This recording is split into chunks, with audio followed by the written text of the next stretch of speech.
The soothing spray of a modern shower pours down, a simple luxury in a world that Yoon-sung once took for granted. Yoon-sung closes his eyes, savoring the immediate gush of hot water, a stark contrast to the harsh realities he's recently escaped. Effortless comfort extends to the air itself, as cool air streams out with a mere press of a button, a testament to modern conveniences. Yoon-sung gazes out at a clear, bright sky over the city, a profound sense of relief washing over him. He affirms to himself that this is truly his home, nothing like the dreadful another world he endured. It's the year 2025, and with a slight smile, Yoon-sung contemplates his newfound freedom, wondering if he should simply start by playing some StarCraft. Unbeknownst to him, a grotesque, masked entity looms ominously behind him. A primal scream rips from Yoon-sung's throat as the horrifying, masked creature lunges, its presence shattering his fragile peace.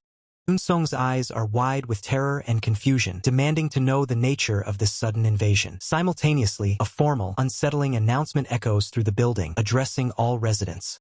Crouching low, Yoon-sung listens as the announcement reveals a corrosion rift has manifested within the complex. He questions aloud, utterly bewildered by this ominous, unfamiliar term.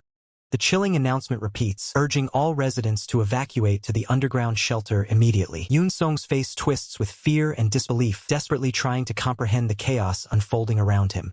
Yoon-sung's eye, wide with a mixture of fear and growing resolve, reflects the grim reality of his situation. Sinister, masked figures, resembling the creature from before, swarm a blood-red chamber, their presence a terrifying echo of Yoon-sung's recent nightmare. A monstrous, clawed hand shatters through glass, its sharp digits a clear and present danger. The hallway remains eerily dark, a silent passage awaiting the next terrifying encounter. Yoon-sung sprints through the corridor, a blur of motion as the grotesque, masked entities relentlessly pursue him, their forms distorted by speed. His face etched with panic, Yoon-sung pushes himself to the limit, fleeing from the unknown horrors. Masked creatures continue their frantic chase, as Yoon-sung mentally screams, demanding to know what these monstrous beings truly are. The bizarre, masked monsters clamber up the stairs, their eerie pursuit unwavering. Desperate, Yoon-sung scrambles through a shattered window, seeking an escape from the relentless chase. Catching his breath, Yoon-sung lets out a sigh of relief, believing he has finally managed to shake off his pursuers.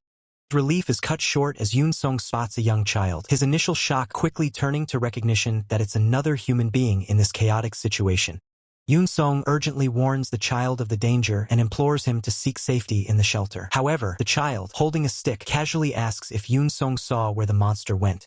With an astonishing lack of fear, the child boldly declares his intention to go kill it, then innocently invites Yoon-sung to join him. Yoon-sung's jaw drops, his expression a mixture of disbelief and utter bewilderment, asking the child to repeat his audacious statement. The child adamantly refused to go to the shelter, leaving Yoon-sung with no choice but to accompany him. As they walk, the child proudly states that some corrosion rifts are even older than he is. The child continues his explanation, ensuring Yoon-sung is following his logic. The child clarifies that a corrosion rift is an unpredictable gateway from which monsters emerge, a concept Yoon-sung confirms with a nod. Yoon-sung's frustration boils over. He exclaims his disbelief at returning from a living hell, only to find that even Earth has devolved into a similar nightmare. Yoon-sung, still reeling, questions why the child seems so informed while he himself is completely lost. The child replies, somewhat evasively, that he had been living in America. Shocked, Yoon-sung demands to know how the child managed to return from America. The child launches into a convoluted explanation about the U.S. president's impeachment and YouTube videos, leaving Yoon-sung utterly exasperated and confused by his rambling. The child stumbles over his words, then abruptly changes the subject, asking Yoon-sung about a hunter he supposedly admires. The child loudly proclaims the name of the hunter, Lee Se-eun. The child enthusiastically details Lee Se-eun's impressive credentials, a member of the Janabi Guild, ranked 10th globally, wielding a great sword, and currently handling a corrosion rift in Shorewind. Yoon-sung, meanwhile, internally expresses relief that he managed to steer the conversation away from his own confused state. Despite the distraction, Yoon-sung's mind races, questioning how a normal human could possibly fight monsters, mirroring the brutal reality of the world he just left. The impossibility of it weighs heavily on him. His thoughts drift to Lee Se-eun's formidable greatsword, an image that clearly resonates with him. The child excitedly offers to show Yoon-sung a must-see Lee Se-eun video on YouTube, but Yoon-sung quickly claps a hand over his mouth, internally cursing the child's incessant chatter, while the child looks on in confusion. Yoon-sung's internal frustration quickly shifts to alarm as he senses multiple presences. He identifies them as monsters, a significant number closing in. His sharp gaze calculates the immediate threat, exactly 5 monsters, but a 6th lurks, hidden from plain sight, making the total 6.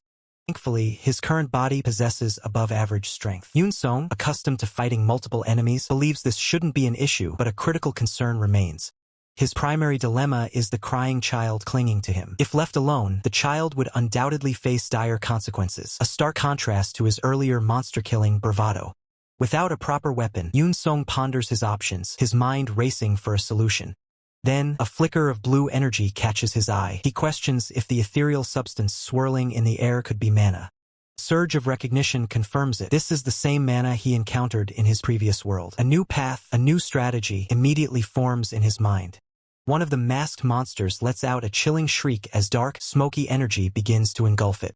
A stick, wielded by Yoon-song, strikes with explosive force, erupting in purple flames that consume the monster, which lets out a piercing shriek of agony. Yoon-song stands, an aura of blue mana swirling around his outstretched hand, the child looking up at him in wide-eyed wonder. A confident smirk plays on Yoon-song's lips. He realizes he can still access the paradox flame engraved upon his very soul. Though its current firepower is somewhat disappointing, the monster dissolves into dark, crackling energy, proving the paradox flame's effectiveness. Yoon-song concludes this power should be more than sufficient for the task at hand. The child stares, completely awestruck, proclaiming Yoon-song's actions as utterly amazing. The child excitedly admits his initial skepticism, now replaced by astonishment at Yoon-song's unique skill. Yoon-song, internally relieved the child is unharmed, notes that such abilities are called unique skills in this world. Suddenly, the child remembers a Hunter Academy YouTube tip about confirming kills and dashes towards the defeated monster, prompting an urgent wait from Yoon-song. Yoon-song's eyes narrow, a grim realization dawning on him about the true nature of the paradox flame's power. He shouts a desperate warning to the child, "Don't go out until the target is dead," as the monster begins to regenerate from the dissipating purple smoke. Yoon-song calls out to the terrified child, who stares in horror at the regenerating threat. With a brutal display of force, Yoon-song plunges his hand directly into the monster's chest, tearing it apart. He remarks that he has no idea what YouTube is. Standing over the now vanquished monster, Yoon-song firmly advises the child to stop watching whatever YouTube is, implying its misleading information. Yoon-song casually tosses the stick to the child, a simple gesture amidst the chaos. As the pair stand, the menacing shadows of more unseen monsters loom large around them, hinting at the escalating threat. Yoon-song's golden eyes gleam with fierce determination, ready to face the encroaching darkness. He launches into action, striking a monster with the stick, a powerful blow that sends shockwaves through the air. The child watches, his mouth agape in utter astonishment, as Yoon-song continues his relentless assault. The child, still amazed, asks if Yoon-song is secretly a hunter. Yoon-song, surrounded by the aftermath of his battle, simply sighs internally, seriously. His gaze falls upon a pool of blood on the floor. Yoon-song reflects on the irony of escaping hell only to find Earth reeking of the same carnage. He clenches his jaw, recalling the hellish struggles he endured for a peaceful rest. If this is the new reality of Earth, his hopes for tranquility are shattered. The scene expands to show other survivors, some injured, others murmuring in distress, highlighting the widespread impact of the monster attack. As they walk, the child innocently questions the new term little brats for grade schoolers, finding it a very mean way to refer to elementary school children. Suddenly, Lady Hua, with a look of frantic worry, spots Yoon-song and shouts his name. Lady Hua rushes to embrace the child, relieved, thanking Yoon-song for bringing her reckless son back and acknowledging his efforts. Yoon-song responds with a simple "ah yes." Yoon-song observes Lady Hua's designer clothes and luxury earrings, realizing the child is actually a rich young master, which explains his earlier demeanor. Yoon-song's expression shifts to one of sudden shock and surprise, as if a new, unexpected realization has just hit him. Yoon-song's sudden shock is immediately met with brutal reality as an explosion rips through the air. Debris flies, and figures are sent sprawling from a powerful, unseen impact, signaling a catastrophic breach. A monstrous maw, filled with razor-sharp fangs and a grotesque tongue, lets out a blood-curdling shriek, confirming the terrifying presence that has just torn through their defenses. Panic erupts among the survivors as a voice screams, declaring the grim truth. The outer wall of the shelter collapsed. Everyone, run! Chaos descends as the horrifying realization sets in. Amidst the pandemonium, a young boy urgently pleads with Yoon-song, "Mister, I think we have to run this time." His voice is filled with desperation, urging escape from the unfolding disaster. Yoon-song's eyes are closed, a deep sigh escaping him as the boy calls out again, "Mister." Internally, he laments, "I wasn't asking for much," reflecting on his simple, lost desires. He continues his internal monologue, a deep ache resonating within him. I just wanted Tio returned to the world I knew, to my home that I missed so dearly. The weight of his longing is palpable. A close-up reveals a heavily scarred palm, a stark testament to the battles fought and the sacrifices made, a silent reminder of the harsh realities of his existence. An unseen figure's voice cuts through the tension, calling out, "Hui, brat." The boy, clearly annoyed, retorts, "I told you not to call me that," as Lady Hua watches on. The boy, still addressing Yunsong, questions his motives. "You're rich, aren't you? Why are you still trying to become a hunter? Can't you just hide out somewhere safe and live comfortably?" A monster looms in the background. The boy's expression turns serious as he insists, "You don't have to fight." He clearly believes Yunsong has other options, unable to comprehend his drive.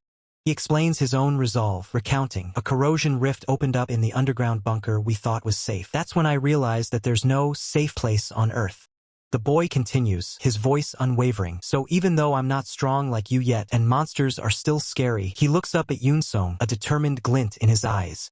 With a fierce resolve, the boy declares his grand ambition. "I'm going to become the strongest hunter, get rid of all the corrosion rifts, and save the world." Yunsong watches him, a flicker of surprise on his face. Yunsong offers a knowing smile, responding to the boy's passionate declaration. "It might sound like a stupid dream to you, but no, you'll become a great hunter." However, Yunsong adds a chilling caveat, his expression hardening slightly. "It's just you won't be able to save the world." The weight of his words hangs heavy in the air. Lady Hua urgently tries to pull the boy away, crying, "Yunsuk, that's enough. Let's go now, okay?" But the boy, Yunsuk, resists, shouting, "Wait a minute. Mister is still."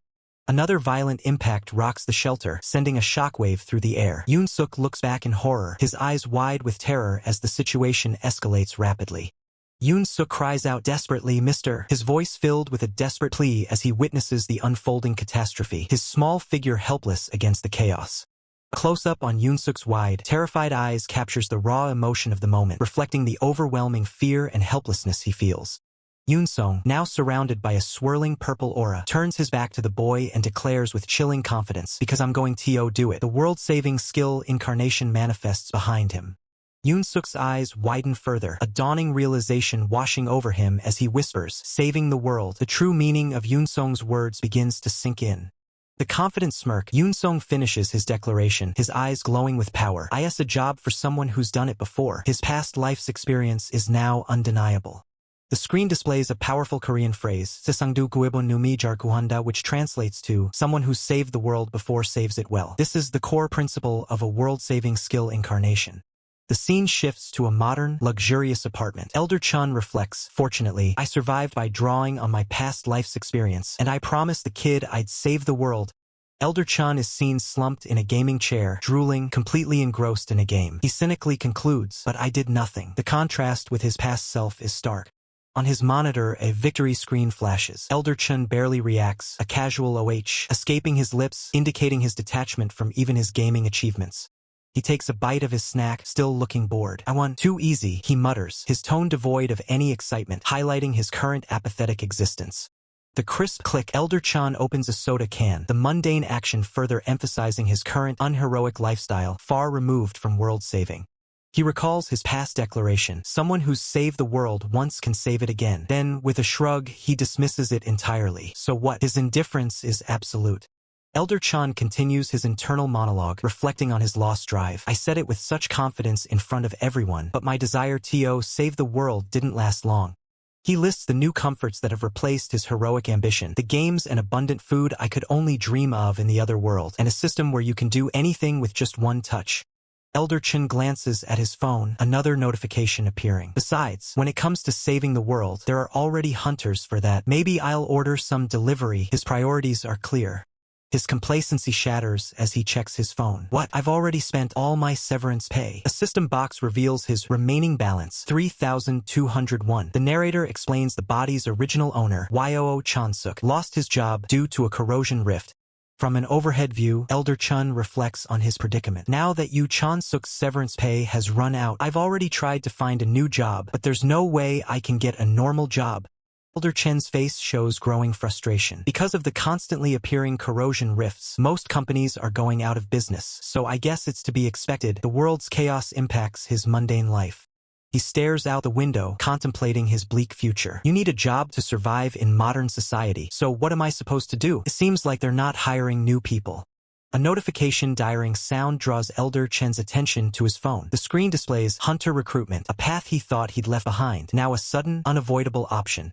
As the camera pans out to reveal the imposing Hunter Association building, Elder Chen acknowledges the inevitable. I do have experience in this line of work. His past, it seems, is catching up to him. Hunter Association building hums with anticipation as a new batch of hopeful streams in for the selection test. Among them, Yoon Sung can't contain his excitement, exclaiming, "Wow, I'm going to be a hunter," while another candidate dismissively retorts, "Aren't you getting too excited? It's just the hunter selection." Gong Kitae, a seasoned observer, smirks with disdain, remarking that the selection test has become just a formality. He continues, "These days, you get selected just by showing a unique skill." Gong Kitae's eyes narrow as he surveys the eager crowd, his thoughts dripping with contempt. To him, they are all the same, just a bunch of small fries. From a distance, Lady Hua observes the proceedings, her long, dark hair flowing. A subtle aura of concern surrounds her as she wonders aloud, "Aren't we going to get too famous?" Another male observer, a smug expression on his face, confidently declares, "Anyway, this batch is the best." Suddenly, the observer's smugness shatters into outright shock as he exclaims, "What the hell dash? It's Lee Seun." The legendary Lee Seun, 10th in the World Hunter ranking and a partner hunter from the Janabi Guild, makes her grand entrance, exuding an intimidating aura that silences the crowd. Whispers ripple through the hall, asking, "The Lee Seun from Janabi?" 3 male observers react with wide-eyed disbelief and excitement. One marvels, "I thought we wouldn't get to see her. She went to Chorwin to subjugate a corrosion rift." Another wonders, "Janabi Guild sent someone to scout in person?" A digital screen displays the profile of Hunter Academy graduate Han Sang-ah, highlighting her awakened ability, electrokinesis and swordsmanship. Lee Seun, observing the candidate's profile on her tablet, overhears a man in sunglasses quip, "She could probably charge batteries, right?" She responds dryly, "She's a hunter candidate, not a power generator." As the discussion continues among the observers, one notes, "They say she's quite skilled with her ability, so I'm sure she'll be useful." Lee Seun, however, remains unconvinced, stating, "Maybe, maybe not." Gong Kitae, pushing up his sunglasses, emphasizes the brutal truth. Hunting in corrosion rifts is real combat. Another observer startles, muttering, "You startled me." Gong Kitae continues, asserting, even if they excel at the academy, there are many cases where they don't achieve great results in actual combat. He then offers Lee Seun a piece of candy, saying, "That's exactly what I'm saying. Here, have some candy." She merely scoffs, while another observer gratefully accepts. A visceral image of a corrosion rift flashes, monsters attacking terrified academy students. The narrator emphasizes, practice and real combat are completely different. It's difficult for academy students who've only had safe training to endure the real thing. It'll take a long time for Han Sang-H to adapt. The crowded arena, Lee Seun internally questions, "The team leader must know that too, but is it really okay for me to be away for a whole week?" An announcer's voice booms over the speakers, "Hunters, thank you for your patience. We will now begin the first match." Lee Seun flashes a sly smile, her resolve hardening. "One way or another, I guess I have to do the job I was given," she thinks, then adds, "Raise your value enough to make me want to take you." A commentator with headphones expresses his surprise. "Oh, this candidate is quite interesting." The commentator continues, revealing a shocking detail about the next contender. He's a civilian who's not even from the Hunter Academy dash. The commentator ponders the candidate's audacity, questioning, what kind of guts does he have to stand on this stage? Announcer proudly declares, "Here we have candidate Yu Chan-suk." However, the candidate himself, Elder Chun, internally admits, "I'm still not used to the new name." The announcer outlines the rules of the match. "Let me announce the rules of the match. Personal weapons other than those provided by the association are not allowed, and inflicting life-threatening injuries is prohibited." Elder Chen's gaze is unwavering, his internal monologue revealing his grand ambition. "Since I've decided to become a hunter, the first thing I need to do is save this world that's destined to fall." Elder Chen's thoughts continue, a blend of heroism and pragmatism. Simultaneously, "I gotta live well and eat well." Meanwhile, his blonde-haired challenger, smirking, internally dismisses him as unbelievable. Elder Chun reinforces his determination, knowing that to do that, "I need to get good results in this tournament." With the rules established, the announcer's voice echoes through the stadium. "Both candidates, to your positions." The announcer raises his arm, the crowd's anticipation building to a fever pitch as the combatants prepare. His arm drops, and the command rings out, "Fight!" The first match of the hunter selection officially begins. The blonde-haired challenger lunges with a fiery spear, a confident laugh escaping him. Ha ha ha ha. My opponent is someone who can't even gather mana, he boasts, aiming to overwhelm Elder Chin. As Elder Chun dodges, the blonde-haired challenger's taunts continue. Consider it an honor to lose to me. The blonde-haired challenger unleashes another fiery thrust, proclaiming, I'm the undefeated spearmaster of the Hunter Academy. After all, Elder Chen's golden eyes narrow with intense focus, analyzing his opponent's every move. With lightning speed, Elder Chun evades the attack, the blonde-haired challenger's spear slamming harmlessly into the arena floor. The blonde-haired challenger stares in disbelief as his attack misses, exclaiming, WH. His face contorted in shock, the blonde-haired challenger mutters, he vanished, before frantically calling out, HEY. Elder Chun reappears instantly behind him, delivering a swift, unexpected strike to his back. You're pretty clumsy with that spear, Elder Chun remarks coolly. A powerful punch from Elder Chun connects, sending a visible shockwave through the blonde-haired challenger's body. Elder Chin follows up with a decisive stomp, driving his opponent further into the ground. Another rapid blow lands, the blonde-haired challenger reeling from the relentless assault. The blonde-haired challenger's eyes roll back, his mouth agape in a silent scream of defeat. The match concludes with Elder Chen's overwhelming victory. Stunning display leaves Lady Hua speechless, her eyes wide with shock. She wonders aloud about Elder Chen's true nature, questioning his incredible power. Yunsong, still reeling, murmurs in disbelief that Elder Chen's prior profession was merely logistics. Lady Hua, examining her tablet, adds a shocking detail. Elder Chun possesses almost no accumulated mana. Yunsong tries to rationalize the impossible, concluding that such power should require extensive mana accumulation. He then hesitates, considering the only other explanation, pure, unbelievable luck. A sudden realization dawns on him. A small, wrapped candy appears, a silent but clear message.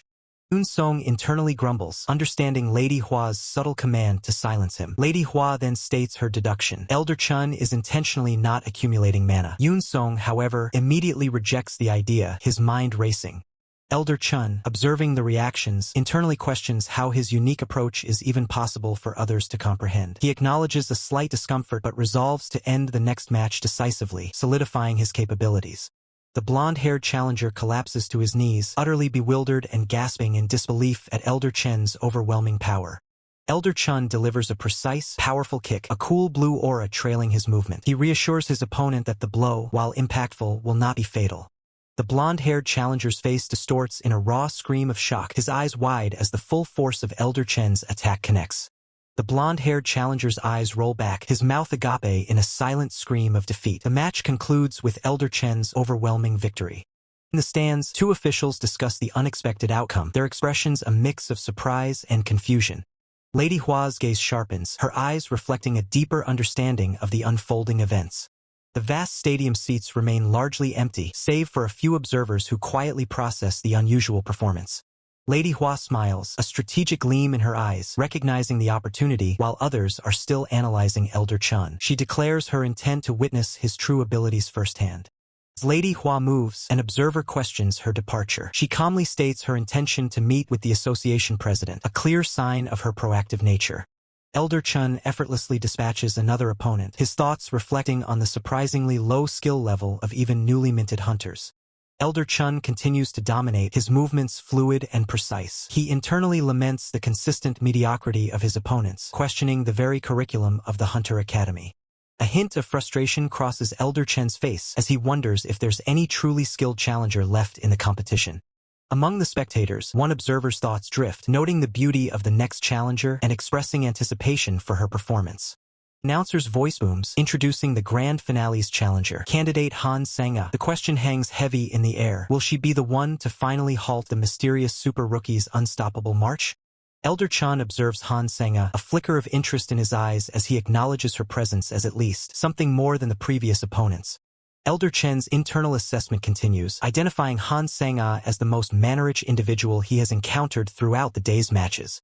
Han Sang-a confidently asserts that despite Elder Chen's previous victories, she perceives him as having nothing. She dismisses his past success as mere luck, promising an end to any more flukes. Elder Chun, unfazed, internally wonders if such generic taunts are standard curriculum at the Hunter Academy. Han Sang-a's hand tightens on her katana, her voice sharp as she deduces Elder Chun lacks a unique skill based on his seemingly basic fighting style.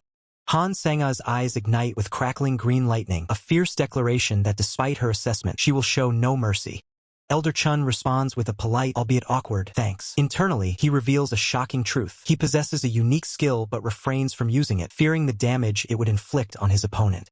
Han Sang-a exhales sharply, then, with a burst of determination, declares herself ready for the fight to begin. Activating her unique skill, Han Sang-a swiftly draws her katana, the blade crackling with potent green lightning. Her grip tightens on the electrified hilt, preparing her attack. Elder Chen's eyes widen in a rare display of surprise, clearly impressed by the sudden surge of power. With a blinding flash, Han Sang-a unleashes a devastating lightning-infused slash, transforming her attack into a lethal railgun strike. Han Sang-a's eyes narrow, a flicker of confusion crossing her face as her powerful attack seems to miss its mark. In an instant, Elder Chun defies the impossible, leaping over Han Sang-a's lightning-fast assault, seemingly untouched. Han Sang-a's jaw drops, her eyes wide with disbelief as she exclaims her shock. Elder Chun dodged her lightning attack. Her mind struggles to comprehend how he evaded such speed with a mere jump. Elder Chun, suspended upside down mid-air, finds Han Sang-a's technique interesting. He calmly analyzes her skill. By electrifying her scabbard and blade, she created a magnetic field, then amplified the draw force into a devastating railgun attack. Elder Chun critiques Han Sang-a, telling her she was too focused on speed and failed to find the optimal moment to strike. Han Sang-a is taken aback, questioning his assessment. The narration explains Han Sang-a's technique. She laid a magnetic rail in mid-air to accelerate her attack. Elder Chun dismisses the move with a confident smirk, asking who would be foolish enough to fall for an attack with such a predictable path. Han Sang-a glares at him, warning Elder Chun not to be so arrogant. Declaring she can win even without her special technique, Han Sang-a launches a powerful, lightning-infused lunge. Elder Chun effortlessly evades the strike. He scoffs, reminding her that since he already dodged her fastest move, this one stands no chance. Han Sang-a's eyes burn with furious green energy as she channels more power, her determination unwavering. In a desperate surge of power, Han Sang-a unleashes a chaotic storm of green and red energy that engulfs the arena. Elder Chun observes her struggle, realizing she is overexerting herself and risking severe physical damage just to scrape together every last bit of mana. Elder Chun calmly declares the fight over. He compliments her technique before ending the match, leaving Han Sang-a stunned. With a smirk, Elder Chun instructs Han Sang-a to raise her left hand if she's in pain. Elder Chun swiftly twists her arm, applying enough pressure to cause her immense pain. Han Sang-a lets out a guttural scream as her face contorts in agony. Elder Chen's fist glows with contained power, poised for another strike. He delivers a precise, powerful punch to Han Sang-a's abdomen, sending a shockwave through her body. Following up, Elder Chun swings his leg with incredible speed to initiate a devastating kick. The kick connects with brutal force, launching Han Sang-a violently across the arena. Dazed and overwhelmed, Han Sang-a's eyes roll back and blood streams from her nose. She collapses onto the arena floor, defeated, as her sword clatters beside her. The crowd erupts in disbelief. A spectator voices his shock that Elder Chun so thoroughly overwhelmed the Academy's top student. Elder Chun reflects on the fight, acknowledging Han Sang-a's skill but noting that her reliance on mana over physical fundamentals led to her swift defeat. A flicker of surprise crosses Elder Chen's face as he wonders if Han Sang-a is actually attempting to continue. Slowly and painfully, a hand rises from the floor, a testament to her refusal to yield. The referee kneels beside Han Sang-a, who has managed to raise her left hand despite her injuries. Elder Chun is stunned, recalling his earlier taunt and realizing she actually followed his instruction to raise her hand if she was hurting. As Elder Chun walks away from the fallen student and the referee, another figure approaches him on the vast arena floor. A hand reaches into a pocket to reveal a mysterious red object, drawing a collective gasp from the audience. The referee demands attention and dramatically announces a sudden change to the tournament schedule. The referee tells Elder Chun to take a short break. Chun is confused, questioning why a break is necessary when the match is over. The referee continues, announcing that Elder Chun will now participate in a special match against an active hunter. Elder Chun reacts with shock. The referee explains the match was arranged by the association president and asks for the crowd's support. In the stands, a spectator realizes she actually went and did it. Observing the crowd's excitement, Elder Chun deduces that his opponent must be a highly famous and skilled hunter. Elder Chun narrows his eyes, wondering if someone is testing his abilities. He muses that political maneuvers are the same in every world. A blade sparks against the ground as a new voice addresses Elder Chun, confirming his identity. Challenger apologizes for her sudden appearance, explaining it was the only way to truly verify Elder Chun's skills. With a confident smile, the challenger formally proposes a match to Elder Chun. The challenger, Lee Se-eun, gives him the option to refuse. However, Elder Chun is stunned, recognizing her as a world-ranked 10th hunter. Elder Chun notes her imposing aura and composure. He realizes she is a true professional and acknowledges that he would struggle against her in his current physical state. But a struggle doesn't mean defeat, it is merely a challenge to be overcome. Lady Hua signals to proceed, catching Gong Kite off guard as he stammers, wondering if they are really doing this right now. Lady Hua smirks, noting she hasn't even broken a sweat yet. Seeing the fire in his eyes, she asks if he is finally getting fired up. Elder Chun watches a fallen contestant being carried away, realizing that if a clash is inevitable, he must use it to secure the best possible tournament results. He steps forward, the sound of his footsteps echoing his resolve. Lady Hua is the perfect benchmark for his current limits. Gripping his spear, Elder Chun wonders if this is the moment he finally proves his worth to the world. The crowd erupts into a frenzy as the tension in the arena reaches its breaking point. Gong Kite watches with wide eyes, his headset buzzing from the sheer intensity of the mana beginning to swirl. With a terrifying blur of motion, Lady Hua swings her massive blade, the air screaming under the weight of her strike.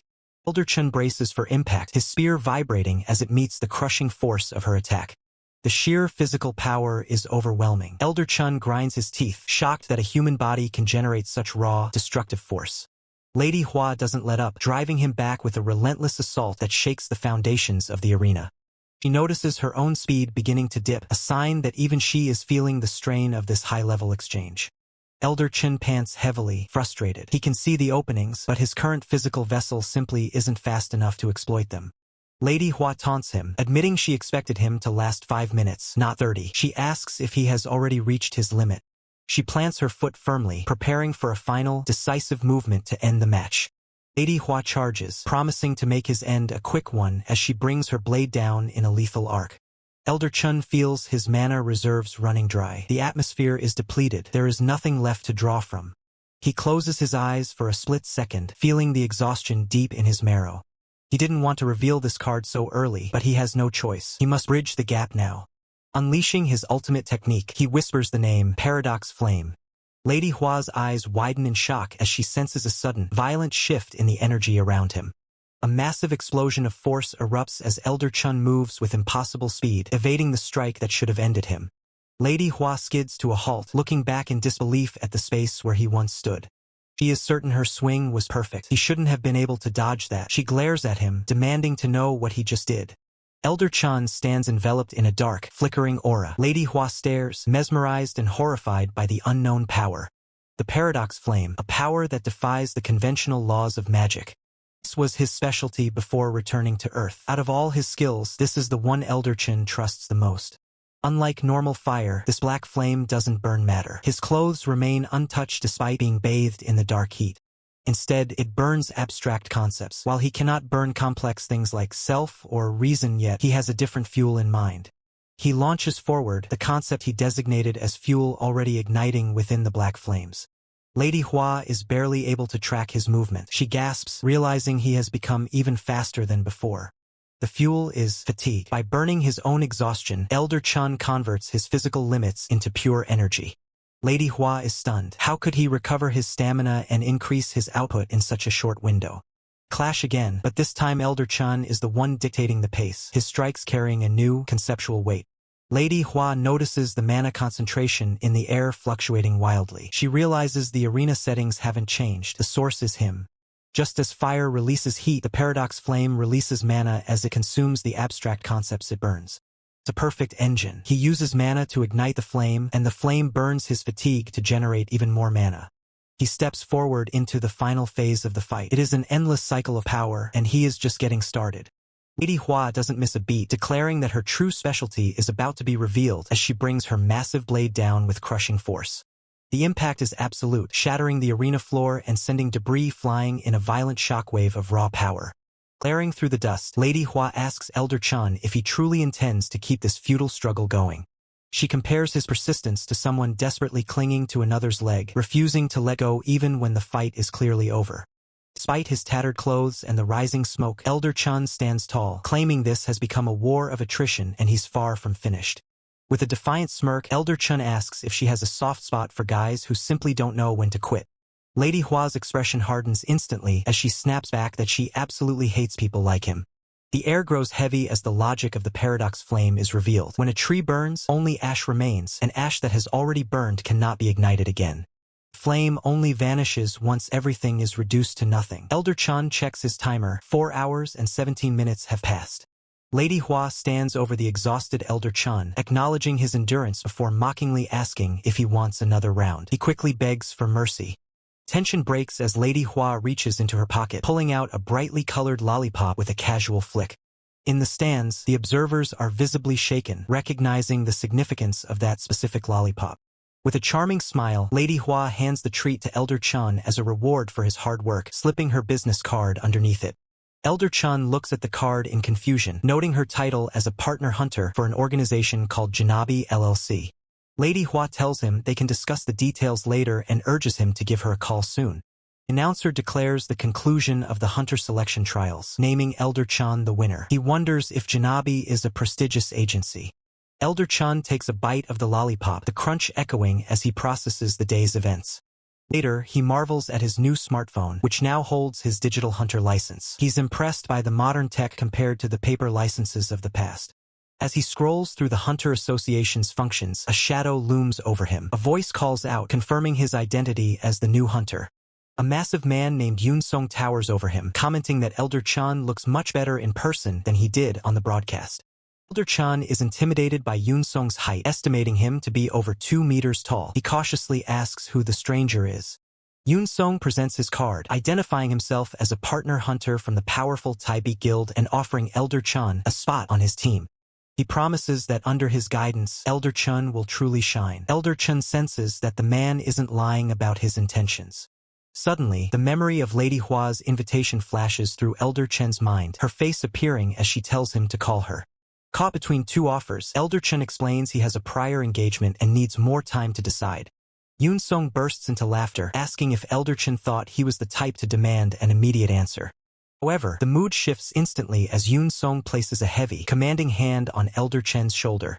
Leaning in close with a predatory grin, Yoon Song warns him to think through his choice very carefully. With a final "see you around," the giant walks away, leaving a lingering sense of pressure in the air.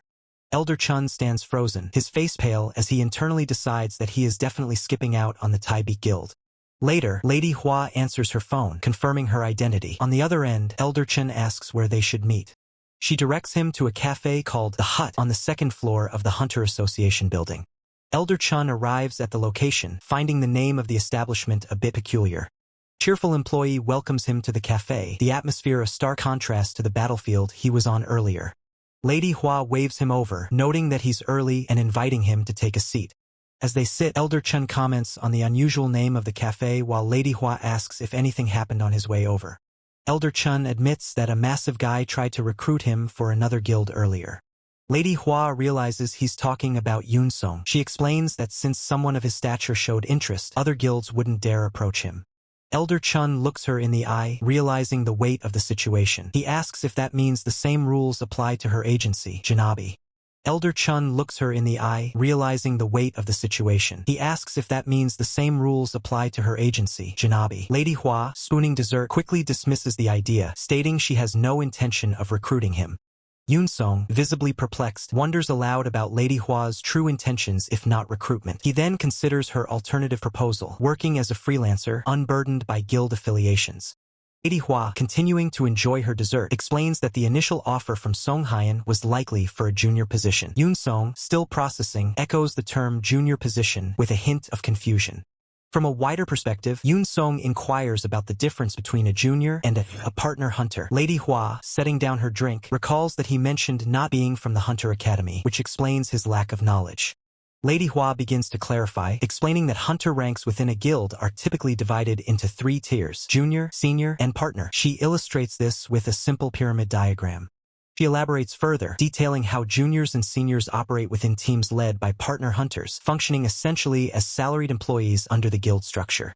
In contrast, partner hunters hold shares in the guild, sharing in the net profits much like business owners. This financial model highlights their elevated status and greater stake. Yoon Song observes that the system sounds remarkably similar to a law firm. Lady Hua confirms, revealing that the first hunter to establish guilds intentionally modeled them after law firms. Lady Hua then reveals a critical detail. One doesn't necessarily need to join a guild and ascend through the junior and senior ranks to become a partner hunter. Yoon-song's eyes light up with understanding. He deduces that if he gains fame and achieves significant results, guilds will naturally seek him out. Lady Hua enthusiastically affirms his realization, offering him another piece of candy. Yoon-song, however, is internally baffled by her persistent candy offerings. Yoon-song's expression shifts to concern as he considers his current predicament. Without connections or experience, securing proper requests for a solo hunter would be incredibly difficult. Lady Hua leans forward, a sly smile playing on her lips. She offers to help him overcome this obstacle, emphasizing that her assistance will be entirely free of charge. Yoon-song, still wary, expresses his confusion regarding her willingness to do so much for him without apparent compensation. Lady Hua explains her long-term strategy. She simply wants him to remember Janabi when he's built enough reputation to be recruited by a guild. Yoon-song, understanding the implication, states that she's putting him in her debt. Lady Hua slides a brown envelope across the table towards Yoon-song, inviting him to examine its contents, though she leaves the decision entirely up to him. Yoon-song questions the nature of the document. Lady Hua reveals it's a request from Incheon City concerning Gyeongdo Island, where a corrosion zone formed 2 years prior after a failed attempt to eliminate a corrosion rift. Yoon-song clarifies if he simply needs to eliminate the existing corrosion rift. Lady Hua corrects him, stating he'll be patrolling Gyeongdo Island to detect and remove any newly appearing corrosion rifts. Yoon-song examines the document, noting the mission starts in 1 month. He reads the payment terms, 5 million won upfront, with an additional 15 million upon successful completion. He considers the terms, remarking that the pay isn't particularly great, especially for a life-threatening job. Lady Hua, with a menacing grin, challenges him. If he finds the pay unfair, he should simply get stronger and become famous, implying that wealth will then flow to him effortlessly. Her smile fades as she directly asks for his decision, her gaze unwavering. Yoon-song's lips part, about to deliver his answer, the weight of the decision evident on his face. The scene shifts to 2 cars driving along a coastal road as an unknown voice wonders about the capabilities of a man named Yu Chon-suk. Inside a luxurious car, Lady Hua confirms the man's name is Yu Chon-suk, a civilian who incredibly cleared a weapons mandatory tournament with his bare hands. An unknown male voice remarks, "Not bad." Lady Hua, sitting in the back, corrects the assessment, stating that "not bad" is an understatement. She reveals that she practically spoon-fed him openings, yet he still managed to last 4 whole hours against her. The driver, an experienced hunter, questions if Lady Hua limited her power, implying that's the only reason Yu Chon-suk could last so long. The driver, a veteran hunter with 10 years of experience, asserts that all his expertise comes from surviving hellish environments, underscoring his own formidable background. He continues, expressing disbelief that he, a seasoned hunter, would normally toy with such an opponent, yet Yu Chon-suk endured for 4 hours. He exclaims his astonishment. The driver concludes his praise, stating that even if reborn, he doubts he would ever encounter another monster like Yu Chon-suk, highlighting the young man's exceptional talent. A serene landscape shot reveals the destination, Incheon City, Gyeongdo Island, the location of the upcoming perilous mission. A wider view of the island shows a group of people gathered on the shore as an unknown voice questions the decision, noting that the Gyeongdo Island mission specifically requested hunters with prior mission experience. One of the men, looking skeptical, reiterates the concern. No matter how highly Yu Chon-suk is rated, the mission explicitly called for experienced hunters. Another man, with a stern expression, voices his doubt, questioning if Yu Chon-suk's excellent skills will be enough for him to hold his own when teamed with veteran hunters. Lady Hua, now holding a katana, confidently dismisses their worries. She assures her boss that there is no need to be concerned. She reveals her solution. She has paired Yu Chon-suk with someone reliable. The boss acknowledges her role as the brains of the operation at Janabi and places his trust in her judgment. The boss then muses about Yu Chon-suk's potential, wondering what kind of formidable individual he would become if he ever reached Lady Hua's level. Lady Hua begins to respond, acknowledging the gravity of his question. Lady Hua's voice echoes, stating that if Yu Chon-suk were to reach her level, the boss might not like to hear the truth. A lone figure, resembling Yoon-song from behind, walks away carrying a massive spear, hinting at the immense power being discussed. Heavy, elongated package strains the delivery man as he mutters the apartment number 1506 under his breath, navigating the sterile hallway. With a grunt of effort, the delivery man presses the doorbell, his thoughts consumed by the immense weight of the package and curiosity about its contents. He pauses, glancing at the next delivery detail, mentally preparing for the arduous task ahead. A soft click signals the door opening, a voice from within confirming the package's arrival. Inside, Yoon Sung sits on his couch, eyes wide with a mix of awe and bewilderment at the sheer, unbelievable length of the delivered item. Sharp click echoes as the package is unsealed, revealing its metallic contents. Yoon Sung's golden eye glints with intense focus and excitement, a silent exclamation of anticipation. He confidently wields the massive spear, a satisfied grin spreading across his face as he declares its readiness. Next, an elixir is presented, a vital potion for hunters containing condensed mana, crucial for emergency energy replenishment. The standard method of mana absorption is explained, controlling atmospheric mana, storing it, and deploying it as needed. This elixir accelerates that process. However, Yoon Sung's mana utilization differs. He bypasses conventional storage. He directly absorbs and deploys atmospheric mana, granting him limitless power, as illustrated by his dynamic combat stance. This constant intake and expulsion of mana gradually strengthens his internal channels, allowing him to wield even greater power over time. The drawback is the initial limited output due to undeveloped channels. Recognizing his immediate need, Yoon Sung decides to pre-store some mana from the elixir. He gazes out the window, contemplating a month of rigorous training with the elixir to achieve the necessary growth.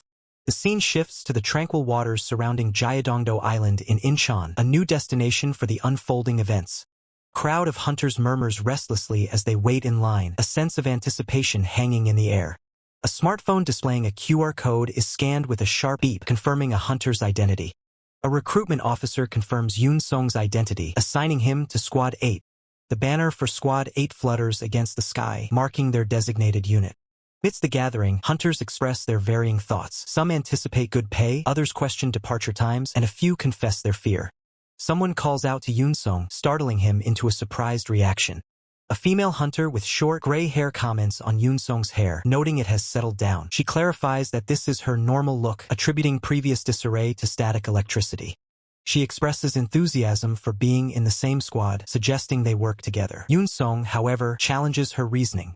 The female hunter explains her desire to learn from Yoon Sung's superior strength. He internally reacts with feigned awe, finding the situation awkward. Misunderstanding his sarcasm, she genuinely inquires about chronic shoulder dislocation and its dangers for a spear user. Yoon Sung, exasperated, internally reflects on her lack of humor. Recruitment officer calls for everyone's attention, preparing to address the assembled squad. With Squad 8 now gathered, the officer announces the commencement of the mission briefing. He states that due to first-time participants, he will explain all terminologies, asking for their understanding. Yoon Sung wonders if he's being singled out. The officer begins explaining corrosion rifts, classifying them into Class 1, 2, 3, and unclassified, emphasizing that Class 1 rifts are the most dangerous. He further clarifies that the first corrosion rift in a specific area is designated as an Alpha Rift. The current Alpha Corrosion Rift on Gyeongdo Island is located in a church in Incheon. Despite being unclassified, its nature of strengthening over time warrants a strict warning against approaching it. The mission objective is to patrol Upniri and Gyeongmayan, identifying and eliminating any newly appeared corrosion rifts. One of the hunters expresses concern, questioning the assignment of an elimination mission to a squad that includes a rookie. As the hunters arrive, a voice announces their presence on Gyeongdo Island, marking the beginning of their perilous mission. The hunters step onto the weathered planks of the Gyeongdo Island dock, their gear clanking softly as they move, marking their official arrival. Suddenly, a sharp electronic beep rings out, signaling an urgent transmission. A voice announces that the island's situation is being briefed to the offshore control room, urging the hunters to contact them if assistance is needed. With a final, grave tone, the voice wishes the hunters good luck, leaving them to their perilous mission. Elder Chun quickly takes charge, declaring their plan, scouting 2 areas over the course of a week. Yoon Sung turns, a puzzled expression on his face, silently questioning Elder Chen's rapid-fire instructions. Elder Chun points to a location on his phone's map, explaining their intention to establish a base of operations at Wagesa Temple. Gong Kite, a new hunter, interjects, demanding to know Elder Chen's identity and questioning the choice of Wagesa Temple. Elder Chun patiently explains the temple's strategic vantage points, allowing them to observe Upniri and Gyeongmayan, and notes the old building can be used for lodging. Gong Kite vehemently protests, arguing that there are plenty of nearby places to stay and raising concerns about being surrounded if they needlessly climb a mountain. Elder Chun, with a slight smirk, dismisses Gong Kite's concerns, stating they aren't fighting thousands of enemies and wondering how one could possibly get surrounded there. He then suggests that those unwilling to follow his lead should simply act separately. Forest canopy looms overhead, casting dappled shadows as the group begins their trek, the air thick with an unspoken tension. They move swiftly through the dense undergrowth, the sounds of their footsteps echoing through the quiet woods. Elder Chun observes the new hunter, noting that his mana seems slightly higher than Han Sang-a's, a detail that sparks his curiosity. He directly addresses the new hunter, asking Yoon Song why he chose to follow them. Yoon Song, surprised, explains he was worried about leaving two rookies on their own for their first mission, earning a silent acknowledgement of his decent intentions from Elder Chun. Elder Chen's eyes widen slightly in realization, a subtle shift in his usually composed demeanor. Without a word, Elder Chun swiftly stomps his foot, an abrupt movement that sends a ripple of energy through the ground. Yoon Song, startled by the sudden action, raises a hand, calling out in confusion. Elder Chun shushes him, instructing him to be quiet and take a peek at what lies ahead. Yoon Song cautiously peeks around a tree, his eyes widening in shock at the sight before him. Dozens of grotesque corrosion creatures swarm the forest floor, their menacing forms a clear and present danger. Yoon Song, overwhelmed by their numbers, suggests they take a detour, estimating at least 50 monsters. Elder Chun calmly tells him to settle down, then asks Yoon Song about his unique skill, to which Yoon Song reacts with surprise, questioning if Elder Chun intends to fight them. Elder Chen's intense gaze falls upon Yoon Song as he reaffirms their duty to fight corrosion creatures, then repeats his question about Yoon Song's unique skill. Yoon Song reveals his unique skill is Flame, and that his most confident ability is Fireball. Elder Chun declares that Yoon Song will attack first on his signal, leaving Yoon Song utterly stunned. Lady Hua, equally shocked, turns to Yoon Song, asking what they should do, her voice laced with disbelief. Lady Hua argues that facing 50 monsters with just the three of them is reckless, especially given it's their first mission. She suggests they radio the other hunters, but Elder Chun quickly dismisses the idea, stating they won't arrive in time. Elder Chun explains that unlike them, who departed directly from Wagyesa Temple, the other hunters are currently searching along the coast, too far to intervene quickly. He emphasizes the recklessness of relying on a radio call, warning that if they wait, the monsters could scatter and become a threat to the other hunters. Yoon Song's thoughts confirm Elder Chen's logic, realizing that even if a hunter were nearby, the earlier conflict might delay their arrival. Elder Chun concludes that they must deal with the creatures themselves, and in this disadvantageous situation, their best course of action is a surprise attack. With no time to spare, Elder Chun quickly sketches a plan on the ground with his blade, instructing Yoon Song to attack the center with a fireball while he blocks the sides. Yoon Song acknowledges the plan, his mind reeling at Elder Chen's detailed strategy and the unsettling feeling that he has experienced countless battles like this before. Corrosion creatures stir restlessly, their guttural sounds filling the air as they begin to notice something amiss. With a fierce yell, Yoon Song unleashes a blazing fireball, launching the surprise attack as commanded. The blazing fireball detonates, engulfing the monstrous claw in a blinding, golden explosion. The powerful blast sends the monstrous arm recoiling, its surprise palpable amidst the fiery chaos. The inferno spreads, consuming multiple grotesque creatures who shriek in agony as flames engulf them. Yoon Song, catching his breath, states he needs a moment before firing again. Elder Chun, with a sharp gaze, acknowledges, commanding him to shoot as soon as he's ready. With a determined glint in his eye, Yoon Song confirms his readiness, preparing for the next volley.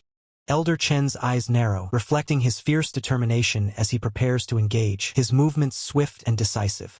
As a monster fires, Elder Chun expertly deflects it. He internally resolves to hold the line until Yoon Song's next fireball is ready, protecting Kim Min-jae.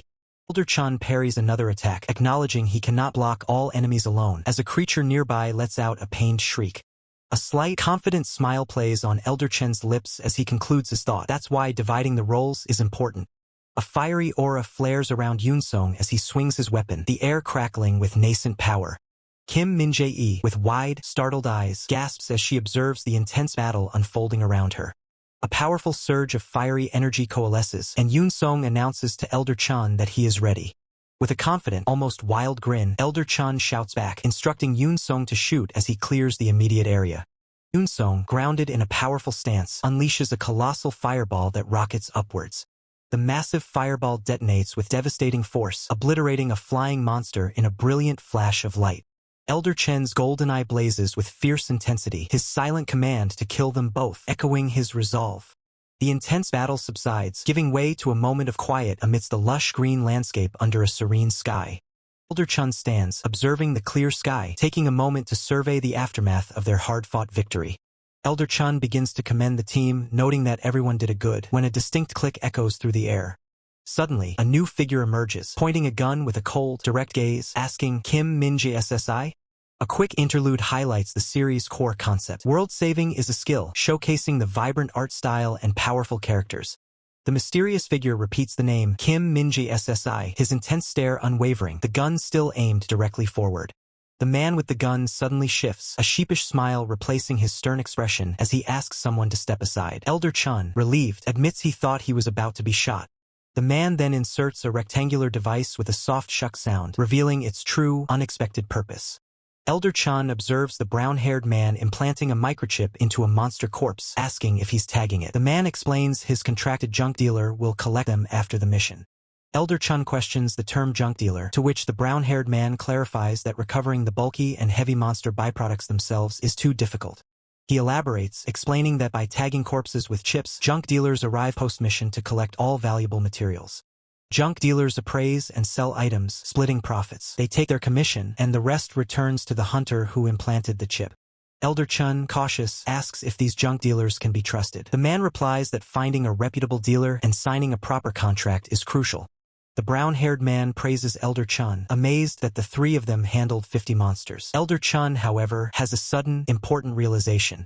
Suddenly, the brown-haired man stumbles and falls to the ground with a loud thud, prompting Elder Chun to immediately ask if he's all right.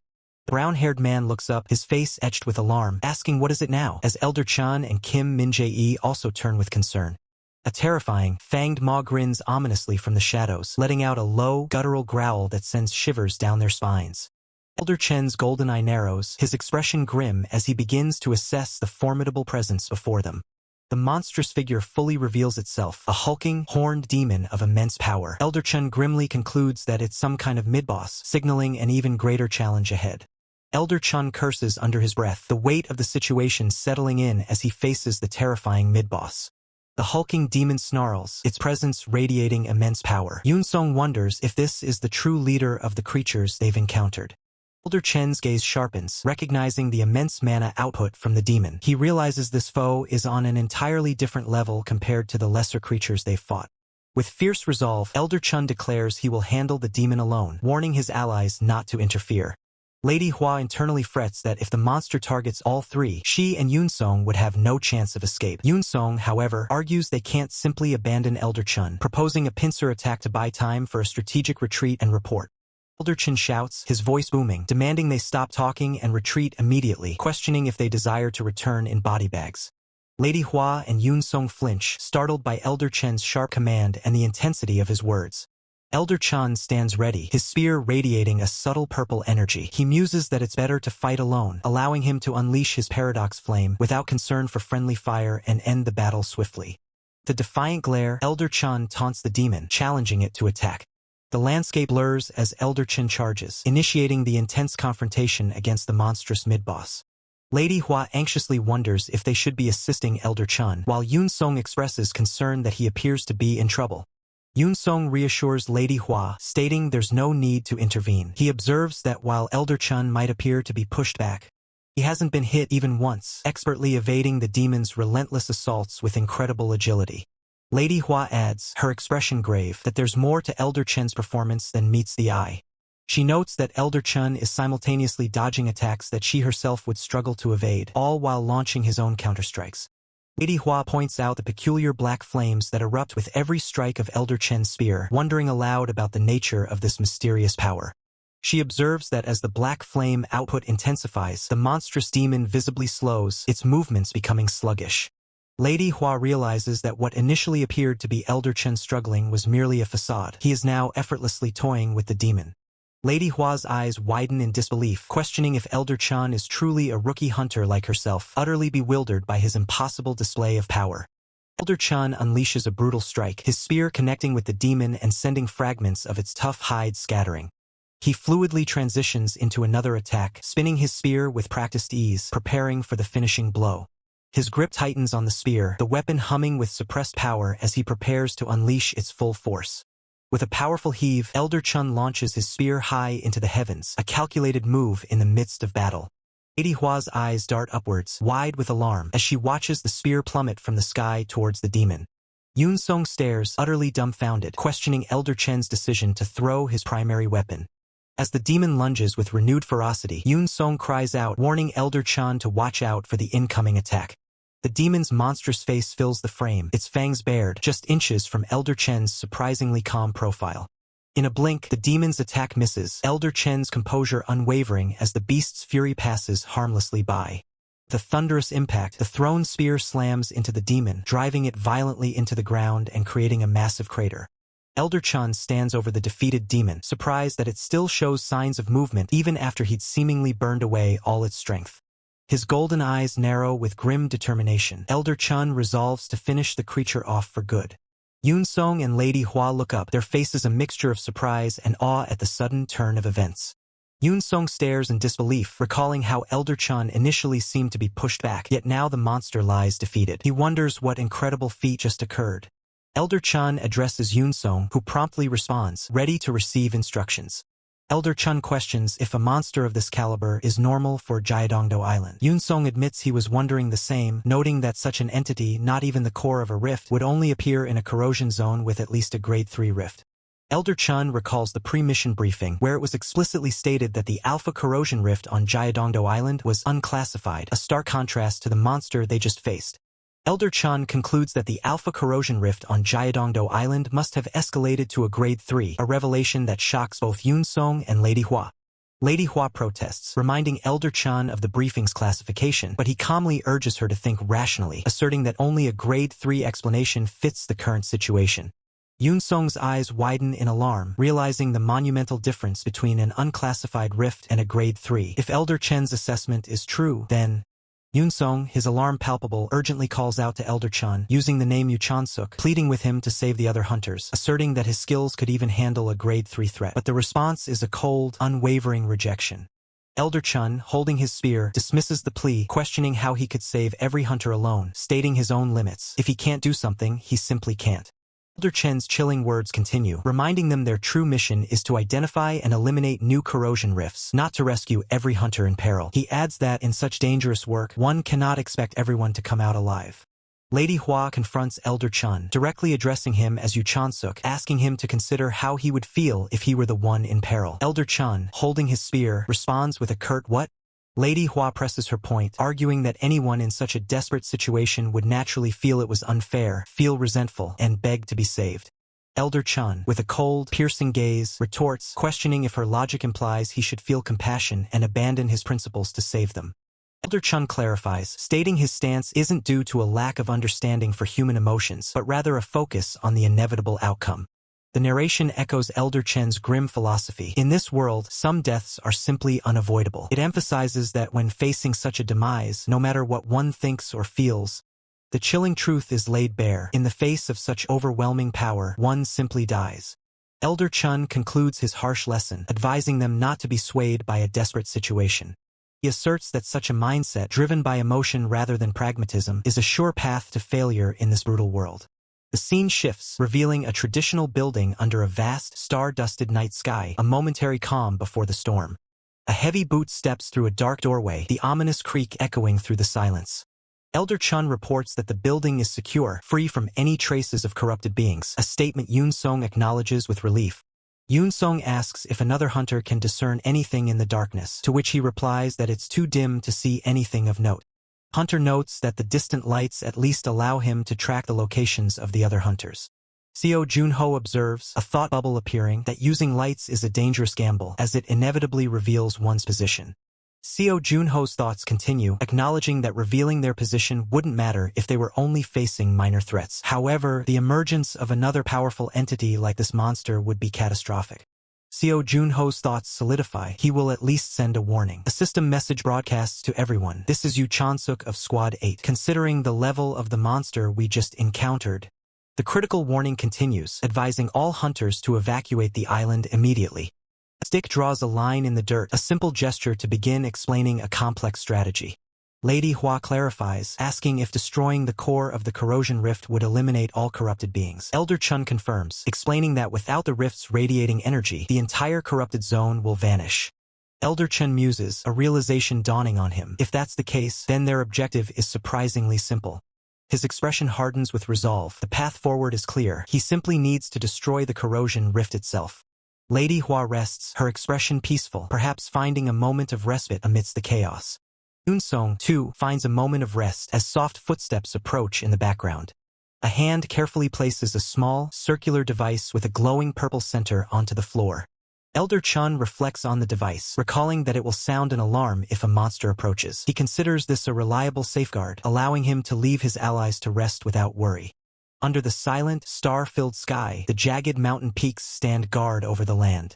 Elder Chun sprints through the shadowed forest, relieved that he confirmed the Alpha Corrosion Rift's location during the briefing. He believes his plan will proceed smoothly. Suddenly, Elder Chen's eyes snap wide open, a jolt of alarm striking him. A shadowy, grotesque form emerges from the darkness, letting out a chilling, guttural sound. A wave of frustration washes over Elder Chun as he realizes he's just jinxed himself. Elder Chun stands before the colossal, purple-shrouded entity, his mind racing as he realizes, I haven't seen that face before. As Elder Chun grapples with the unknown, a different kind of crisis erupts elsewhere. A male operative, frantic, barks orders, "This is an emergency. We need reinforcements. Activate the emergency contact network and send out an urgent request for cooperation to all hunters in the vicinity." Another operative quickly responds, "Yes, sir." The reporting operative shouts, "Manager, someone's approaching the Alpha Corrosion Rift." The lead operative's eyes widen in disbelief, demanding, "What?" The lead operative slams his fist down, yelling, "Contact them and tell them to stop at once." "Who the hell is it?" The reporting operative nervously reveals, the individual currently heading toward the Alpha Corrosion Rift is... The reporting operative finally announces, "Hunter Yu Chanseok from Team 8. The lead operative processes the information, realizing, Yu Chanseok, he's the first person to identify the Corrosion Rift upgrade. Meanwhile, Yu Chanseok plummets through a dark, ominous forest, spear in hand. The lead operative urgently commands, "Connect to his terminal immediately and confirm that he's alive." He then questions the gravity of the situation. A Corrosion Rift upgrade is an unprecedented event, and he's the first to grasp the situation and head to the Alpha Corrosion Rift?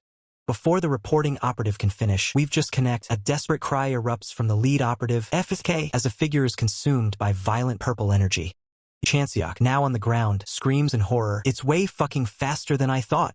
Yu Chanseok's enraged voice echoes over the comms, "All of you listening to me, right? You fucking sons of bitches?" One of the other operatives casually asks, "Should I mute him?" As Yu Chanseok vows, "When I get back, I'm going to carve a corrosion rift into each of your faces."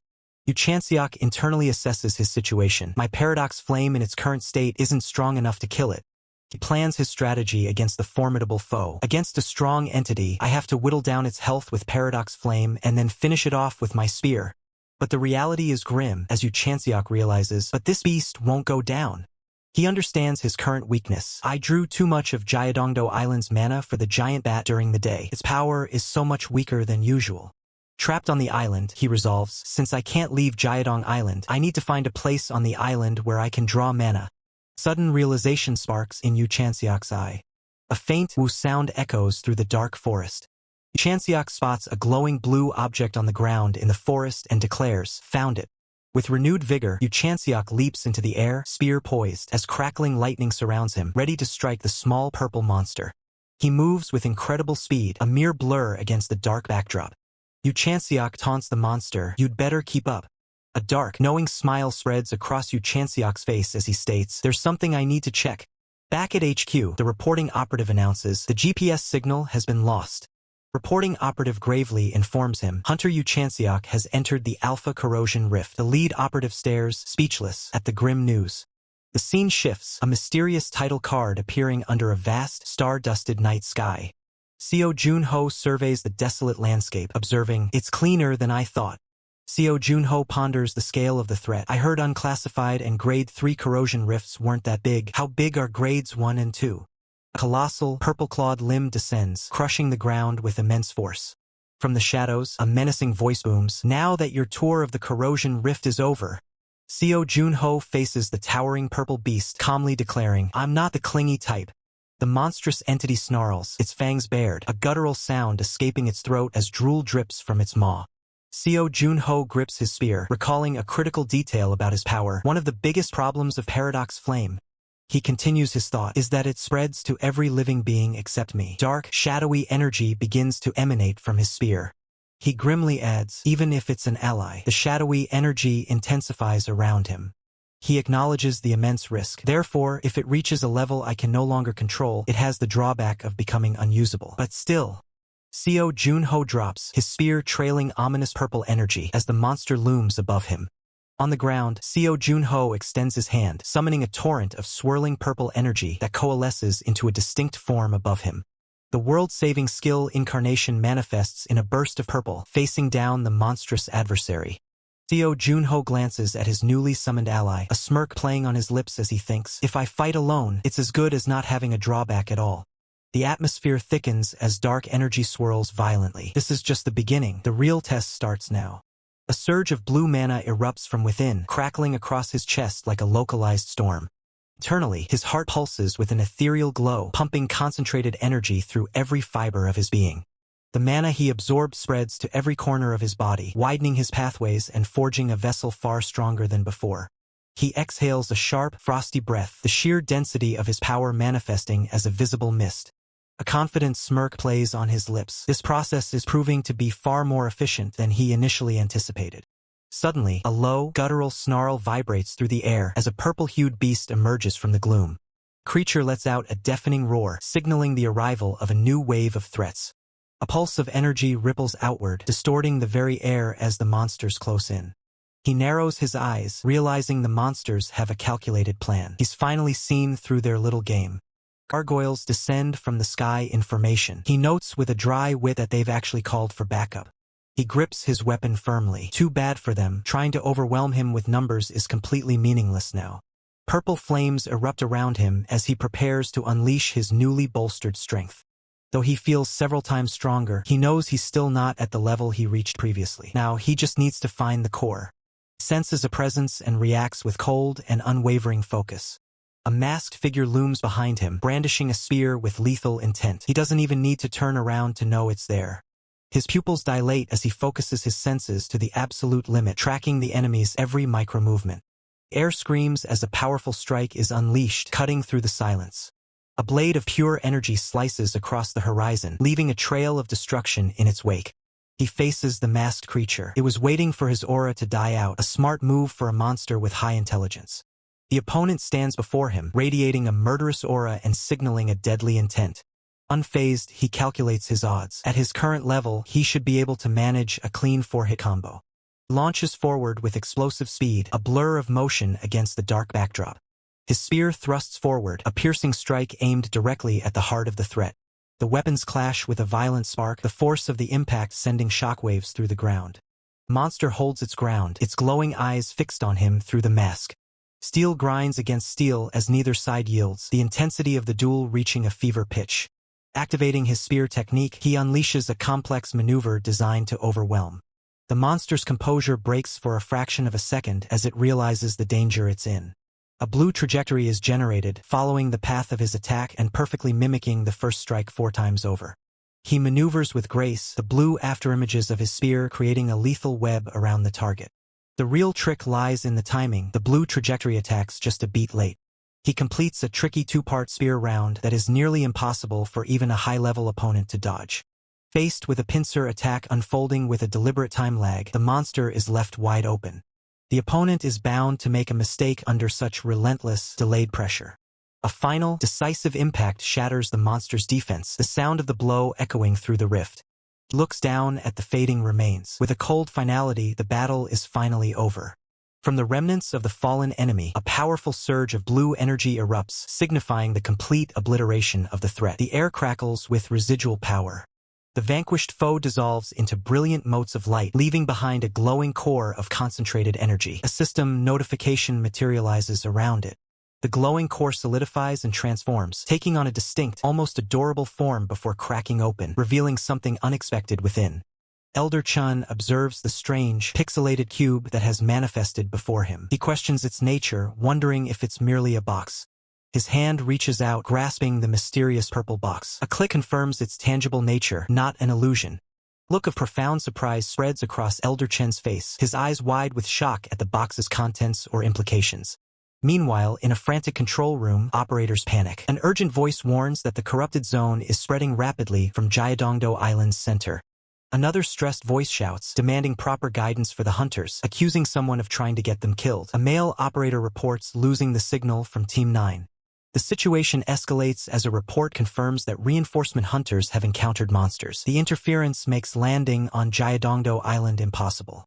A man in the control room, likely a manager, stares in horror, his face etched with despair as he internally questions if this is truly the end. He agonizes over his helplessness, wondering if he has no choice but to watch as all the hunters are wiped out. Suddenly, a voice calls out to him, "Manager." The manager's face contorts in shock as a message arrives from Hunter Yu Chanseok, who entered the Alpha Corrosion Rift. He frantically demands to know its contents. Another operator quickly responds, stating they will display the message on the main screen, a flicker of hope appearing in the tense atmosphere. The screen broadcasts a shocking update. The Alpha Corrosion Rift on Jaedongdo Island has been neutralized, and the signal has vanished, confirming its elimination. Further confirmation arrives. All corrosion creatures encountered by the hunters have been annihilated. The manager, stunned, mutters that it's a miracle. He looks up, his expression a mix of awe and bewilderment, wondering how such an impossible feat could have been accomplished. Elder Chun, now on a rooftop, gazes at the starlit sky, commenting on how pleasant the air feels, a stark contrast to the chaos he just witnessed. Suddenly, the scene shifts to a different battle. A powerful, blue-hued attack tears through the air, striking down multiple shadowy figures. Seo Jun-ho, his face grim and determined, wields a sword crackling with electricity, deflecting an unseen attack with fierce precision. His grip on the sword trembles, the strain of battle evident in his shaking hand as electricity courses through the blade. With a grunt of effort, Seo Jun-ho tightens his grip, pushing through the pain and exhaustion to maintain his hold on the weapon. His eyes, though weary, still burn with resolve. He gasps, noting the overwhelming number of enemies and the disappearance of Yu Chanseok. Standing back-to-back with his ally, Kim Min-jae, Seo Jun-ho is warned as Min-jae calls out, "Han Senga." The ally looks out at the horde of shadowy creatures below, a desperate question forming in his mind. Will they make it out of this alive? His ally, Kim Min-jae, is already at his limit, struggling to breathe. Seo Jun-ho's own exhaustion is palpable. Seo Jun-ho admits internally that he doesn't know how much longer he can hold on. A severe wound on his leg bleeds, a testament to the brutal fight. A monstrous rat-like creature with glowing eyes and razor teeth lunges forward, letting out a piercing shriek, its hunger evident. Seo Jun-ho pushes himself, launching into a desperate lunge, his sword still crackling with energy, trying to fend off the relentless assault. His body wavers, the exhaustion finally taking its toll. He feels his legs giving out beneath him. Surrounded by grotesque creatures, Seo Jun-ho struggles to stand, his legs refusing to hold him up, leaving him vulnerable. His ally, Kim Min-jae, cries out in alarm, calling for Sanga as the situation becomes dire, the monsters closing in. The monstrous creature's face fills the frame, its gaping maw and sharp fangs promising a swift, brutal end. Kim Min-jae's eye widens in horror, reflecting the imminent danger as he prepares for the worst. Just as all hope seems lost, a figure descends from the moonlit sky, a powerful presence interrupting the attack. Seo Jun-ho slowly opens his eyes, a flicker of confusion crossing his face as he perceives a new presence. He utters a confused "huh" as the shadowy creatures around them dissipate into dust, and a figure stands over his fallen ally, having seemingly appeared from nowhere. Elder Chun stands at the Jaedongdo Island Hunter Assembly Point, observing the injured. He muses that the corrosion creatures must have rampaged while he was gone. Observing the devastation, Elder Chun grapples with the scale of the destruction, a silent question forming in his mind about the sheer impossibility of the situation. As Elder Chun surveys the injured, Yoon Song spots him and calls out, relieved to see his ally finally arrive. Elder Chun acknowledges his presence, his thoughts on the task ahead.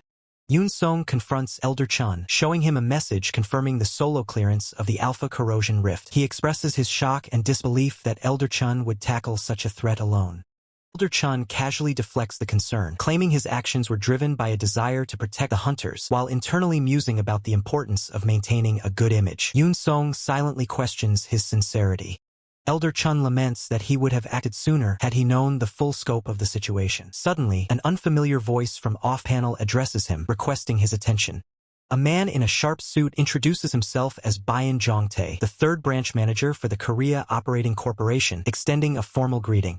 Elder Chun recognizes Bayan Jongtae as the one who summoned him, while the manager politely asks if he has a moment for a private discussion.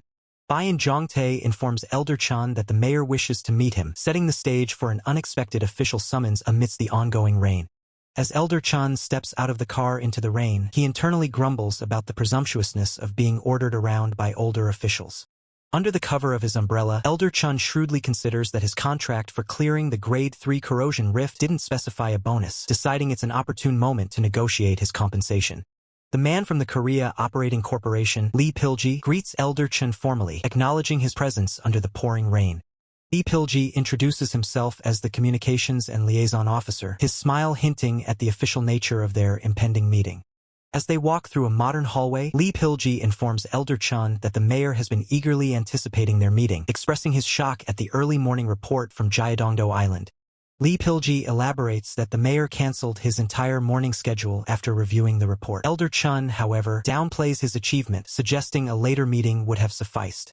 Lee Pilji emphatically disagrees, stressing the unprecedented nature of a rookie hunter like Elder Chun single-handedly clearing a Grade 3 corrosion rift, a feat not seen since the legendary Great Pioneer. Elder Chun, in an internal thought, acknowledges the difficulty of the solo endeavor. Lee Pilji opens a door, announcing Elder Chen's arrival to the mayor with a flourish. Mayor Park, from behind his desk, extends a warm welcome and thanks Elder Chun for making the journey.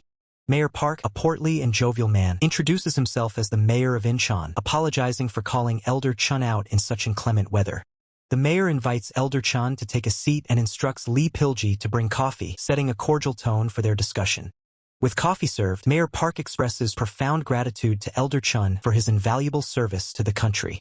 Mayor Park explains that Jaedongdo Island had been a persistent problem for Incheon, difficult to resolve due to budget constraints and the high cost of hiring guilds. He expresses relief that Elder Chun resolved it so efficiently and cost-effectively. Elder Chun agrees with the mayor's assessment. Mayor Park then expresses surprise, having learned that this was Elder Chen's very first commission, to which Elder Chun confirms it was. Mayor Park's excitement visibly escalates as he declares his immense pride that such an extraordinary talent's first steps as a hunter began in Incheon. The mayor launches into an impassioned speech about Korea being the safest country and Incheon's crucial role within it. Elder Chun, a drop of coffee clinging to his lip, internally wonders about the sudden shift in topic. Mayor Park continues his fervent monologue, highlighting Incheon's thriving economy, its airport's infrastructure, and its international cities, which attract countless foreign investors. With a clenched fist, Mayor Park emphasizes the vast capital flowing into Incheon's international cities and the critical role of its airport in global trade. Mayor Park pledges his full support, promising to ensure Elder Chen's path as a hunter will be smooth and assisted by the city. Elder Chen's eyes betray a deep weariness and annoyance, a stark contrast to the mayor's enthusiastic promises. Later, in the car, Lee Pilji asks Elder Chun about his ultimate purpose for becoming a hunter, seeking to understand his motivations.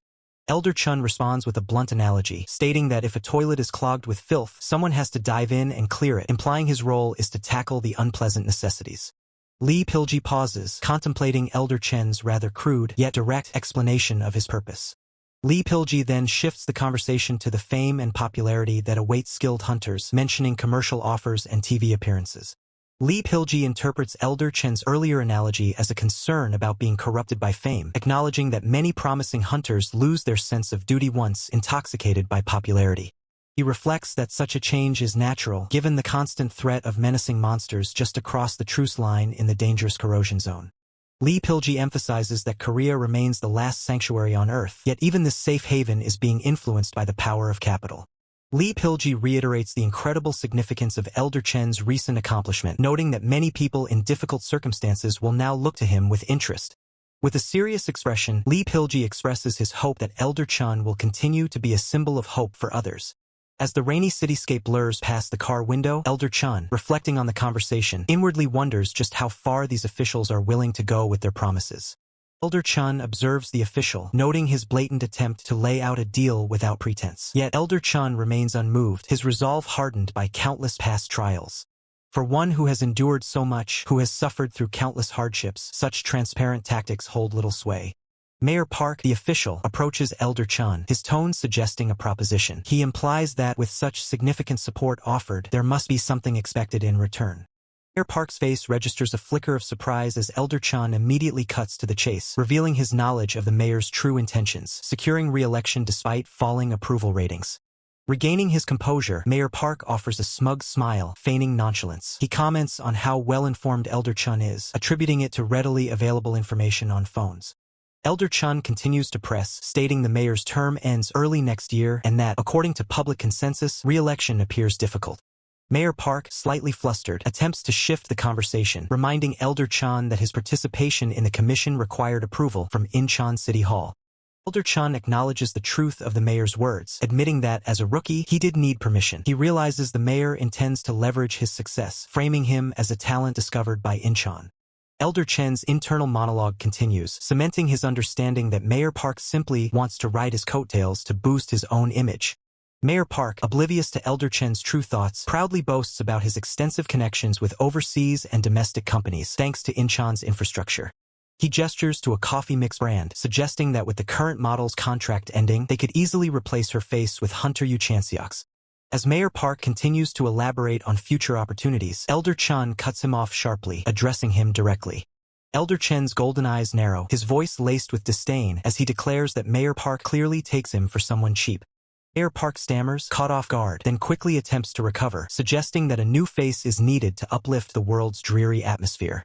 Elder Chen turns his head slightly, his expression unwavering as he considers the mayor's words, understanding the implication that his talent as a hunter is being commodified.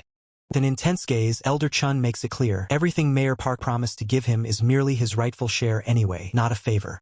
Mayor Park, now visibly flustered, desperately tries to salvage the situation by offering safe and high-paying commissions, but Elder Chen dismisses it as a truly uninteresting offer. With a dismissive wave of his hand, Elder Chen tells Mayor Park to simply extend his congratulations to the coffee mix model, effectively ending their conversation.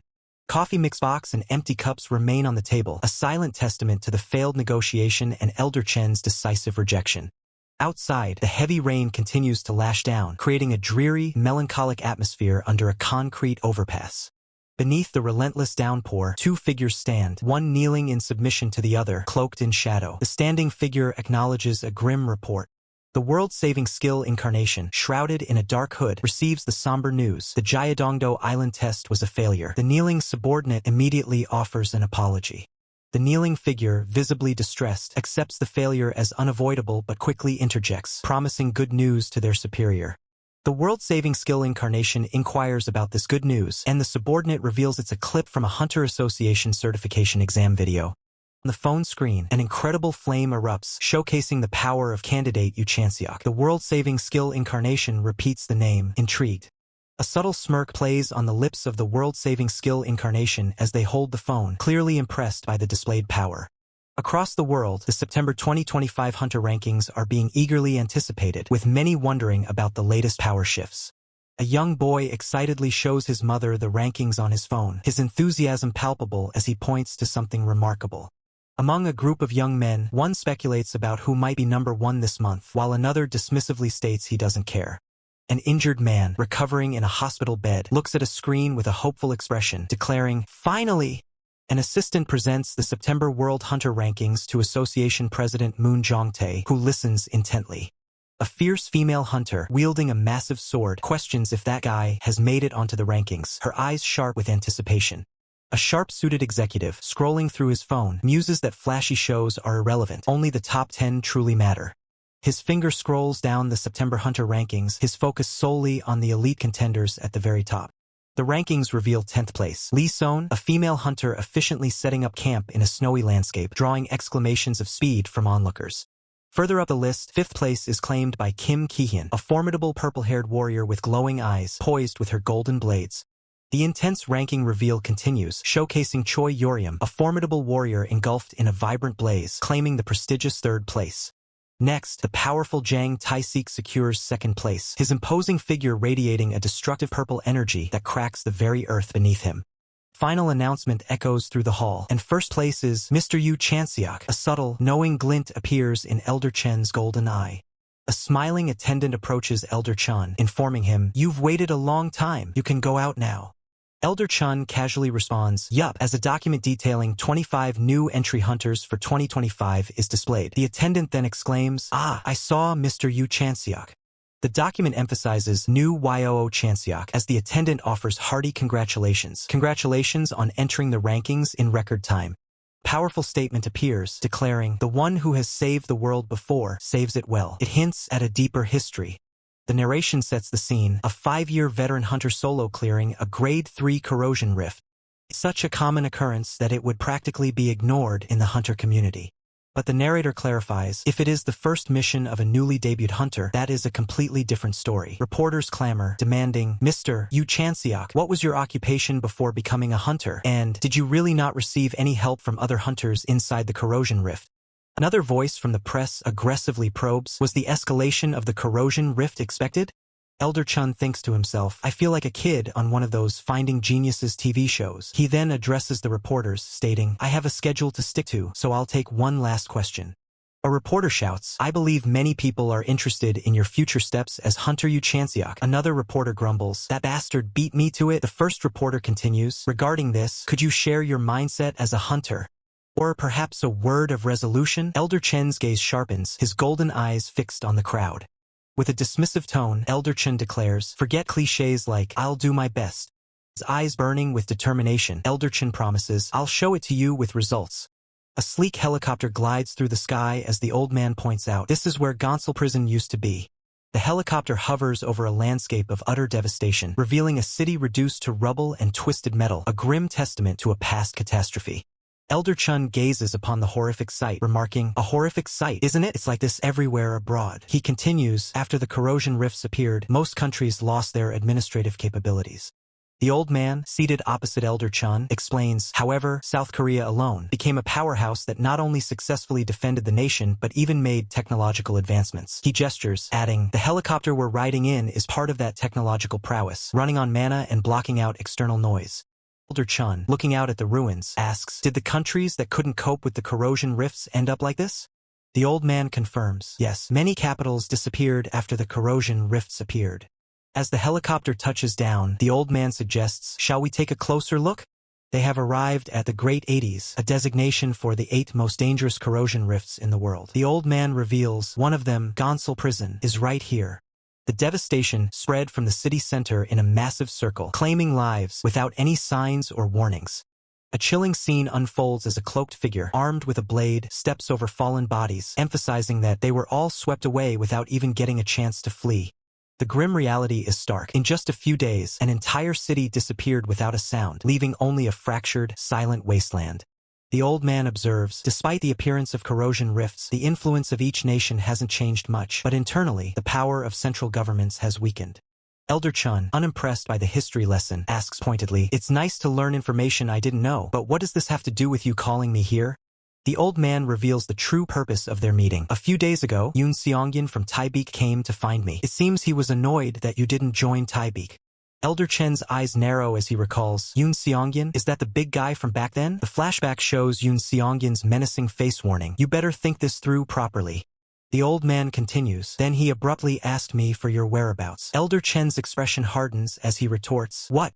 The old man reassures, of course, since it's personal information, I didn't tell him, but he then warns, the ideology of the Taebeek Guild is survival of the fittest. The old man delivers a grave warning, they might try to subdue you by force. Elder Chen scoffs, tsh, that's troublesome. He then admits, right now it'd be hard to beat that guy with brute strength. The old man observes, but looking at your actions, rather than belonging to a guild, it seems you want to do things on your own. Is that right? Elder Chun reluctantly concedes, yeah, well. The old man offers a solution. If you want to block Taebeek's approach, it's best to raise your own standing. For example, by taking on major missions proposed by the association president. Elder Chen's eyes narrow in suspicion. As expected, there was a motive, he states. You wouldn't just give them to me for free. Is there something you want? The old man's eyes gleam with shrewdness as he simply replies, the clear fact that I gave you help. The old man, continuing his cynical assessment, states that even as nations crumble under the weight of corrosion rifts, the intricate dance of international politics retains its profound significance. His words suggest a necessity for maintaining certain relationships, a need to grease the wheels. But Elder Chun, his hand already unbuckling his seatbelt, firmly declares his refusal to engage in such maneuvers. Wait, the old man exclaims, urgency in his voice as he insists that the Korean government views this matter with utmost importance. Yet Elder Chun remains unyielding, his expression resolute. He asserts that his mind will not be swayed, deeming it utter folly for any individual to be ensnared in the complex web of political machinations. The old man's frustration mounts as he addresses Elder Chun directly, rudely pointing out his status as a mere rookie hunter who has only just debuted. His eyes narrow, a bitter accusation in his tone, as he suggests that such excessive attention has become a poison to Elder Chun. Suddenly, a gust of wind whips through the air, sending papers scattering from the helicopter. The old man cries out in shock, demanding to know what Elder Chun is doing. Elder Chun, already airborne, looks back with a defiant smirk as he thanks them for the helicopter ride, plummeting towards the sea below.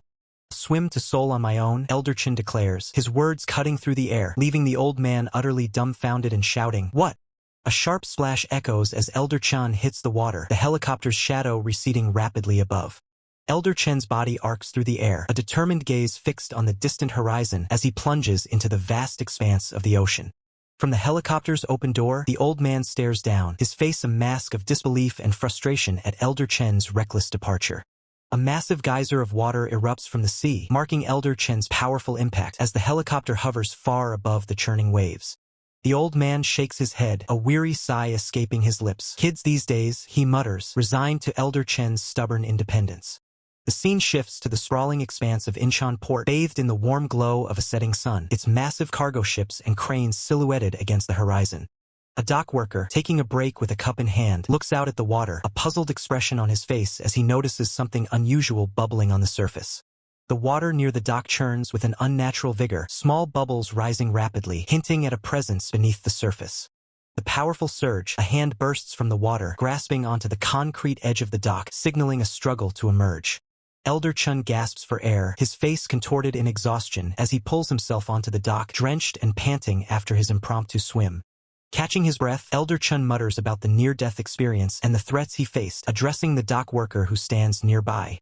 The dock worker, offering a kind gesture, acknowledges Elder Chen's ordeal, prompting a grateful thank you from the exhausted young man. Elder Chun, now recovering, pulls out his phone and surveys its screen, a thoughtful expression on his face as he remarks, "This one looks good." Perched on the edge of the dock, Elder Chun lets out a long, drawn-out phew, his silhouette against the vibrant sunset hinting at a moment of hard-won relief. His eyes, still reflecting the lingering exhaustion, harden with resolve. Elder Chun declares, "I'm gonna be busy for a while," his words hinting at serious undertakings ahead. A stark, almost ominous image of a large shrimp or prawn appears, its form intricately detailed against a black background, a cryptic hint of what lies beneath the waves. Narrator's voice cuts in, revealing that the sea itself was no longer ordinary, hinting at dangers lurking within its depths. Back in a more domestic setting, Elder Chun sits, his gaze fixed on his phone as he processes the information. He concludes, "So that's the content of this mission." A slight smirk plays on Elder Chen's lips as he considers the details, his internal monologue confirming his ambition. "It'll all be mine. Then it's definitely not a bad amount." The world faces threats of escalating magnitude. A Grade 3 corrosion rift, for instance, possesses the destructive power equivalent to a military tank. But the true terror lies in the higher tiers of these monstrous incursions. A Grade 2 corrosion creature is not merely powerful. It operates on a scale comparable to a natural disaster, capable of devastating entire regions. And for a Grade 1, the ultimate threat, an entire country must mobilize its full might to even hope of containing a single corrosion creature. Elder Chun, still absorbed in his thoughts, recalls his past triumph over a Grade 3 rift with Paradox Flame. He wonders if he can truly withstand a Grade 2, realizing he might need a powerful ally to eliminate all variables. His internal monologue continues, a desperate question echoing in his mind. Is there truly no one capable enough to join him? Then, a sudden realization dawns on Elder Chun, a name flashing through his mind. There is. Meanwhile, Seo Junho stands poised on a ship's deck, his formidable sword strapped to his back, ready for whatever lies ahead as the waves crash around them. Seo Junho calls out a name, Yu Chanseok, a slight turn of his head indicating he's addressing someone specific. Lady Hua, with a stern expression, directly asks about their destination, demanding to know how long until they reach Tsushima Island. Seo Junho checks his phone, giving a casual estimate, maybe about an hour now? Lady Hua sternly reminds him to replenish his stamina before their arrival, emphasizing the upcoming battle will be tougher than the last. She prompts him, asking if he's even listening. Seo Junho, startled by her persistent questioning, responds with a surprised "huh" as his shoulder armor gleams. Lady Hua, captivated by Seo Junho's gear, excitedly identifies it as Iron Seraph's shoulder gear, noting its limited edition status and aesthetic finish, before demanding to know how he acquired it. Seo Junho, annoyed, retorts, asking if she was always this talkative. Seo Junho casually explains that the junk dealer he contracted with gave it to him as a gift. Lady Hua, observing from a distance, grumbles that her own contracts never yielded such perks. With a confident smirk, Seo Junho dismisses Lady Hua, declaring that the level of expectation is different for a rising prospect like himself, who handled a Grade 3 corrosion rift solo, compared to a mere academy valedictorian. Seo Junho challenges Lady Hua, telling her that if she feels wronged, she should get stronger and become famous, leaving her with a thoughtful silence. Lady Hua considers his words, a single thought forming in her mind. So, Lady Hua, surprised and slightly indignant, asks Seo Junho if he needs a teammate, to which he simply confirms, right. A look of distress crosses Lady Hua's face as she ponders the danger, questioning if it's truly possible to face a grade 2 rift after nearly perishing in a grade 3. Yoon-sung, looking worried, stares intently at his phone, deep in thought. Seo Joon-ho's voice cuts through Yoon-sung's thoughts, challenging him directly. Don't you want to become stronger? Yoon-sung's eyes widen in response. Yoon-sung recalls Seo Joon-ho's past words, quoting him, "Since you're stronger than me, I could learn from you. That's what you said back then." Seo Joon-ho continues, his words a powerful promise to Yoon-sung. "If you still think the same, I can guarantee it." Seo Joon-ho's offer hangs in the air, a pivotal moment for Yoon-sung. "If I teach you." Seo Joon-ho promises Yoon-sung a dramatic increase in power, stating he can become several times stronger than you are now. Seo Joon-ho issues a direct challenge to Yoon-sung, his gaze intense. "What will you do?" Yoon-sung's resolve hardens, revealing the scars on his arm as he declares, "I have a reason why I must become stronger." Yoon-sung's determination is clear as he continues, "If only to become stronger." With unwavering resolve, Yoon-sung proclaims, "I jump into hell itself." Suddenly, a blaring system alert flashes, red warning lights signaling immediate danger. The system confirms an unidentified object ahead, revealing the ghostly silhouette of an ancient ship emerging from the mist. Lady Hua reacts with surprise, questioning, "A ship?" Seo Joon-ho corrects her, his gaze fixed on the horizon, stating, 5 ships in total." Lady Hua voices her concern, asking how they will reach the ships, emphasizing the need for secrecy due to the presence of civilians. Seo Joon-ho turns to Lady Hua, asking if she has a clever way to proceed. Lady Hua looks up, startled, responding with a surprised, "Huh?" Seo Joon-ho, with a teasing smirk, asks if Lady Hua possessed such a talent, then challenges her playfully, "Don't tell me you can't?" Lady Hua remains silent for a moment, her expression annoyed, before a thought crosses her mind. "So?" Lady Hua, now smug, taunts Seo Joon-ho, "There is something you can't do, huh? This is really easy." Seo Joon-ho bursts into laughter, mocking him. "Ha ha ha! He says he can't do it, ha ha ha." Amidst the turbulent waters, Han Sang-a, held by Yoon-sung, frantically warns him to be careful, complaining about the excessive splashing. She reminds him with a frustrated tone that she can't run on water yet. Yoon-sung's eyes widen in silent surprise, his focus shifting intently.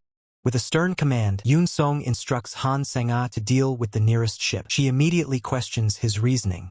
Yoon-sung explains, his gaze sharp, that he senses mana, noting that the energy emission grows stronger from the ships further back, indicating a significant danger. Understanding the gravity of the situation, Han Sang-a responds with a concise "Got it." Her eyes snap wide in sudden alarm as she questions what she sees. A human? A dark, ominous silhouette stands alone on the deck of a distant ship, its form vaguely human-like yet unsettling. Yoon-sung quickly corrects her, urging her to look closer. "No, open your eyes properly and look again." As Yoon-sung moves with incredible speed, he asserts that the figure's movements are distinctly inhuman. The ship, a horrifying skeletal creature, surrounded by its undead horde, lets out a blood-curdling quack. Han Sang-a executes a swift, precise landing onto the ship's deck, her movements fluid and practiced. Yoon-sung, watching from the water, calmly critiques her landing, warning that such an impact could damage her knees and adding a further caution. He continues, his voice carrying across the water, that such a forceful landing will only draw unnecessary attention. Indeed, the deck is swarming with a grotesque horde of undead, their empty eyes fixed on the new arrival. With a powerful stomp, Elder Chen's foot shatters the deck, a shockwave rippling outwards as his golden eye glows with fierce intensity. Elder Chen surges forward with blinding speed, a trail of crackling blue energy marking his devastating charge. Elder Chen calmly assesses the enemies, thinking to himself that they are not high-level threats, estimating them to be roughly the lowest tier of grade 2. His eye narrows as a realization dawns, his thoughts turning to Han Sang-a, wondering about her full capabilities. Han Sang-a unleashes a devastating green energy blade, tearing through the undead with immense power, causing Elder Chen to silently question if this is her true potential. Elder Chen's urgent shout rings out, "Han Sang-a!" Elder Chen warns her mid-action that she is expending far too much mana, cautioning that she will quickly deplete her reserves at this rate. He emphasizes that a significantly lower output of mana is sufficient for enemies of this level, prompting a pained groan of acknowledgement from Han Sang-a. A profound thought resonates. "Han Sang-a, you can become several times stronger than you are now, if I teach you." Elder Chen's face contorts in frustration as he shouts her name again. Han Sang-a, muttering a frustrated, "Damn it." Han Sang-a unleashes another overwhelming electrical surge, decimating the undead, as Elder Chen curses aloud, "Damn it!" Despite the devastation, Elder Chen's voice cuts through the chaos, reprimanding her once more. "Han Sang-a, still too much." He urges her again, with increasing urgency, to reduce it more as her overwhelming power continues. Han Sang-a's eyes burn with fierce determination, mana visibly swirling within them as she pushes her limits. Somber truth echoes. The life of the weak is a tragedy, infinitely cold and endlessly dark. A younger Han Sang-a, tears streaming down her face, resolves with fierce conviction, I must become stronger. As a blindfolded zombie lunges, Elder Chun shouts a final, urgent warning. In front of you, Han Sang-a. A colossal lightning bolt descends from the heavens, splitting the very air with its raw, destructive power. Her face now hardened with resolve, Han Sang-a's eyes glow with controlled power, her determination unwavering. For the fastest releases and to support the creators, remember to read at azurascans.com. Standing victorious amidst the defeated horde, Han Sang-a holds her blade, her stance radiating newfound power and confidence. Elder Chen's foot descends onto the deck, and he asks Han Sang-a, is it over? With a thumbs up, Elder Chun confirms he has single-handedly dealt with all the other enemy ships. Han Sang-a looks down at her sword, a hint of frustration on her face, silently acknowledging that it wasn't a situation where I could be stubborn. Elder Chun breaks the silence, offering a sincere thanks for the advice he just received. Han Sang-a doesn't even look back as she loads her weapon, dismissively noting that the world is full of idiots who couldn't learn even if she spoon-fed them the answers. Elder Chun looks genuinely perplexed, mentioning that this is the first time anyone has ever bothered to give him advice. He questions if the academy isn't supposed to be a place for learning, wondering why his seniors or peers never helped him out before. Han Sang-a stops, her expression turning cold. She explains that because she mastered everything so quickly, others simply found her annoying. She then throws a sharp question back at him, asking if he's worried that her advice might eventually make him stronger than her. A haunting image of a younger Han Sang-a, drenched in blood, flashes forward as she makes a chilling declaration. There isn't a single teacher she hasn't already surpassed. Elder Chun can only stare in stunned silence, his face twisting into a comical expression of pure shock at her overwhelming confidence. She continues walking through the carnage, telling him not to worry because that'll never happen. She promises to make sure he'll be looking up to her for the rest of his life, a statement that clearly irritates Elder Chun. The weight of the mission settles in as the title card appears. World saving is a skill. The scene shifts to the edge of the island, where the dark waters lap against the concrete pier under a heavy, overcast sky. Two officers stand at a stiff salute, their faces grim as they prepare to see the hunters off on their dangerous infiltration. Officers announce they will remain on standby at Geoge Island and wish the duo luck. Elder Chun acknowledges them, telling them to keep up the good work as they prepare to move inland. Checking the intel, Elder Chun notes that according to the lone survivor, the hostages are being held at a shrine. Han Sang-a holds up two fingers, clarifying that there are actually two shrines on the island, the Gaijin Shrine and the Atazumi Shrine. She calculates the distance, deciding that the Gaijin Shrine should be their first stop since they could reach it on foot in just a couple of hours. Elder Chun narrows his eyes, realizing the real problem isn't getting there, but the journey back. With 15 hostages to account for, the logistics of a retreat become a nightmare, especially if any of them are wounded and unable to move quickly. The atmosphere grows heavy as Elder Chun senses a sinister mana beyond the fog, a feeling so sharp it feels like it's tearing at his skin. He knows the corrosion creatures will be hunting them relentlessly. To ensure they can return safely with the survivors and avoid being swamped by attackers, Elder Chun concludes that they need one vital thing, a vehicle.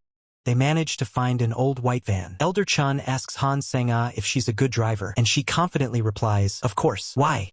The van suddenly roars to life, tearing across the terrain with violent speed as the tires kick up dust and debris. Elder Chun is thrown against the interior, his face contorted in terror as he screams that her good driving was a total lie. The van plows through a crowd of creatures with zero hesitation. Elder Chun yells out, asking if the brakes are just for decoration at this point. Han Sang-a doesn't even flinch, shouting back that if he doesn't like her style, he's more than welcome to take the wheel himself. Elder Chun grips the handle tightly, deciding it's better to just shut up and survive the ride. He kicks the door open and leaps onto the roof of the speeding van, his spear at the ready as they barrel toward the enemy. He reasons that even this reckless driving is better than relying on his own license, which has been gathering dust for 20 years. Besides, he knows his true strength lies in combat, not behind the wheel. With a determined look, he prepares to strike, his eyes locking onto the targets ahead. He launches a powerful strike from his perch, the impact sending shockwaves through the air as the van continues its relentless advance. A creature is torn apart in a spray of dark fluid as Elder Chen's weapon finds its mark with lethal precision. To keep himself from being thrown off the roof by Han Sang-a's erratic turns, he quickly secures a strap around his hand. He pulls it tight, testing the tension as the van swerves violently. Satisfied that it's sturdy enough to hold him, he readies his spear once more, a grim smile playing on his lips. Suddenly, his eyes widen as he spots a new threat emerging from the treeline. He shouts a warning to Han Sang-a, alerting her to a fresh wave of creatures incoming from the left side of the road. Han Sang-a's eyes burn with manic intensity as she grips the steering wheel, telling him to leave it all to her. Elder Chen senses something is about to go horribly wrong, trying to stop her before she does something truly insane. She lets out a wild laugh, screaming for the monsters to go roll on the pavement as she prepares for a high-speed collision. Elder Chen can only lament his choice, realizing too late that he definitely should have been the one to drive. Van speeds deeper into the island's interior, passing through a valley toward the distant, fog-shrouded mountains. They reach the forest path, the sound of the engine echoing through the dense trees as they approach the shrine's entrance. The massive torii gate looms ahead as they reach the shrine's entrance. One of them shouts to get inside immediately, while another frantically asks about the horde of monsters closing in from behind. Gripping the steering wheel with intensity, the woman declares she will handle the pursuit. The man seated beside her gives a curt nod of approval, trusting her resolve. The van screeches forward, tires smoking as it hurtles toward the objective. She screams that she's going ahead, pushing the vehicle to its absolute limit. The man prepares to move, a dark aura beginning to swirl around him as he readies a powerful skill. Leaping from the moving vehicle, he looks back at the encroaching threat. Since they won't stop their relentless chase, he decides it's time to thin their ranks. His eyes sharpen, focusing on the stairs leading up to the shrine as the energy intensifies. Activating his power, a massive explosion of fire erupts, consuming the path in a brilliant, destructive display of power.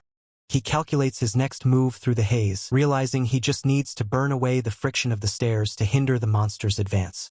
With swift movement, he maneuvers through the smoke, his silhouette framed by the fading flames. He lands gracefully, the energy dissipating as he reaches the inner grounds of the shrine. In the shadows of the pillars, he finds the survivors. One young man is bound tightly with thick ropes, his face hidden in despair. The woman approaches the captives, her expression softening as she asks if they are okay. The young man looks up, his eyes wide with shock and confusion at the sight of his rescuer. She stands tall, sheathing her blade behind her back as she introduces herself as a hunter. The survivor begins to tremble, a primal terror taking hold of him. Blood-curdling scream rips through the air as the man loses all composure, his voice echoing with pure panic. Startled by the reaction, the woman frantically tries to calm him down, explaining that she isn't there to capture him, but to save him. Tears stream down the man's face as he bellows at the top of his lungs, telling her to run away as fast as she can. She freezes, her eyes widening as she realizes the source of his absolute dread. A gargantuan samurai monster, clad in blood-red armor and wreathed in spectral flames, towers over her like a god of death. Before the samurai can strike, the man intervenes, his spear clashing against the massive blade in a shower of sparks. Maintaining his guard, he commands her to get the survivors into the car while he handles this monster alone. The samurai monster glares down, its demonic mask twisted into a permanent, murderous grin. With a terrifying roar, the armored beast raises its sword high, the sheer pressure of its aura cracking the ground. The man's eyes narrow, tracking every micro-movement of the giant's blade as he prepares to parry the lethal blow. The samurai brings its weapon down with immense force, but the man stands his ground, the impact creating a massive shockwave. Suddenly, the van comes roaring back, slamming into the samurai monster with the force of a freight train. The woman screams in final defiance as she uses the vehicle as a makeshift battering ram. The samurai is crushed against the shrine walls, the stone shattering under the combined momentum of the car and the monster's bulk. Steam and smoke billow from the wreckage as the man watches the dust settle, his spear still at the ready. He turns to her with a deadpan expression, telling her that she is never touching a steering wheel again once they return. She grumbles for him to just get in already. The van speeds away from the shrine. The man confirms that all the hostages are safely on board. The woman glances at the rearview mirror, her face pale as she senses something following them through the trees. The man shouts for her to keep her eyes on the road, his own gaze fixed on the darkness behind them. Dozens of glowing red eyes ignite in the thicket, a new wave of predators emerging from the shadows to claim their prey. The creatures let out a collective, bone-chilling shriek as they lunge toward the retreating van. The man sighs, noting with grim realization that the samurai monster is somehow still alive, even after taking a direct hit from the car. The grim realization of the samurai monster's resilience is momentarily set aside as we flash back to a critical moment. Amidst a desperate situation, a short-haired woman, her voice laced with shock, urgently asks Han Sang-a to lend her sword. Her plea is met with fierce resistance as she exclaims that asking a swordsman for their blade is a grave insult. Yet the relentless KRR of approaching monsters underscores the dire need. Elder Chun, with unwavering resolve, reminds her of the stark choice: a swordsman's honor or the lives of the people. He believes she knows which holds greater importance. In a swift, decisive motion, the sword is launched through the air, spinning with deadly grace before being expertly caught. Elder Chun grips the hilt, his eyes burning with focused intent as power crackles around him, ready for the impending battle. A close-up reveals the glowing blue device on Elder Chen's wrist as he muses, admitting he hadn't anticipated needing to utilize this power so soon. The scene shifts, a narrator's text box establishing the context. A few days ago, inside the Jayadongdo Grade 3 corrosion rift, Elder Chun stands in a desolate landscape, a mysterious purple cube glowing in his hand. Elder Chen's face registers profound surprise as he gazes at the newly discovered item, uttering a single, astonished word. "This is..." The camera focuses on a metallic glove, its wrist section emanating a soft, luminous blue glow, hinting at its hidden power. Elder Chun examines the glove on his hand, a clear blue energy now swirling around it. He realizes that it is far from an ordinary glove. A closer look at the glove reveals its true function. It is actively gathering mana from the atmosphere, a steady stream of energy flowing into its core.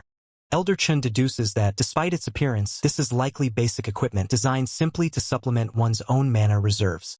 Considering the maximum mana storage capacity of this mana battery glove, Elder Chun calculates its operational time to be approximately 5 minutes. With this newfound power, Elder Chun feels a surge of confidence, believing he can become strong enough to rival even Lee Se-eun. Elder Chun leaps into action, a blur of motion, wielding both a katana and a spear-like weapon, ready to engage the encroaching threats. The mana-gathering glove on his wrist pulses with a vibrant blue light, indicating its full activation and the flow of immense power. The device glows with increasing intensity, a clear signal that Elder Chen's enhanced abilities are now fully engaged. Elder Chun slashes through hordes of shadowy enemies, the air crackling with purple energy as he effortlessly repels them. The short-haired woman watches in disbelief, her eyes wide with shock, muttering a stunned "no way" at the display of power. From the safety of the vehicle, she observes the aftermath, a multitude of defeated figures scattered across the ground. She questions in awe, "He suppressed that many of them?" Elder Chun, his expression resolute, holds his sword at the ready. He issues a clear command, "Now!" The car accelerates, leaving a trail of speed lines, as Elder Chun instructs them to head to the port without looking back, prioritizing their escape. The vehicle speeds towards Hatakatsu Port, a bustling cityscape now their destination, a temporary reprieve from the relentless pursuit. Inside the car, the short-haired woman expresses her frustration, having believed they only needed to get past the initial wave of enemies. But the respite is short-lived. A monstrous KUAK signals new pursuers. The short-haired woman questions in exasperation, where do they keep coming from, as more monsters swarm the bridge, with Elder Chun still atop the car. The short-haired woman warns that the car is reaching its limit, suggesting they abandon it and fight. But Elder Chun, calm amidst the chaos, simply commands, "Just drive." Her panic rises as she exclaims, "But at this rate!" The car's tires spin, and a bright blue energy emanates from beneath, pushing back unseen forces. Another guttural karak echoes as monsters are violently thrown back, repelled by an invisible barrier of blue energy surrounding the vehicle. The short-haired woman's eyes widen in surprise as she witnesses the phenomenon, a sudden realization dawning upon her. The car continues its escape, leaving behind a shimmering trail of blue energy, the mysterious force still active. She observes the monsters, who had been relentlessly chasing them, now halted as if blocked by an invisible barrier, a strange force holding them back. Her expression shifts to thoughtful contemplation as she murmurs, "Could it be?" Her gaze falls upon a glowing yellow geometric pattern emblazoned on a nearby wall, and she completes her thought. Because of that? Elder Chun confirms her suspicion, identifying the symbol as protective formation geometry, a powerful defensive technique. The short-haired woman, intrigued, asks about protective formation geometry. Elder Chun explains it simply as a drawing method that effectively repels monsters. Elder Chun reveals the unique origin of his skill, stating that even if he explained it, she couldn't learn it, as he acquired it in another world. A wave of self-satisfaction washes over Elder Chun as he thinks, "Man, I'm good. My skills are getting better and better." The short-haired woman probes further, asking if this geometry method can repel any monster. Elder Chen's expression turns serious as he admits its limitation. "I wish it could, but it doesn't work on the real ones."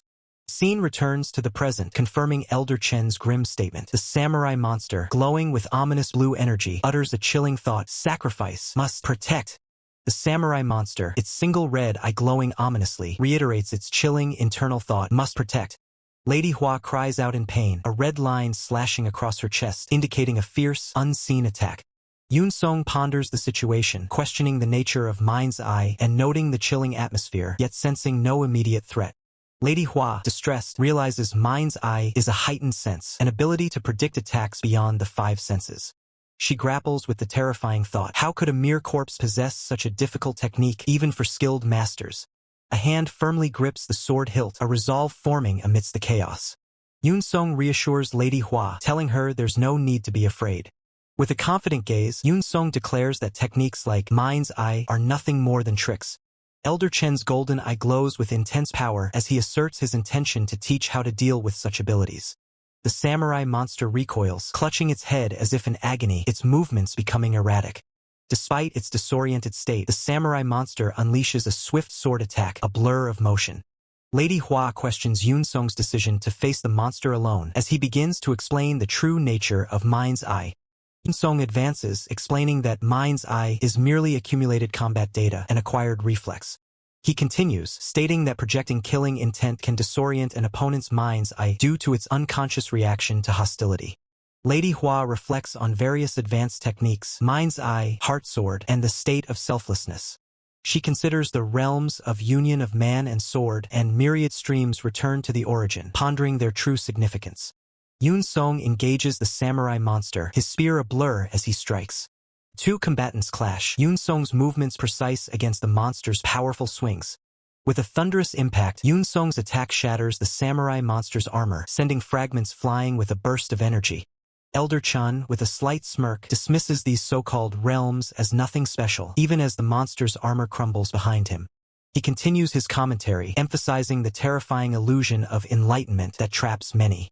Elder Chun explains that people get excited by special names, setting limits for themselves by believing this is enough. He declares that on the battlefield, what truly matters doesn't need a special name, even as pieces of the shattered armor fall. Remnants of the samurai monster's armor scatter, illustrating Elder Chen's point about breaking through perceived limits. Elder Chen's eye gleams with conviction as he asserts his right to make such a claim. His gaze intensifies, reinforcing his authority on the subject of transcending limits. He reveals that to escape that very trap himself, he paid countless sacrifices, a shattered reality reflecting his past struggles. Lady Hua observes Yoon Song, recalling his legendary survival, but laments that his ultimate move is merely Mind's Eye.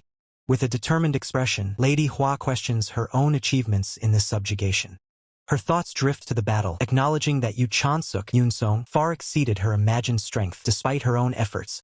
Her hand clenches into a tight fist as she resolves that she cannot continue with a half-hearted mindset. Lady Hua stands resolute, her back to the viewer, declaring her unwavering commitment to her goal. Turning to Yoon Song, Lady Hua makes a serious request. She has a favor to ask of Yu Chansuk. Her eyes fixed with intense determination, Lady Hua asks Yoon Song to truly teach her. With unwavering resolve, Lady Hua repeats her plea, seeking genuine instruction. Yoon Song, slightly taken aback, asks if he isn't already teaching her, but Lady Hua insists that advice or demonstrations are not enough. Lady Hua clarifies, requesting direct guidance, confessing her weakness compared to him and her urgency to grow stronger. Yoon Song's eye narrows, his expression thoughtful as he asks for her reason. Lady Hua confirms her motive, stating plainly that she seeks vengeance for her family. She then reassures him, making it clear she isn't asking for his help without compensation, offering him a card as Yoon Song glances over, a hint of surprise in his eyes. Yoon Song takes the card, reading the name KY Group. Lady Hua clarifies that it's her family's corporation, boasting a staggering market capitalization of 257 trillion. Yoon Song acknowledges her background, realizing she comes from a prominent family. Lady Hua quickly adds that despite this, her grandfather is the true owner, and she's already abandoned any claim in the succession battle. Yoon Song considers the implications, realizing that if he achieves something as a hunter, she might be drawn back into the succession battle. He then directly asks Lady Hua what she truly desires, knowing she didn't just give him the card for show. Lady Hua reveals her true demand. She wants Yoon Song to make her the best. In exchange, she promises him rare elixirs, those not even available through general distribution channels. Lady Hua asserts that Yoon Song, like her, desires to become stronger. She claims that with the elixirs she provides, he can finally reach the realm of power he yearns for. Yoon Song, however, remains unimpressed, internally thinking that his friend Han Sanga wouldn't believe such a proposition even if he told her. The narration shifts, revealing Yoon Song's inner thoughts, the realm Lady Hwa speaks of. He had already reached it a long time ago. His true motivation is revealed, to become stronger solely to restore the world to its former state. Yoon Song rejects her offer of rare elixirs, stating he doesn't need such hard-to-get items. Instead, he extends his hand, shaking Lady Hwa's. Yoon Song tells Lady Hwa to simply acquire this for now. She hesitantly asks if his request will suffice, to which he assures her it's plenty. More urgently, he directs them to move the car to the medical center. Inside the medical center, a doctor meticulously fills out paperwork, the soft scratching of his pen echoing in the quiet room. Doctor, holding a clipboard, is asked about the recovery time. He explains there are 7 patients, and considering their nutritional status, recovery will be complex. The doctor concludes that it will take at least a week before any of them can even hold a conversation. The doctor assures them they will be informed once the patients regain consciousness, asking them to allow the patients to rest. Yoon Song nods, acknowledging the instruction. Yoon Song calls out, addressing someone as Han Sang-a, declaring they should start immediately. Lady Hwa, startled, questions if he means right now. Lady Hwa turns to see Yoon Song standing some distance away, his spear planted firmly beside him, the wind rustling around him. Yoon Song raises a finger to his ear, posing a question before they begin their training. He then asks Lady Hwa if she believes she can dodge his spear swung with full power. Lady Hwa, looking perplexed, responds that it would obviously be difficult, questioning why he'd ask such a self-evident question, given the clear skill gap between them. Yoon Song, however, counters that it is indeed possible if she pushes her senses to their absolute limit. He points to his eye, emphasizing his words. He instructs her to see with her eyes, then to hear with her ears, emphasizing acute sensory perception. He continues, telling her to smell the scent. As Lady Hwa listens intently, a bead of sweat forming on her temple. And finally, to feel with her skin, as goosebumps rise on Lady Hwa's arm, reacting to his intense instruction. Yoon Song commands her to dominate all her senses, to fight not in the realm of unconscious reaction, but in the full clarity of consciousness. With a firm grip on Lady Hwa's arm, Yoon Song challenges her, asking if she's learned his lesson well. Lady Hwa's eyes widen in silent shock. Lady Hwa is left stunned, realizing Yoon Song has vanished before he even finished his sentence. She clutches her sword hilt, her senses on high alert. Her thoughts race as she tries to pinpoint his location, instinctively searching for any sound. Suddenly, Yoon Song appears behind her, a hooded, ominous figure, declaring her approach wrong as Lady Hwa turns, her sword drawn, eyes wide with alarm. Yoon Song's face is stern as he tells her she was too slow, reiterating his lesson. Senses must precede thought in combat. With his spear now at Lady Hwa's throat, Yoon Song emphasizes that in real combat, there's no time for thought. One must accept their senses as they are and move, because unmastered senses will only lead to deception. Yoon Song then pulls back, a calm expression on his face, declaring that the theoretical part of the lesson is over. Scene transitions to a title card, boldly proclaiming, "World saving is a skill." Suddenly, a massive impact rocks a distant building, sending debris flying. A guard turns, startled, as another powerful explosion echoes in the distance. One of the guards exclaims, wondering aloud where the other had gone amidst the chaos. The guard continues, frustrated, demanding to know why he wasn't called sooner before trailing off in shock. His eyes widen in terror as he utters a single, horrified question. What is that?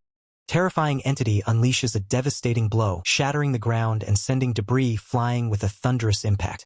Amidst the chaos, a fierce battle rages as Gong Kite swings his chain, only to be met by a swift, sword-wielding block, the impact ringing out with a sharp clang. Elder Chen's golden eyes narrow, his grip firm on the sword as he prepares for the next exchange, a palpable tension building. A mysterious figure, eyes glowing with an ethereal white light, deftly deflects an incoming strike, the force of the blow rippling through the air with a sharp crack. The ground erupts in a blinding flash and a deafening explosion, forcing a figure to leap back as massive chunks of earth are blasted into the sky. A character with light gray hair stares in wide-eyed terror, gripping their blade tightly as an ominous hum vibrates through the air, signaling immense danger. Seo Junho unleashes a powerful, sweeping strike with his weapon, the force of his attack generating a fierce whoosh as he moves with blinding speed. His eyes, wide with panic, betray his inner turmoil as he realizes the overwhelming power of the attack. He gasps, "I can't dodge it." A hand grips a weapon tightly as a voice urgently calls out, "Mr. Yu Chanseok," a sudden halt indicating surprise. Uniformed officer, wiping sweat from his brow, exclaims with urgency, "One of the survivors woke up just now. Let's go together." Lady Hwa gasps in surprise as Elder Chun, looking slightly disoriented, mutters, "Ah, is it that time already?" Lady Hua looks utterly bewildered as Elder Chen states, since it seems Han Sang-a has learned to block somewhat well, we'll end the first training session here and go inside. Lady Hua can only manage to repeat first training session? Amidst the calming sky, a voice asks, "Are you okay?" To which a faint reply comes, "Yeah." In the sterile quiet of a hospital room, the survivor, still recovering, recounts their ordeal, stating, "Unless I was hallucinating."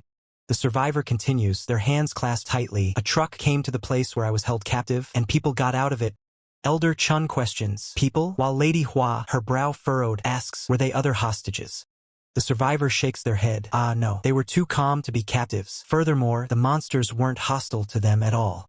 The survivor recalls the chilling scene. Rather, it looked like they were helping them. They picked out a few hostages and moved them to the truck. Elder Chen's eyes narrow in understanding. "I see. It was strange that there were only 7 hostages, so that was the reason." He then adds, "Still, the fortunate thing is, there was one person who escaped from that place." Survivor covers their mouth, a look of profound distress on their face, and whispers, "It wasn't an escape." Lady Hua's eyes widen in disbelief as the survivor reveals, "Those people let us go on purpose." Lady Hua exclaims, "What?" Elder Chen nods grimly, "So that was it after all." Lady Hua, still processing, asks, "After all?" Elder Chen's voice, now colder, continues, "It's strange that a mere civilian broke through and escaped a place that 2 skilled hunters barely managed to enter. Unless someone had let them go, they're skilled enough to be a hunter." Lady Hua's expression hardens as she questions, "Does that mean coming here was a trap in itself? Why on earth?" Lady Hua's voice drips with fury. "How dare they?" Elder Chen's golden eyes gleam ominously as a cold smirk plays on his lips. "Pull such a dirty trick," he states, his voice laced with menace, "the audacity." Lady Hua observes Elder Chen, pondering, "The reason Yu Chanseok is this angry. Is it because he's furious that they underestimate him? Or—" Lady Hua's thoughts continue, "Is it because they used human lives to set a trap?" Meanwhile, Elder Chen calmly asks the survivor, "Is there anything else you can tell us?" The survivor then unexpectedly states, "A cat," prompting a startled, simultaneous, from both Lady Hua and Elder Chen. Survivor elaborates, their eyes strained with the effort of recalling, "On the waist of the person who got out of the truck. There was a cat mascot." The survivor finishes, as the scene shifts to an imposing building with prominent Asian characters. As they walk through a vast, empty hall, Elder Chen remarks to think the airport mascot was a cat. Lady Hua asks, "How did you figure it out?" Elder Chen retorts, "Is your smartphone just for decoration?"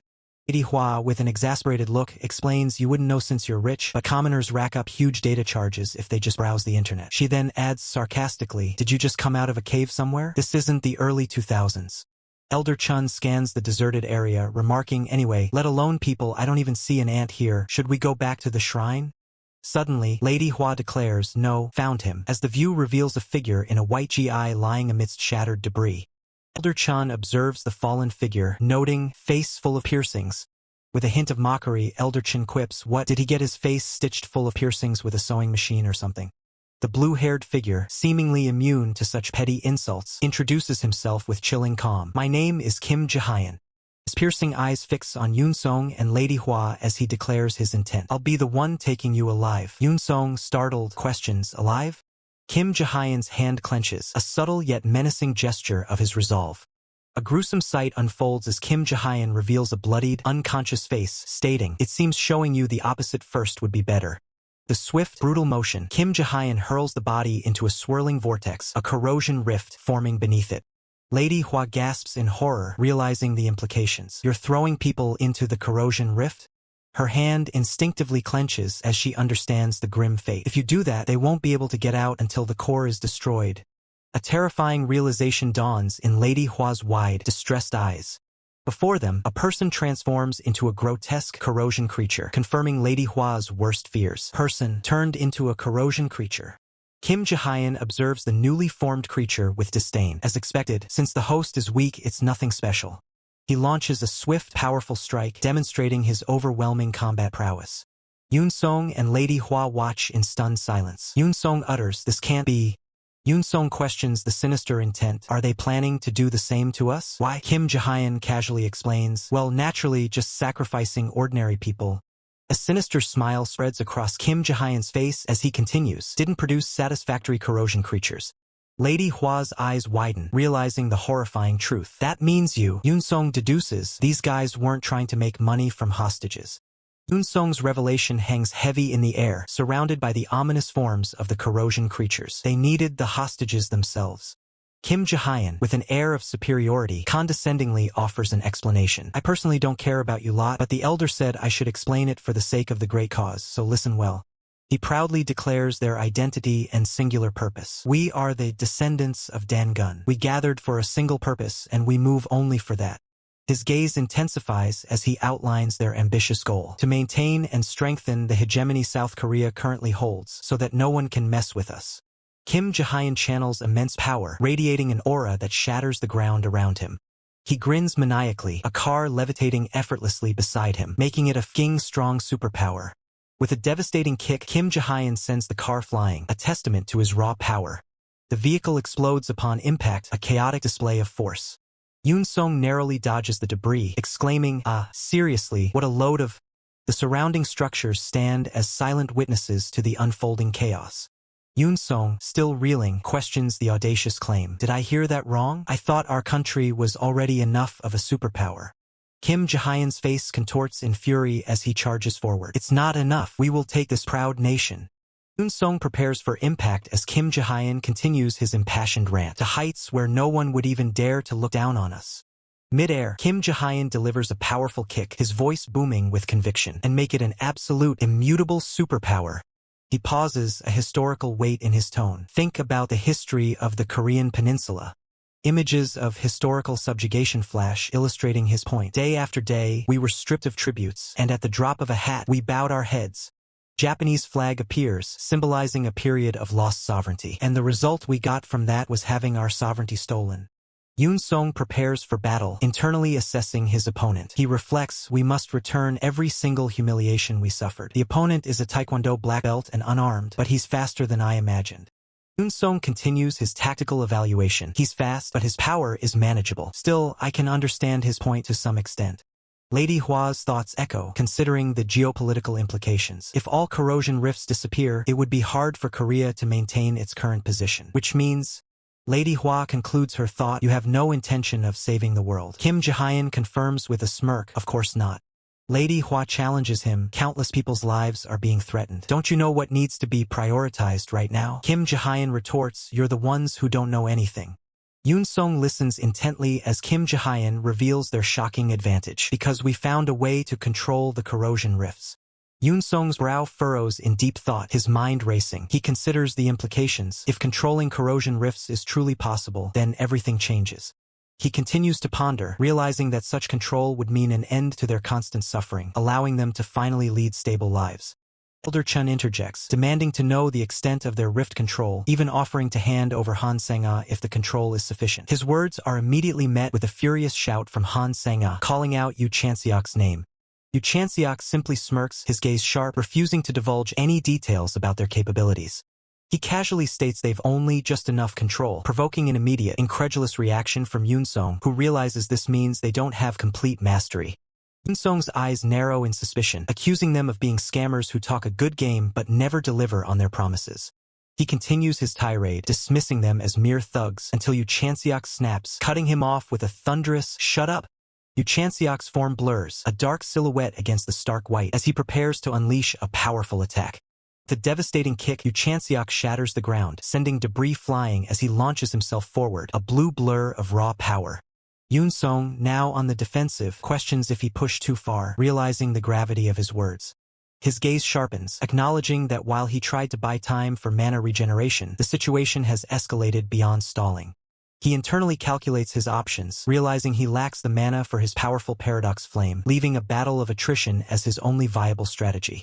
Yu Chanseok's eye widens in surprise, caught off guard by an unexpected development. Suddenly, Han Sang-ah unleashes a torrent of crackling green lightning, striking with fierce determination. Yu Chanseok scoffs, surprised by her sudden courage, having assumed she was paralyzed by fear. He mocks her, acknowledging her newfound bravery with a condescending tone. Yoon Sung quickly warns Han Sang-ah to stay back, knowing she's outmatched, while she quietly mutters about her gauntlet's dwindling charge. Yoon Sung directly asks Han Sang-ah if she needs more time, catching her off guard with his perception. He presses her for the exact duration she requires, a determined look on his face. Han Sang-ah, holding a glowing blue elixir, responds that she needs 5 minutes. She quickly consumes the potent elixir, its glowing liquid vanishing down her throat. The empty vial clatters to the ground, a silent testament to the desperate measure taken.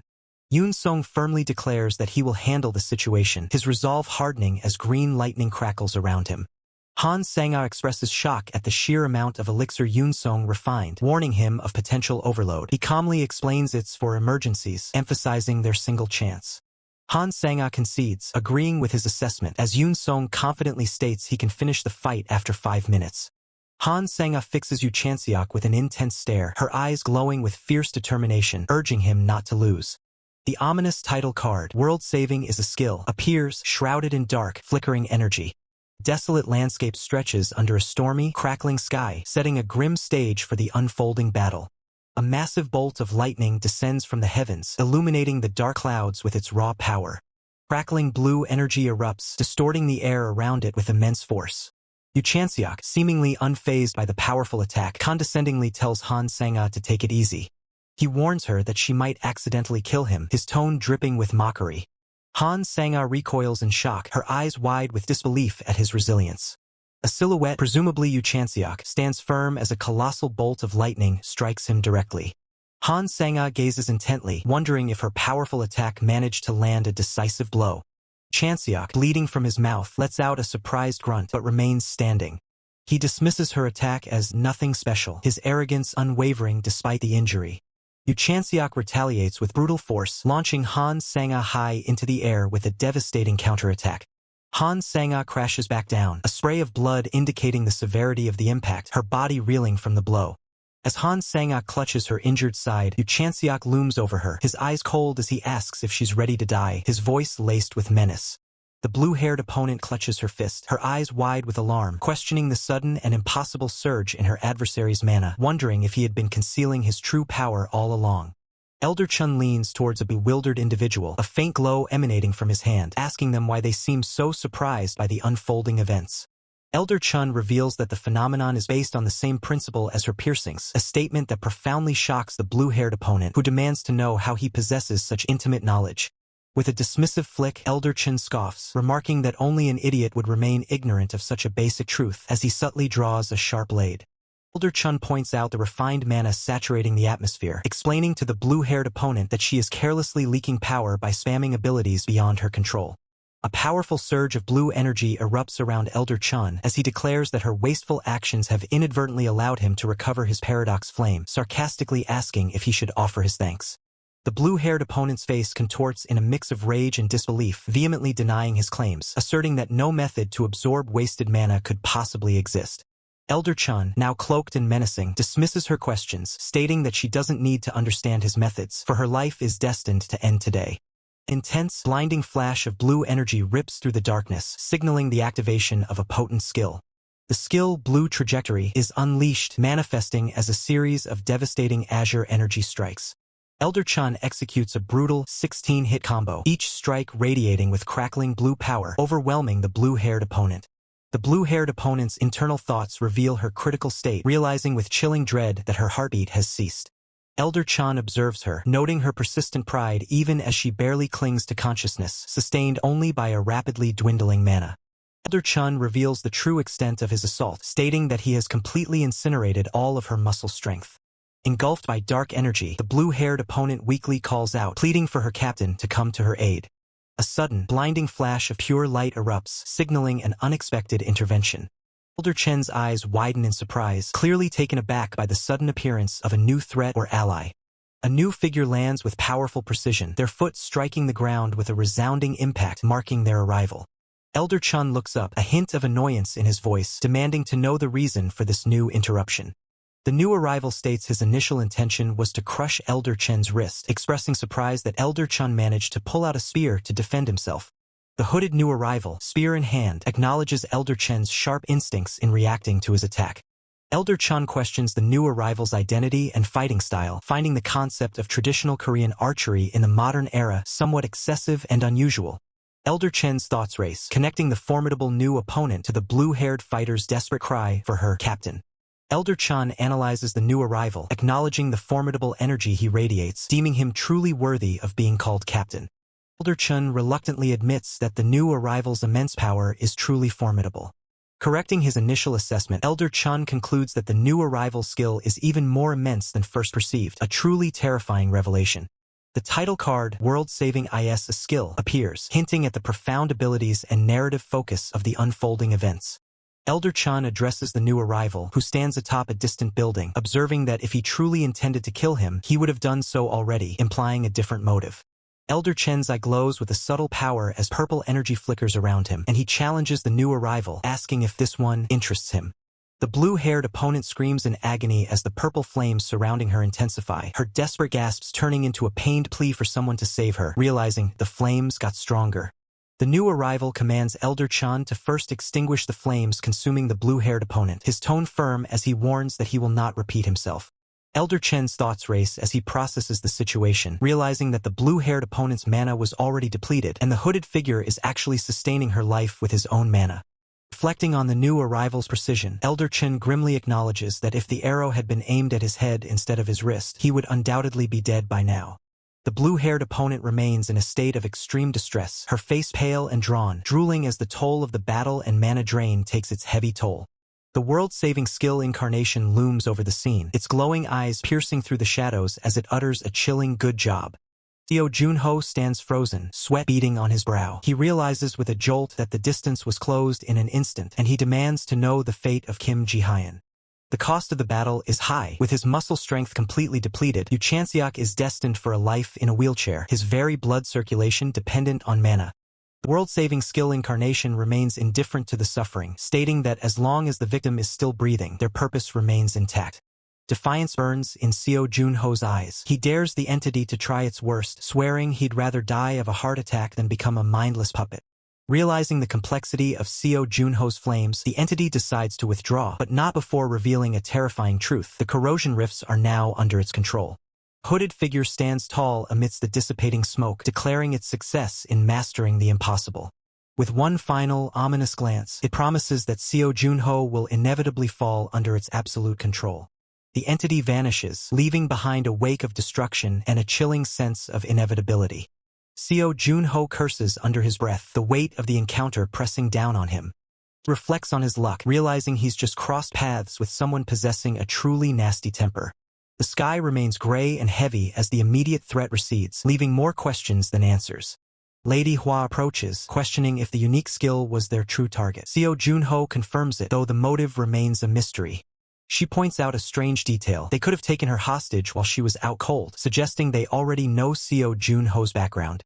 Seo Junho dismisses the idea of terrorists caring about such things, urging her to look deeper into their actual objectives. A realization strikes Lady Hua. She wonders if the government itself would find their actions distasteful.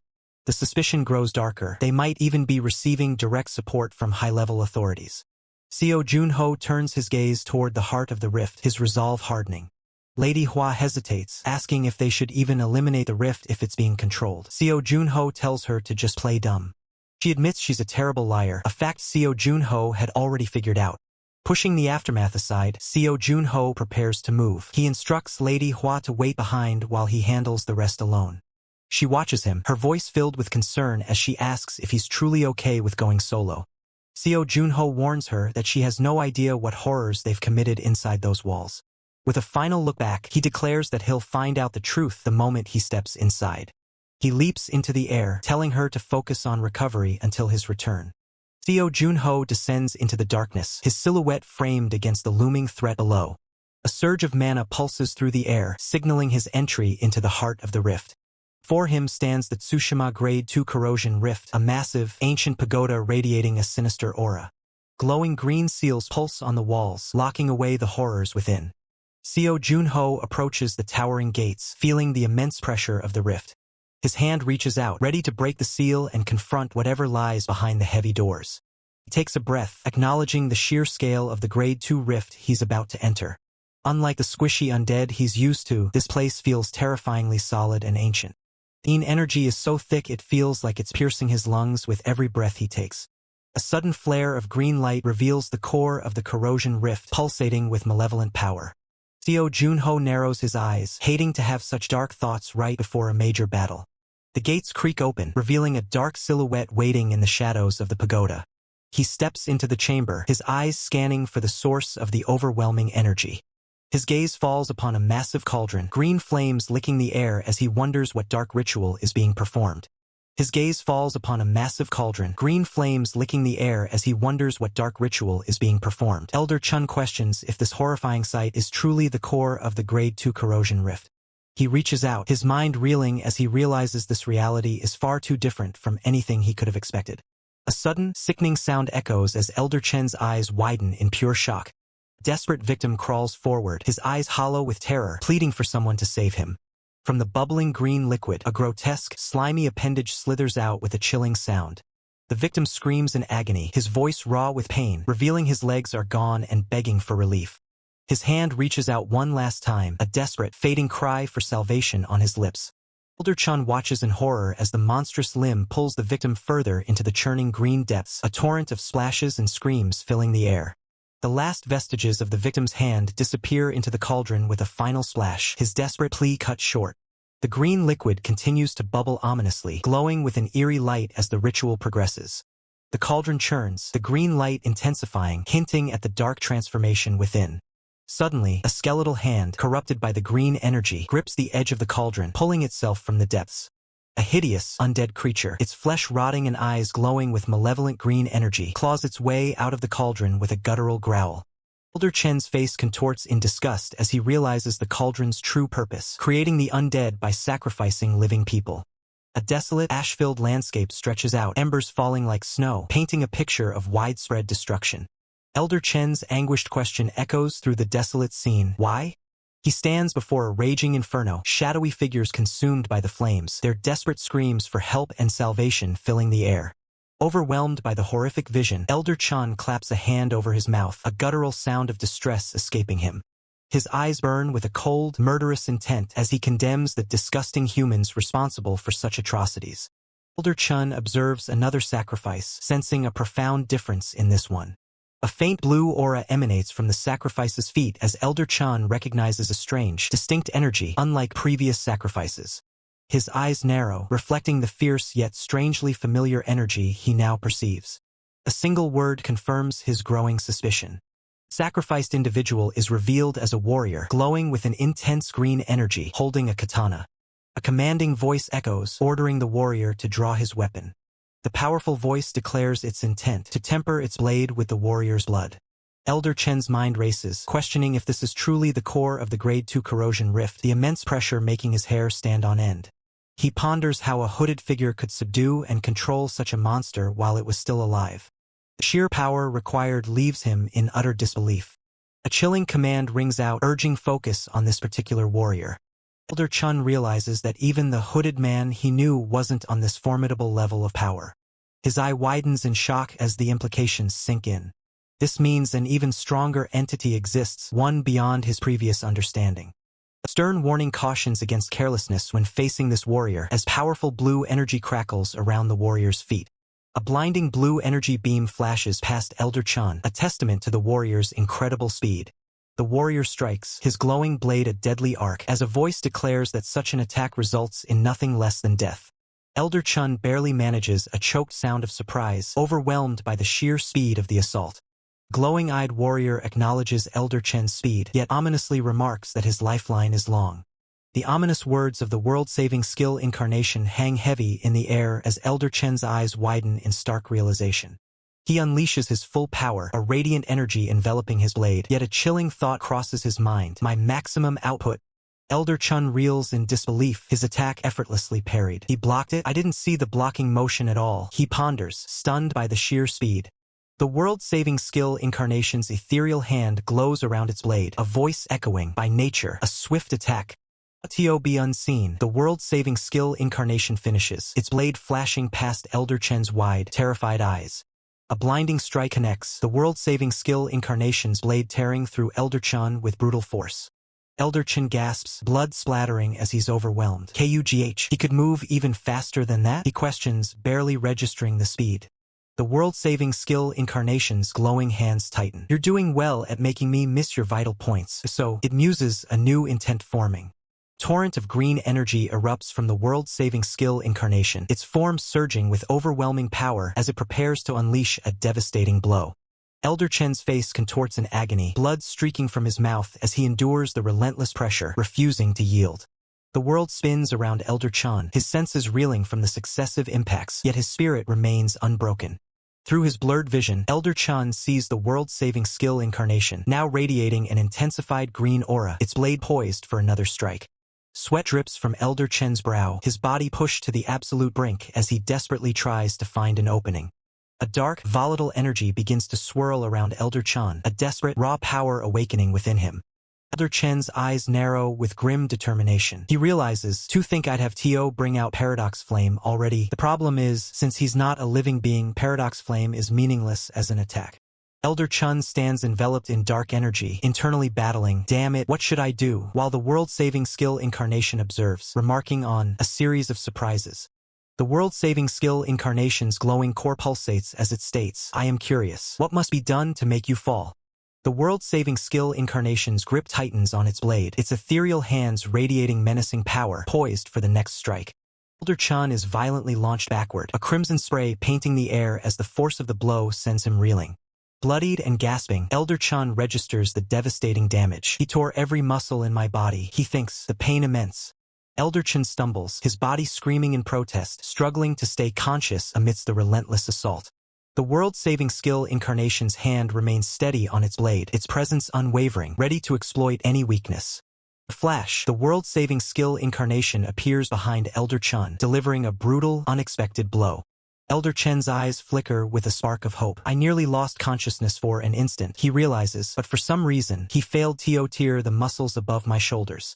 Activating his ability, Elder Chun resolves, I've got to use Paradox Flame to boost my recovery and rapidly heal the torn muscles.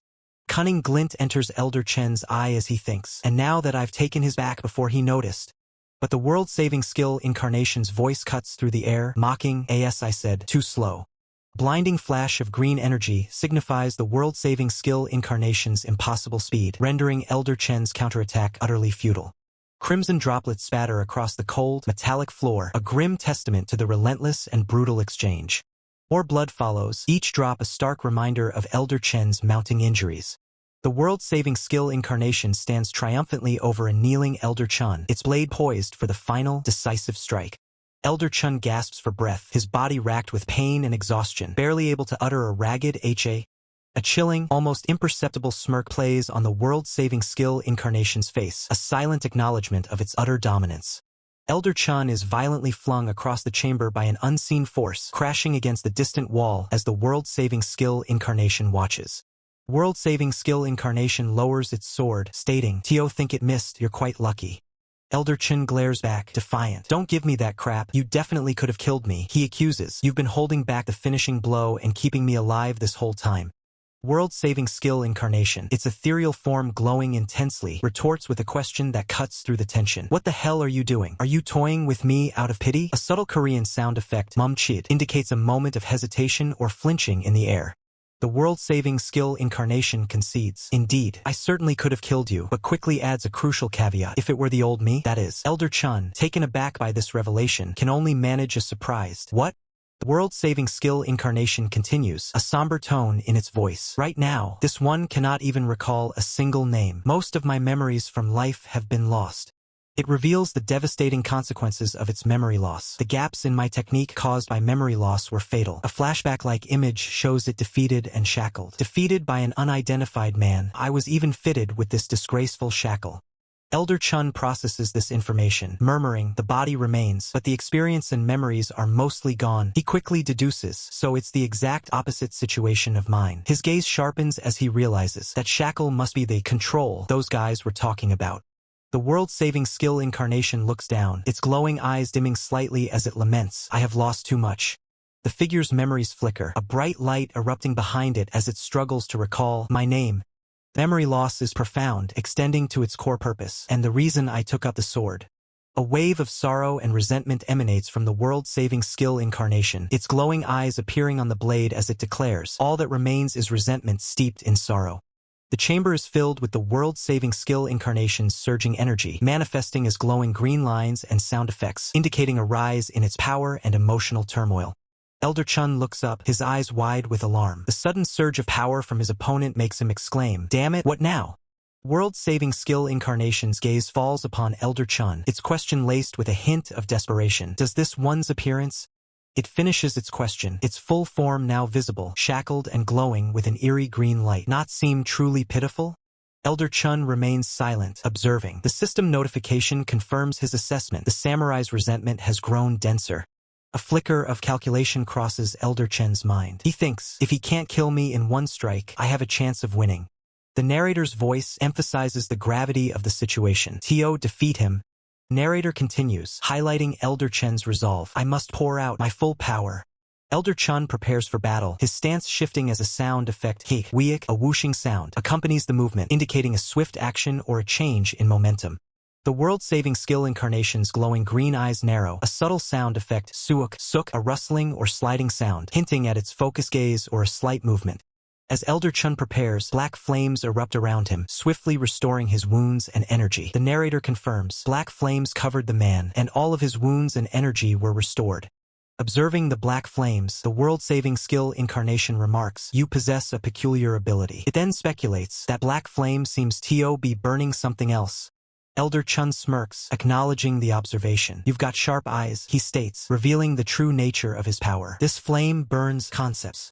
Elder Chun's expression shifts to one of intense focus, the black tendrils of his conceptual flame skill swirling around him, hinting at the immense power he's about to unleash. System explanation clarifies the mechanics of his unique ability, just as the conceptual magnitude of the fatigue of an individual differs from the friction of a staircase. The greater the quantity and scope of the concept, the more mana and proficiency it demands. The explanation continues, detailing the inherent risks, and since larger applications are harder to control, I must be careful not to get swept away by the backlash. Elder Chun recalls a past instance, a thought bubble revealing his meticulous control. When I took down Kim Jahyun, I had to be careful not to burn away his own muscle strength as well. He reflects on his current limitations. Of course, if it were the me from back then, I wouldn't have needed to worry about control. A stark comparison follows. If the me from another world was a greatsword, the current me is merely a fruit knife. Elder Chun extends his hand, a subtle ting, a light metallic sound or flick, indicating a precise, focused activation of his conceptual burning ability. With a determined gaze, Elder Chun declares his next move, a sinister purple aura emanating from his hand. From now on, I'm going to burn away all of this place's durability. The world-saving skill incarnation reacts with confusion, questioning, burn its durability? It then admits, I don't understand what you're saying. Elder Chun, with a dismissive gesture, decides against further explanation. I've done enough explaining already, so I'll skip it this time. The world-saving skill incarnation's glowing green eyes widen in surprise, a silent reaction to Elder Chun's cryptic words and the impending attack. Elder Chun unleashes his attack, a powerful surge of energy tearing through the environment, creating streaks of light and distortion as the world-saving skill incarnation is caught in the blast. The world-saving skill incarnation recoils from the impact, letting out a pained "Yuji" as Elder Chun's conceptual attack takes effect. Elder Chun, with a confident smirk, challenges his opponent. Try to understand while you're getting hit. He then reveals his strategic advantage. Since I've figured out that he has a limit, it actually works out perfectly. As the battle rages, Elder Chun's internal monologue reveals his true motivation. I was curious to see just how far the current me could go. The ancient structures of this realm bear silent witness to the escalating conflict, as Elder Chun pushes his limits against an unknown, formidable foe. His opponent, the ominous world-saving skill incarnation, manifests with chilling green eyes and a serrated blade, ready to strike. Elder Chun meets the attack head-on, his own weapon clashing violently against the world-saving skill incarnation's monstrous blade, the impact reverberating. Elder Chun's eyes narrow with intense focus, acknowledging the sheer power of his adversary. Sparks erupt from the point of collision, a testament to the raw force exchanged between the two combatants. Mid-air, Elder Chun deflects another powerful blow from the world-saving skill incarnation, maintaining his agile defense. A system notification flashes, slashed. Elder Chun has landed a critical hit on the world-saving skill incarnation. A burst of green energy dissipates into the sky, the remnants of the world-saving skill incarnation's attack or defense. Desolate landscape, scarred by the ongoing battle, stretches out beneath the turbulent sky. The very fabric of reality seems to tear, as massive chunks of earth float amidst a celestial energy ring, a direct consequence of their power. Giant fragments of rock are suspended in the air, caught in the vortex of energy. A brilliant flash of light shatters one of the massive rock formations, indicating Elder Chun's devastating offensive.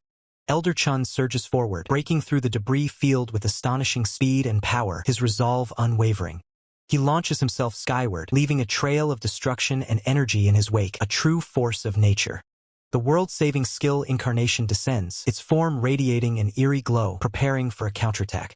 The world-saving skill incarnation's glowing green eyes fixate on Elder Chun, a silent declaration of its intent.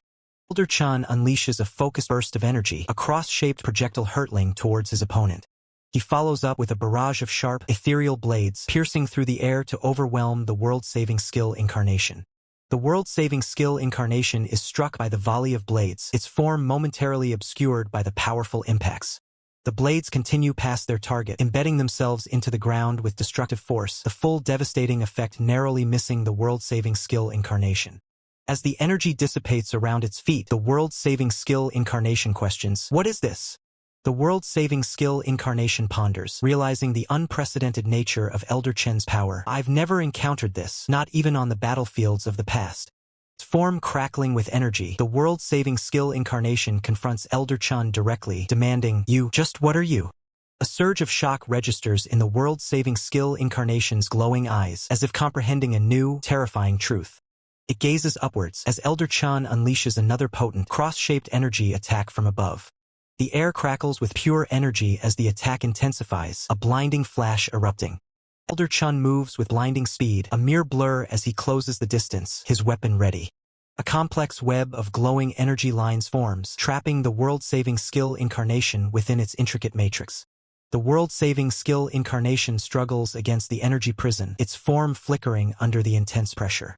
A pained roar escapes the world-saving skill incarnation, jar as the energy grid tightens its hold. From above, Elder Chun descends upon a colossal, transformed manifestation of the world-saving skill incarnation, prepared for a final confrontation. Elder Chun charges with fierce determination, his eyes glowing with power, an energy blade manifesting from his hand. World-saving skill incarnation, now a monstrous entity, roars back, launching itself into the fray. Their weapons clash in a blinding explosion of light and energy, the raw power of their collision tearing through the air. Elder Chun takes a direct hit, shards of energy erupting from his form, but his stance remains unbroken. Simultaneously, the world-saving skill incarnation also suffers a devastating blow, its body cracking under the immense force. Elder Chun's grimacing face reveals the toll of the battle, yet his resolve only hardens. A split-second glance reveals the intense, unwavering gazes of both combatants, each pushing past their limits, fueled by sheer will. Landscape itself is consumed by a vortex of destructive purple energy, signaling the unleashing of an ultimate power. A cataclysmic explosion of purple energy erupts, engulfing everything in its wake as the battle reaches its devastating climax. The intense battle's aftermath settles, and a grizzled warrior, his face etched with experience, ponders a profound question. "I'm just curious." He poses his query to a stoic companion. "How would you handle it? A battle against a warrior equal to yourself?" The vast, desolate landscape stretches around them as the warrior continues. "I know this question might not interest you, but..." The standing warrior turns away, contemplating the grim prospect of an opponent I absolutely cannot defeat. His expression darkens as he considers, if someone appeared with power equal to mine, if such a person were to appear. The bearded warrior's eyes narrow, his response sharp and direct. "Isn't it obvious? Between me and him..."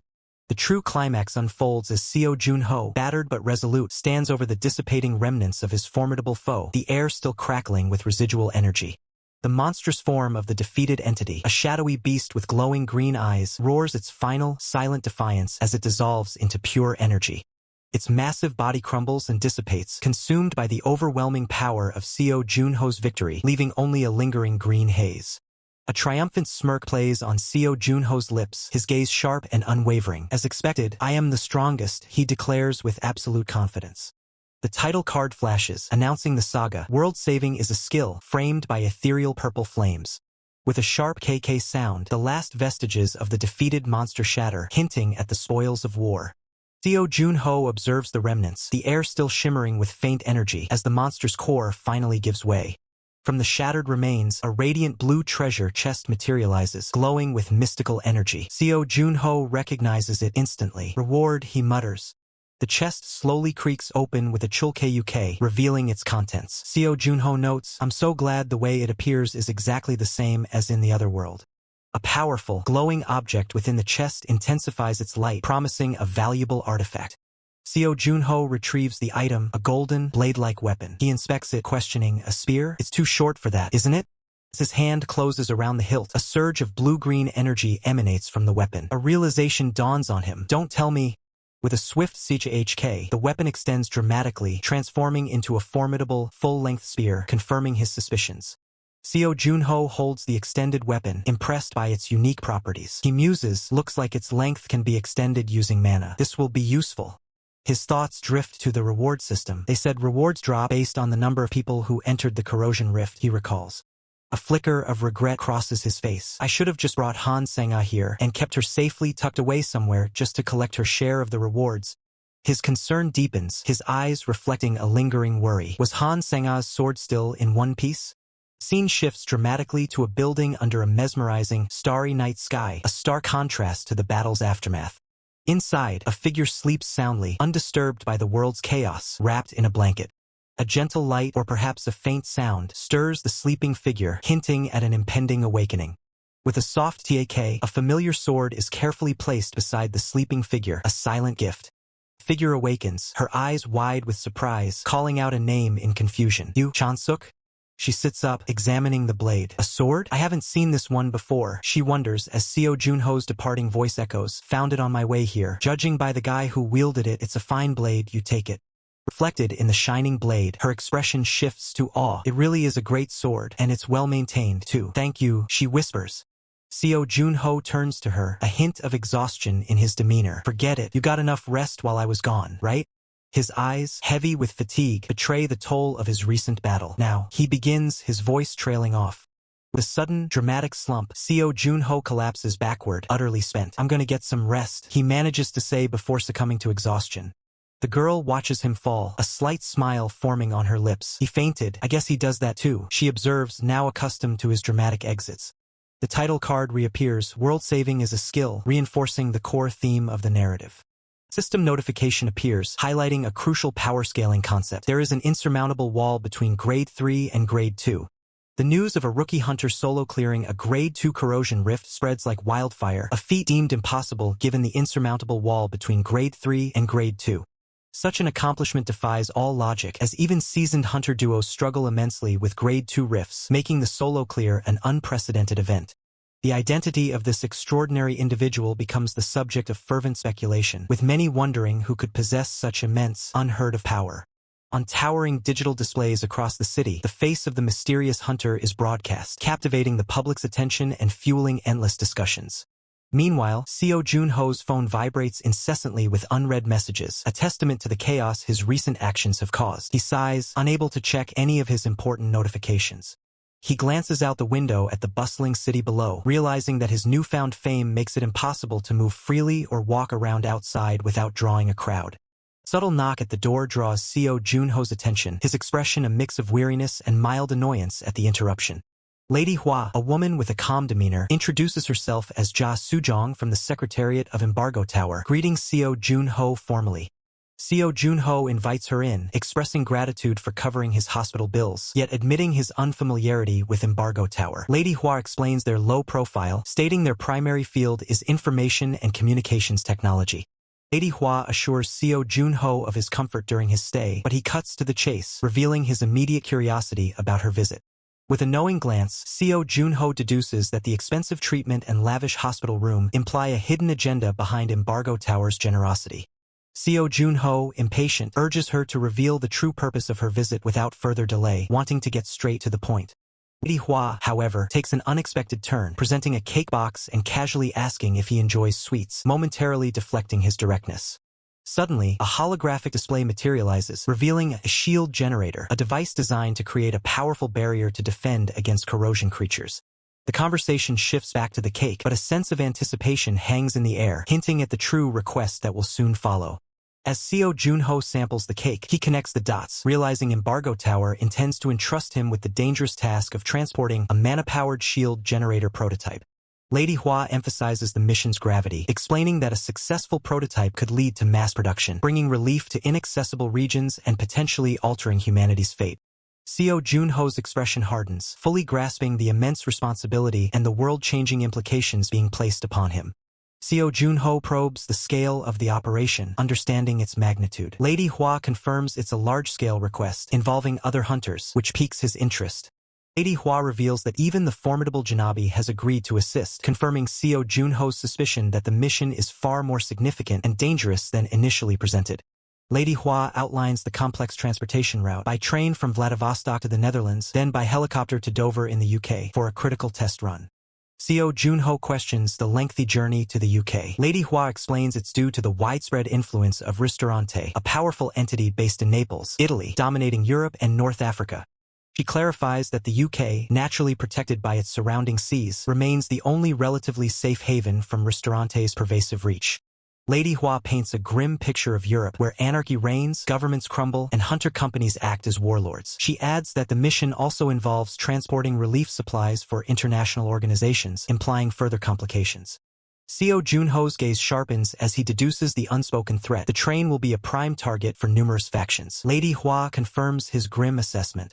Lady Hua inquires about Seo Junho's international travel experience, to which he replies that this perilous mission will mark his first time in Europe. Lady Hua grimly predicts horrific encounters in Europe, prompting Seo Junho to question her use of we, realizing she intends to accompany him. With a confident smile, Lady Hua confirms her participation, explaining that Embargo Tower is dispatching personnel for data collection and analysis, and she will be among them. Lady Hua expresses comfort in having a familiar face, while Seo Junho internally notes her assumption that his participation is already secured. Seo Junho, however, presents a condition. He insists that Hunter Han Sang-a accompany them on the mission, revealing his leverage. Lady Hua identifies Han Sang-a as the hunter who accompanied him to Tsushima Island. Seo Junho confirms, stating he made a promise to his trustworthy friend. Lady Hua acknowledges the importance of a hunter trusted by Seo Junho, suggesting they should be the ones to invite her. Seo Junho, amused, agrees it's a favorable arrangement. With a confident smile, Seo Junho extends his hand, signaling his acceptance and anticipation for their collaboration. Days later, a powerful helicopter descends onto a towering skyscraper's helipad, its blades cutting through the morning air, ready for departure. Seo Junho, now clad in his combat gear, reflects on the grand scale of his pickup, acknowledging the significant difference between soloing a Grade 2 and a Grade 3 corrosion rift. Chairman, a distinguished elder, confirms the mission's importance, stating that Seo Junho's recent feat solidified his expectations, and the association will fully support his endeavors. Seo Junho internally notes the positive outcome, confirming that his demonstrated skills have indeed paved the way for smoother operations and greater influence. A new unsettling thought crosses Seo Junho's mind. Does the chairman know about them? And if so, what would his reaction be to such a revelation?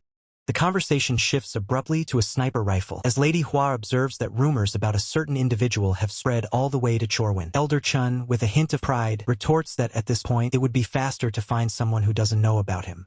A high-ranking official, a bald man with a cane, is seen walking away from a sprawling city skyline, inquiring about their destination. The unseen response reveals they are heading to an army base. Elder Chun, looking surprised, questions why they are going to a military facility. Lady Hua clarifies that the South Korean military is also involved in the request from Embargo Tower. A close-up on Elder Chen's intense eyes reveals his thoughts. Indeed, finding a country uninterested in a shield generator would be rare. He muses that, if successful, it would significantly reduce their reliance on hunters for national defense. Elder Chun then points, expressing his doubt that South Korea would favor such an outcome. He then asks Lady Hua if she is familiar with an organization known as the Descendants of Dangun.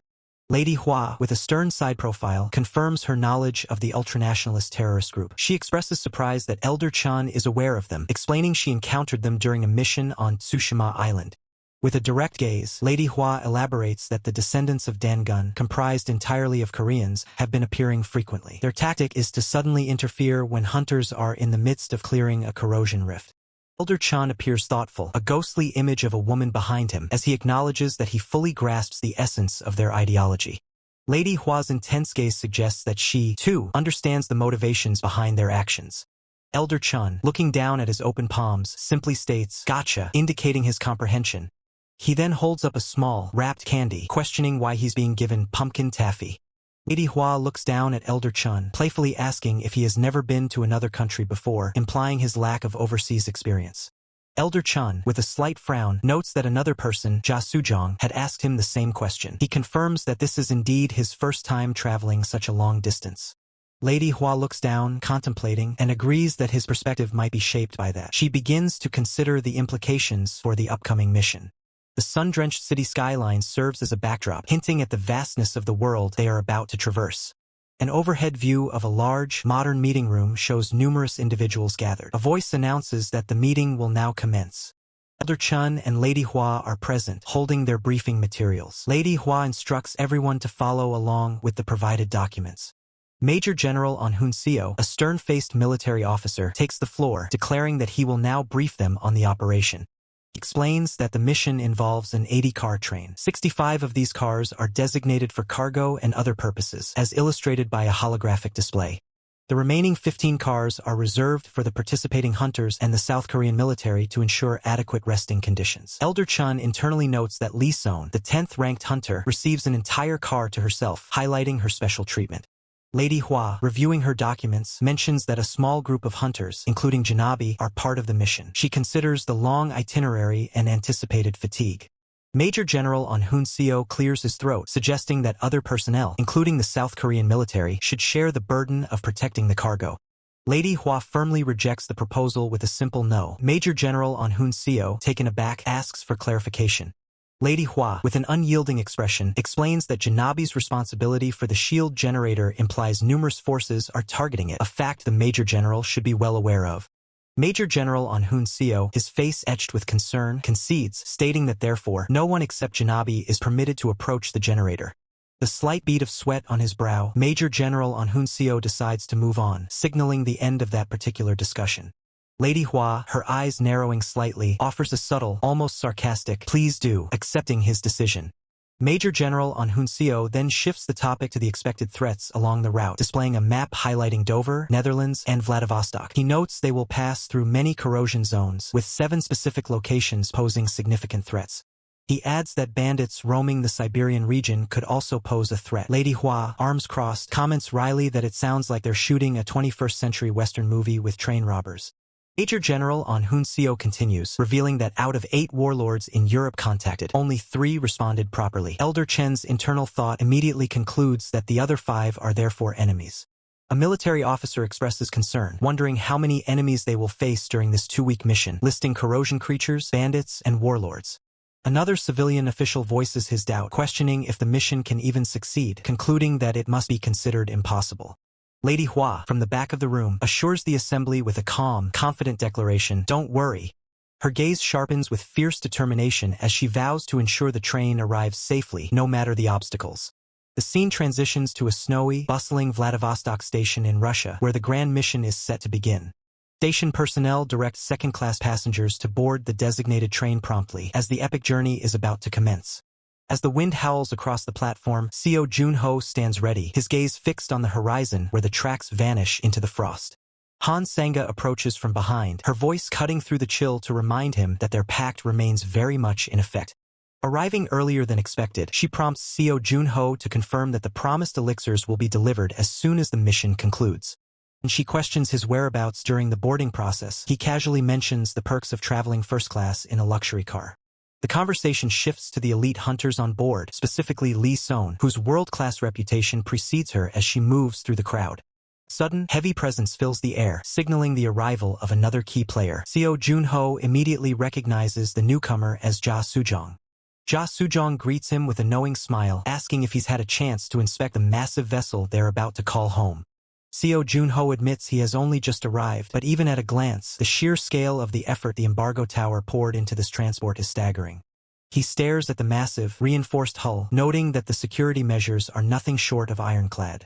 Ja Sujong explains that while the plating is conspicuous, it is forged from depleted uranium, the same armor used in heavy combat vehicles. Seo Junho takes it all in, realizing that with Lee Seon also participating, this mission is far more critical than he first imagined. Peace is short-lived. Barely 10 minutes after departure, a swarm of red-eyed corrosion creatures descends upon the moving train. Chaos erupts in the rear cars. A bloodied guard screams into his radio, desperately requesting backup for Car 57. Seo Junho doesn't hesitate. He leaps onto the roof of the speeding train, his blade already humming with lethal intent. He unleashes a vertical strike, a beam of energy bisecting the swarm as they attempt to breach the perimeter. Monsters are relentless. Despite his speed, Seo Junho finds himself surrounded by an unending tide of screeching eyes. The tactical situation is a nightmare. Railway repairs must be carried out in real time, leaving the workers vulnerable to every passing creature. Because the repair crew cannot defend themselves, a hunter must stay by their side, and that responsibility has fallen to Lee Son. Seo Junho grinds his teeth in frustration, knowing that tethering their strongest fighter to a single spot is a colossal waste of power. He vents his anger on a monster, slicing through its wings with a savage, backhanded stroke. Standing tall amidst the carnage, Seo Junho braces himself. This journey is going to be much longer than he anticipated.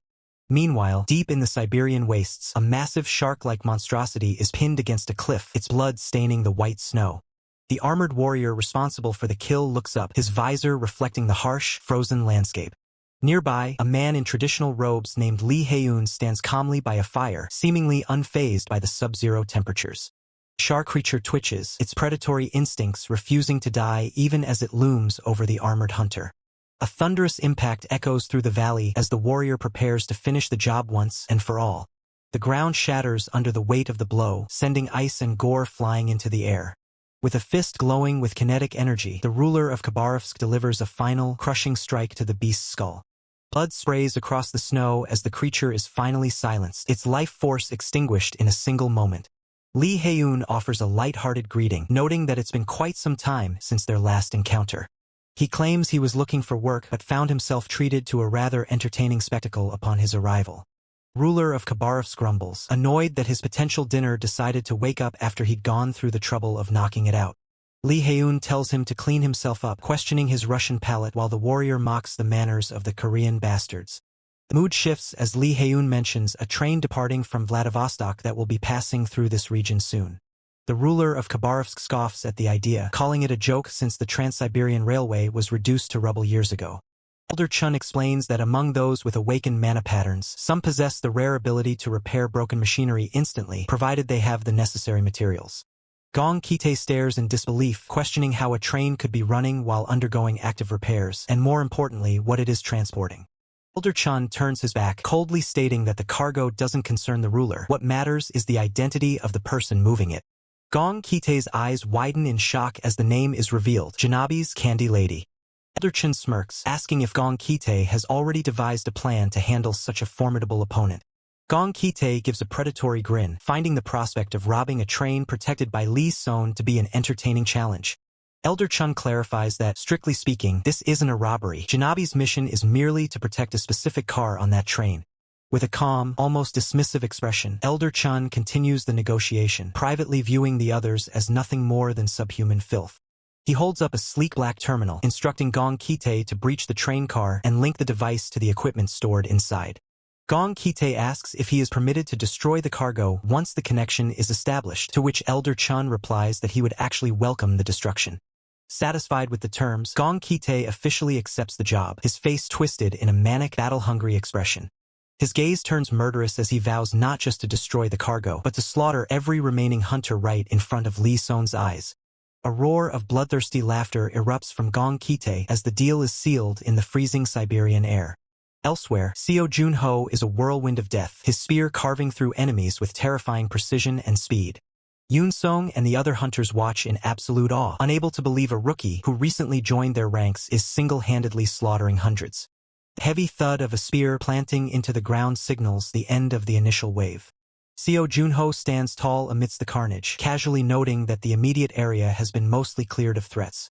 He looks back at his allies with a hint of disappointment, seeing them already battered and exhausted so early in the mission. Closing his eyes for a brief moment, Seo Junho realizes he'll have to treat this entire operation as a solo fight if they want to survive. Lady Hua calls out to the group, urging everyone to get up because the mission is far from over and they can't afford to lower their guard. Seo Junho offers a small, knowing smile, thinking to himself that, as expected, Han Sanga is the only one showing any real competence. Suddenly, Seo Junho's senses spike, his head snapping toward a new disturbance in the distance. Massive tremor shakes the landscape as something heavy slams into the snowy peaks nearby. The control room's voice crackles through Seo Junho's earpiece, reporting a detected obstacle but insisting they proceed with normal operations. Static tears through the comms as a new voice overrides the channel. It's Lee Son, relaying a direct command to the control room. Her eyes burn with an icy intensity as she delivers a singular, chilling order: stop the train. Standing atop the moving locomotive, Lee Sohn spots the incoming threat and identifies them immediately as the enemy.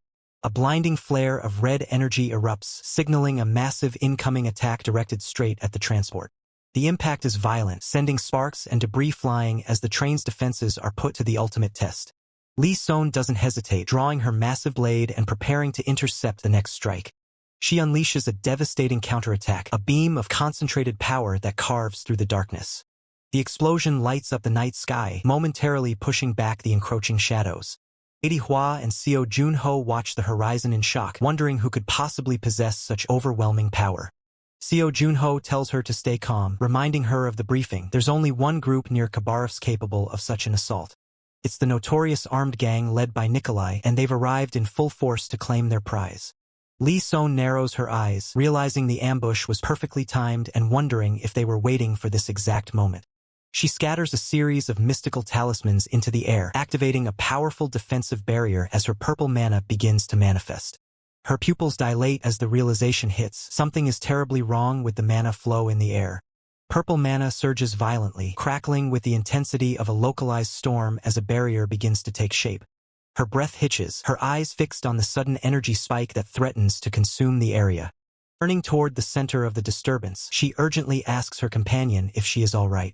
Her expression hardens as she feels the weight of a foreign power pressing down on her soul.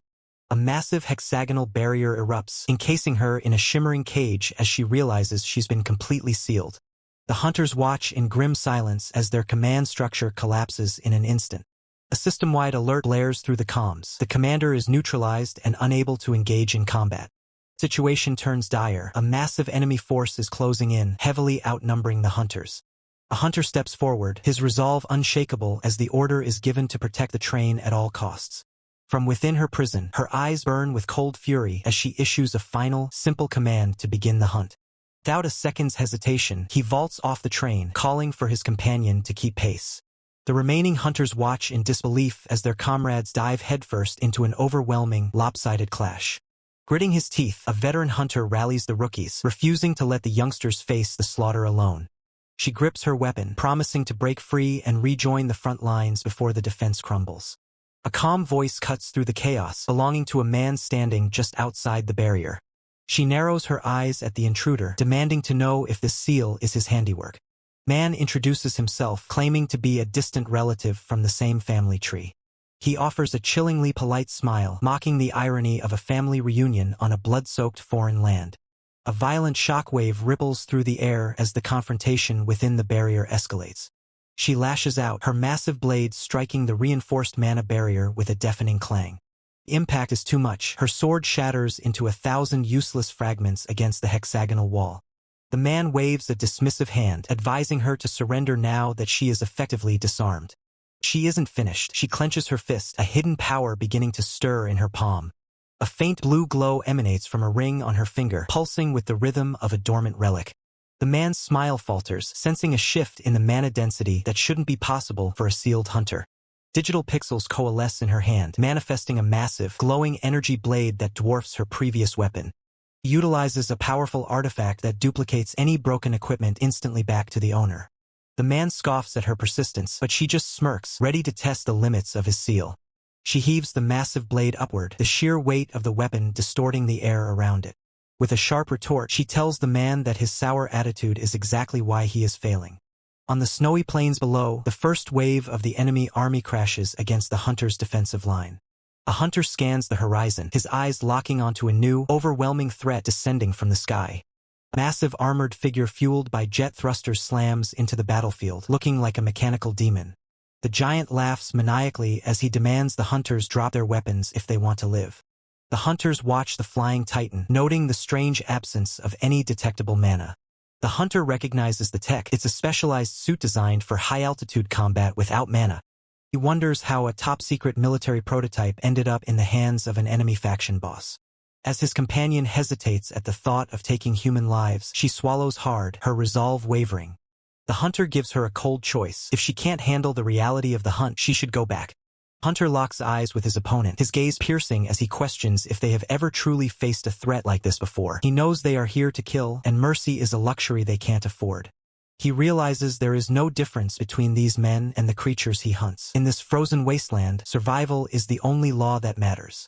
With a brutal, calculated strike, he sends his foe flying. The impact is heavy, echoing through the snowy air as he maintains his cold momentum. He gives a chilling warning, telling his opponent to act if they can but not to let guilt consume them. For him, the path of a hunter is paved with hard choices.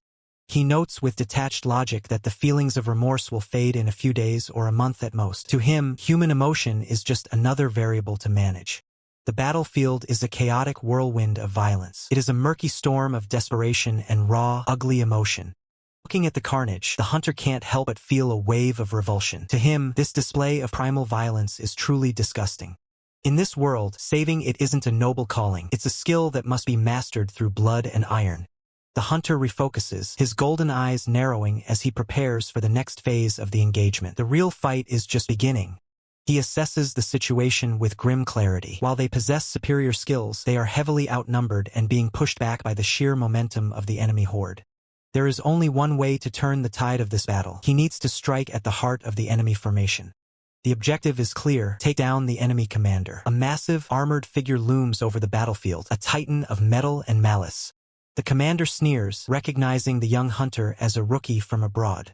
The hunter isn't impressed, remarking that word must travel fast if even these thugs know his name now. Air explodes with tension as the two forces collide. A sudden, violent clash marks the start of their duel. The commander mocks him, questioning the talent of his home country. Meanwhile, the hunter notes that the giant is surprisingly fast and incredibly strong. The hunter's blade sparks against the commander's armor. The suit is reinforced, so tough that it won't even scratch under normal pressure. He realizes this is a tricky opponent. Winning this fight won't be as simple as he initially hoped. Hunter weaves through the attacks, his movements a blur of speed as he looks for a weakness in the ironclad giant. The commander lunges forward with a massive strike, the sheer force of his movement cracking the frozen ground beneath him. Furious at the hunter's agility, the commander growls out an insult, his patience wearing thin as his target continues to evade him. The commander bellows a final threat, charging his suit for a devastating blow. The hunter notices something strange. Despite the commander's boast, he is controlling his firepower and holding back. He wonders if the enemy is worried about damaging the shield generator. Was the initial attack only meant to stop the train, not destroy it? Chilling thought crosses his mind. If his ally hadn't been here, the shield would have shattered. He suspects the enemies knew the mission roster in advance. The enemy pilot in a local suit and the perfect timing of the SEAL master suggest it's all too convenient to be a coincidence. There are far too many suspicious things happening at once. The hunter realizes he's walked into a much deeper trap than he realized. Suddenly, a strange purple energy ignites on the commander's armor. Even the giant is caught off guard, wondering what is happening to his gear. Hunter sees his opening. By burning through the suit's durability, he can finally bypass the commander's defense. He decides to end this fight as fast as possible. With a surge of power, he strikes with lethal intent. Commander is shocked by the sudden shift in momentum. The rookie he mocked is now a looming shadow of death. The commander screams in rage, swinging wildly as the hunter lands a precise, powerful hit. The hunter unleashes his ability, a frost-shattering strike that freezes the very air around his opponent. A powerful skill activates, slamming into the commander with the force of a falling glacier. The commander's eyes widen in terror as he feels the impact. The invincible armor is failing him. A crack appears in the suit. Panicked, the commander realizes he needs to fall back and buy some time before he's crushed. Desperate, he tries to bargain, mentioning the seal and offering help if the hunter stops attacking. A surge of freezing energy erupts, signaling the start of a lethal confrontation. The force of the impact tears through the air, leaving the atmosphere feeling razor-sharp. With a cold, dismissive look, the man observes as the situation takes a turn for the worse. Standing tall amidst the swirling snow, the man silently indicates he has no need for assistance. The foot slams down, a crackle of dark, electric power surges from the ground, signaling a shift in the mana flow. The surrounding hunters watch in stunned silence, sweat beading on their brows as they feel the overwhelming pressure. The gap in power is evident, and their confidence crumbles in the face of such raw strength. With a sharp, knowing gaze, the man looks on as the woman handles the situation. The woman stands at the center of the storm, her eyes burning with lethal focus as purple energy dances around her. The train sits motionless against the frozen landscape, a silent witness to the events unfolding in the snow. Corpses are scattered across the white plains, a grim testament to the cost of the encounter. The survivors gather, their expressions grim and bloodied as they assess the aftermath of the skirmish. Woman approaches with a smile, acknowledging the elder for his impressive performance. The elder looks thoughtful, wondering about the true identity of the opponent they just faced. Woman gestures toward the broken seal, noting that the escape was not entirely unexpected. The elder mutters a quiet acknowledgement, his attention shifting to the small, pink-wrapped item in his hands. Without a second thought, the elder casually tosses the item into his mouth, shocking the onlookers. The men behind him react in absolute disbelief at his unexpected action. They continue to react with shock, questioning the elder's state of mind after the heat of battle. The elder looks back with a confused expression, while the woman observes his eccentric behavior. The woman watches the elder with admiration, while the man nearby remains skeptical of her reaction. The man's gaze narrows as he shifts his focus toward a new development on the horizon. He observes the soldiers carefully as they move to recover equipment left on the field. He notes the specialized equipment being handled, which is usually reserved for official military use. The use of such gear suggests the involvement of a faction powerful enough to operate with impunity. His expression darkens as he considers whether the military is implicitly condoning these rogue actions. A dangerous question lingers, whether the military personnel on the train can truly be trusted. The scene shifts away from the frozen wastes, moving toward a location of ancient, imposing architecture. A massive, fortified complex nestled in the mountains comes into view, serving as a stronghold. Heavy footsteps echo through the stone corridors as someone approaches the inner sanctum. Exhausted and wounded, a subordinate leans against a pillar, frustrated by his failure to maintain the seal. An authoritative leader appears, acknowledging the subordinate's hard work with a calm voice. The subordinate gasps out an apology, admitting his failure to the commander. The leader dismisses the setback as a minor failure, noting that challenges are inevitable when looking ahead. He tells the subordinate to focus on recovery and not to be easily discouraged by the defeat. The interaction concludes with a stern command to maintain pride regardless of the outcome. As the leader enters an elevator, the weight of the recent loss begins to show on his face. His expression is filled with burning frustration as he thinks about the missed opportunity to defeat the elder. The elevator reaches the sublevels, opening into a hidden, high-tech facility. He greets a scientist, inquiring about the progress of the secret project. The scientist's fingers fly across the keyboard, emphasizing that despite their progress, the demand for more budget and time remains a constant hurdle. World-saving skill incarnation stares back with a singular, glowing red eye, lamenting the missed opportunity to decode the shield generator's secrets, though the overseer remains undeterred. Elder Chun maintains a stoic silence, his sharp golden eyes fixed on the path ahead as the weight of the mission settles in. The heavy train barrels through a frozen wasteland, its metal frame groaning against the biting winds of the snowy peaks. Inside the command center, the atmosphere is grim as a soldier reports the devastating loss of a third of their combat power from the previous encounter. Lady Hua sits in the dim light of the cabin, her expression unreadable as she listens to the casualty report. With a calm but firm voice, Lady Hua orders immediate first aid for the injured, knowing full well that real medical help is days away in Warsaw. She questions her aide about the local power structure, learning that a warlord named Mazurka currently holds the reins in Poland. Lady Hua instructs them to contact the local hunter guild and demand their cooperation, leaving no room for refusal. The aide hesitates, doubting that the local warlords will simply roll over for a foreign request. Lady Hua's eyes narrow with cold authority. She knows they have no choice if they expect her future protection. The title card appears. World saving is a skill. The stakes have never been higher.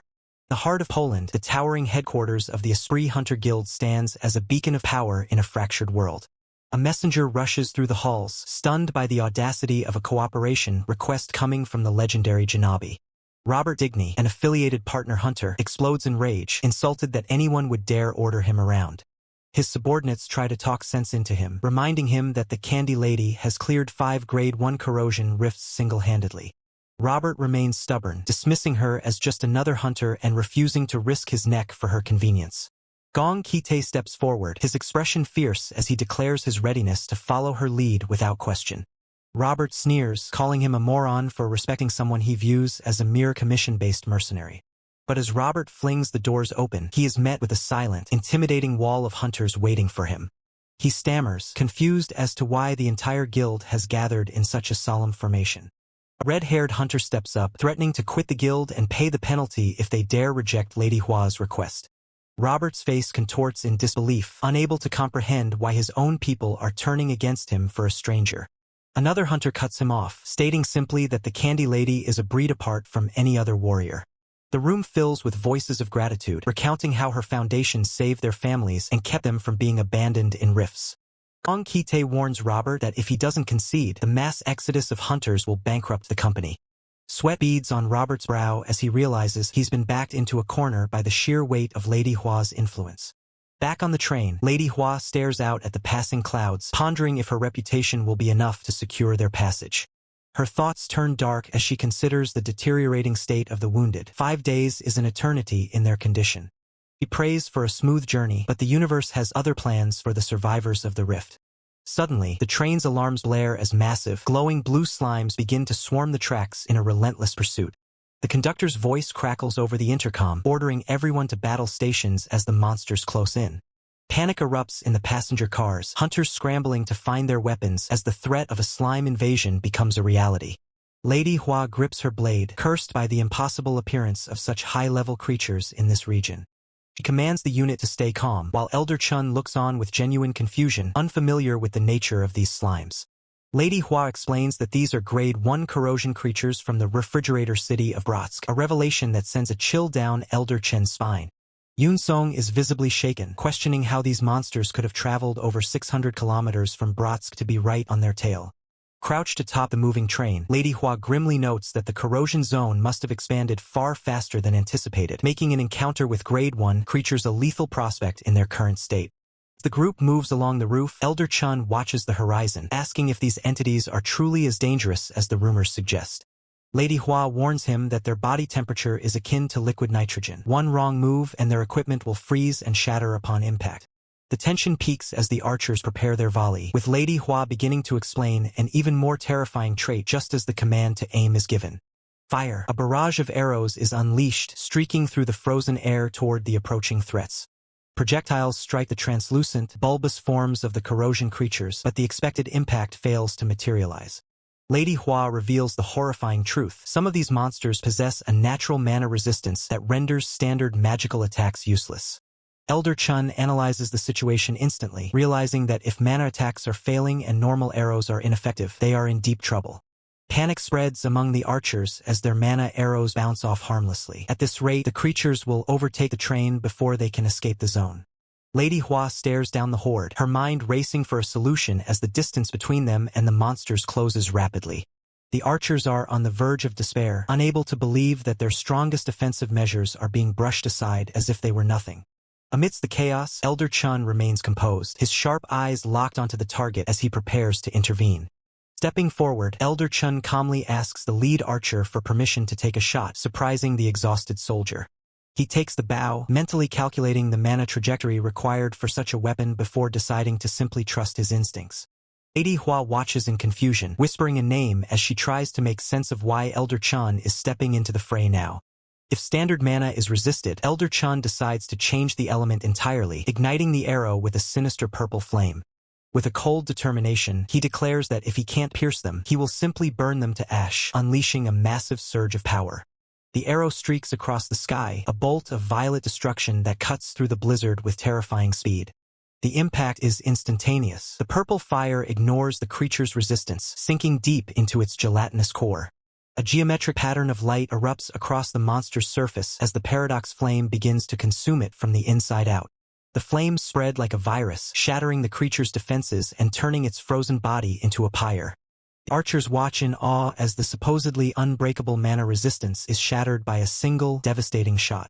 Elder Chun lowers the bow, noting that while he could have wiped the entire field, his lack of control over the paradox flame makes it too risky. He hands the weapon back, advising the archers to wait for the black flames to subside before finishing off the weakened survivors. Lady Hua is haunted by the display, recalling a unique skill that could erase formless concepts, a power that Elder Chun seems to wield with ease. Seizing the opening, Lady Hua leaps from the train, her blade drawn as she prepares to capitalize on the broken defenses. She strikes with surgical precision, slicing through the corrosion creatures that were once thought to be invincible. The tide of battle has turned. With the creatures finally being cut down, a surge of hope returns to the defenders. Lady Hua calls out for a status report, only to be told that one massive creature is still approaching the train from the front. She senses a massive presence overhead, her eyes widening as she realizes the threat is no longer on the tracks, but in the air. A gargantuan slime creature leaps high above the train, threatening to crush everyone on board under its immense weight. Lady Hua grits her teeth, knowing that even if they cut it, the sheer size of the monster would still result in their total destruction. The lethal cold and overwhelming power of the giant creature descend upon them, leaving no room for a standard counterattack. Common sense dictates that such a beast is impossible to defeat in these conditions, but Elder Chun doesn't follow common sense. He draws his blade, the golden aura of his power illuminating the dark sky as he finds the simplest answer to their problem. The single, blinding flash, he cleaves through the air, a strike so powerful it ripples through the very fabric of the corrosion zone. The giant creature is instantly reduced to dust, its power rendered meaningless as Elder Chun stands victorious amidst the falling debris. From the dust and triumph of Elder Chen's victory, a new scene unfolds. A figure with striking gray hair and piercing eyes observes something unseen, droplets of a luminous blue liquid floating around her. Suddenly, a man reacts to the strange substance, exclaiming, "H, cold." The blue liquid splatters onto his head, leaving him startled by the icy sensation. A cloaked individual, holding a unique sword-like weapon, comments on the peculiar taste of the liquid, noting cola flavor. Elder Chun turns, a subtle smirk gracing his lips, as if amused by the unexpected turn of events or the strange new environment. The narrative shifts, revealing a massive, futuristic train powered by an unseen force. Under Li Son's command, the train crosses the vast expanse of Siberia, fending off relentless attacks from corrosion creatures. Inside, a soldier briefs the passengers. "To treat the wounded and distribute the relief supplies allocated to this region. We'll be stopping in Warsaw for 3 days." Lady Hua, listening intently, acknowledges the news. The Mazurka warlords and the hunter company contracted with them have promised to cooperate. That's one less thing to worry about for now. Lady Hua then presses for more information, asking the soldier, "What about transport cooperation? Have we heard back from any warlords other than Mazurka?" The soldier regretfully informs her that the other warlords haven't responded, to which Lady Hua sternly replies, "It can't be helped. Keep trying to contact them." The train pulls into Central Station, Warsaw, Poland, as passengers begin to disembark into the unfamiliar territory. Elder Chun surveys the grim scene, his thoughts betraying his surprise. He muses, "I heard Poland was one of the better OFF countries." His gaze sweeps across the devastated station, littered with bodies and debris, as he internally questions, "So what the hell is this?" Elder Chen's eyes narrow as he observes the grim reality. This train station is littered with corpses. Moreover, there are barely any traces of vegetation left. Did they eat the edible ones and use the inedible ones for heating? He notices the other hunters, including Li Son, appear completely unfazed by the devastation, leading him to wonder. Li Son and the other hunters don't seem fazed at all. Is this considered normal here?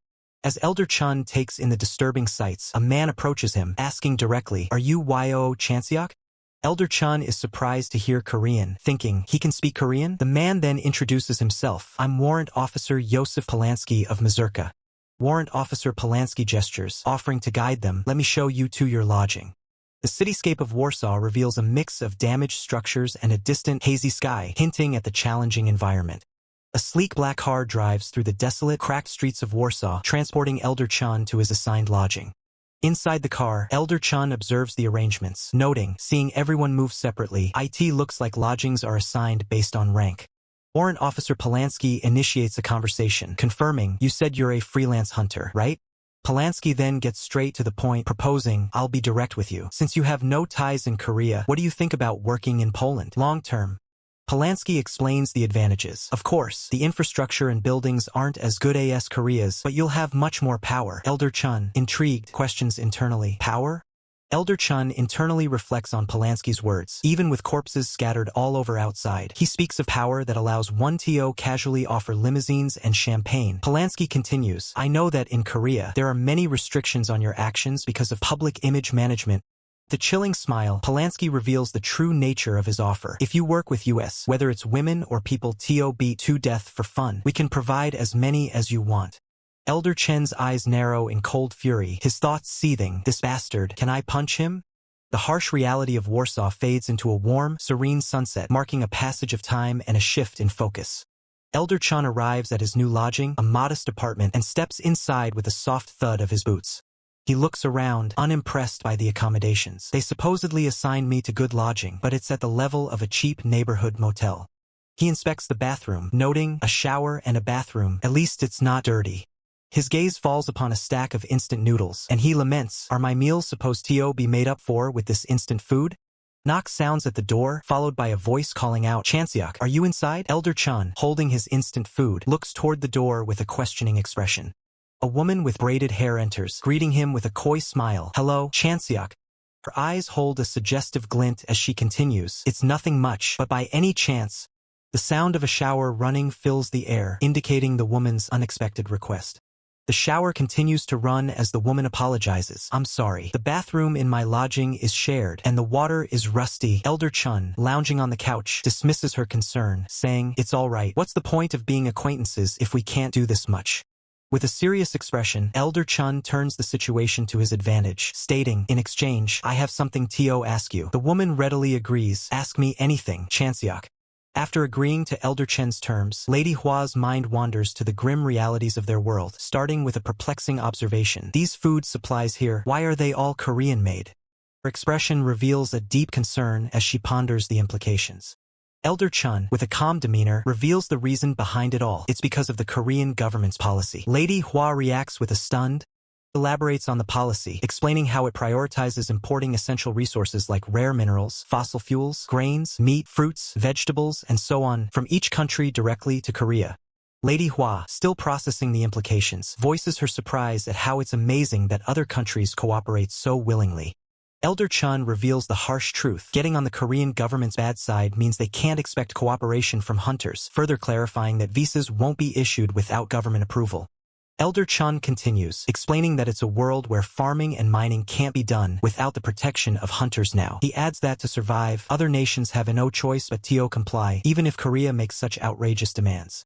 He further explains the consequence. Anyway, since the supplies went from Europe to Korea and then came back to Europe, they end up receiving low-quality goods like canned food that's years old. Elder Chen's expression hardens as he concludes, mentioning low-grade meat and sprouted potatoes as examples of the poor quality. Lady Hua, visibly concerned, asks about the actual condition of the relief supplies they are meant to transport. Her worry is palpable as she questions, are we transporting sprouted potatoes? A soft dalkak sound echoes as Lady Hua takes a step, her concern growing. Elder Chun reveals the grim truth. The relief supplies being transported by the train are recycled compound powder enro. 65-foot Lady Hua, adjusting her glasses, can only utter a bewildered, recycled compound powder? He describes the powder as discarded food waste that has been dried at temperatures over 390 degrees and then ground up, specifying that the enro 65 means it contains 65% recycled organic matter. Elder Chen's jaw tightens, the weight of his words hanging heavy in the air. Lady Hua, turning away in disbelief, admits, actually, I know Korea has the capacity to provide better food ingredients, and questions, so why? Elder Chun explains the harsh reality. If we send food with value, it won't reach the people who need it. Lady Hua stares, utterly shocked, simply asking, what? Reiterates his point, holding up a can of food. That food won't reach the people who need it. He paints a bleak picture of the distribution, stating, at best, it ends up in the warlords' mouths, and in worse cases, they'll sell the food to buy weapons. Elder Chun clenches his scarred hand, a testament to the brutal truth of this world, where this is a world where they can get away with that. Lady Hua's mind reels, finally grasping the true nature of their world. She laments, now I finally understand Lee Son's words. You've never been overseas, have you? I was thinking too complacently. This world is even more rotten than the other world. Her internal monologue continues, expressing her despair. Honestly, it's ridiculous. The world is going to hell like this, and there's an organization that wants to control the corrosion rifts to make this situation last forever.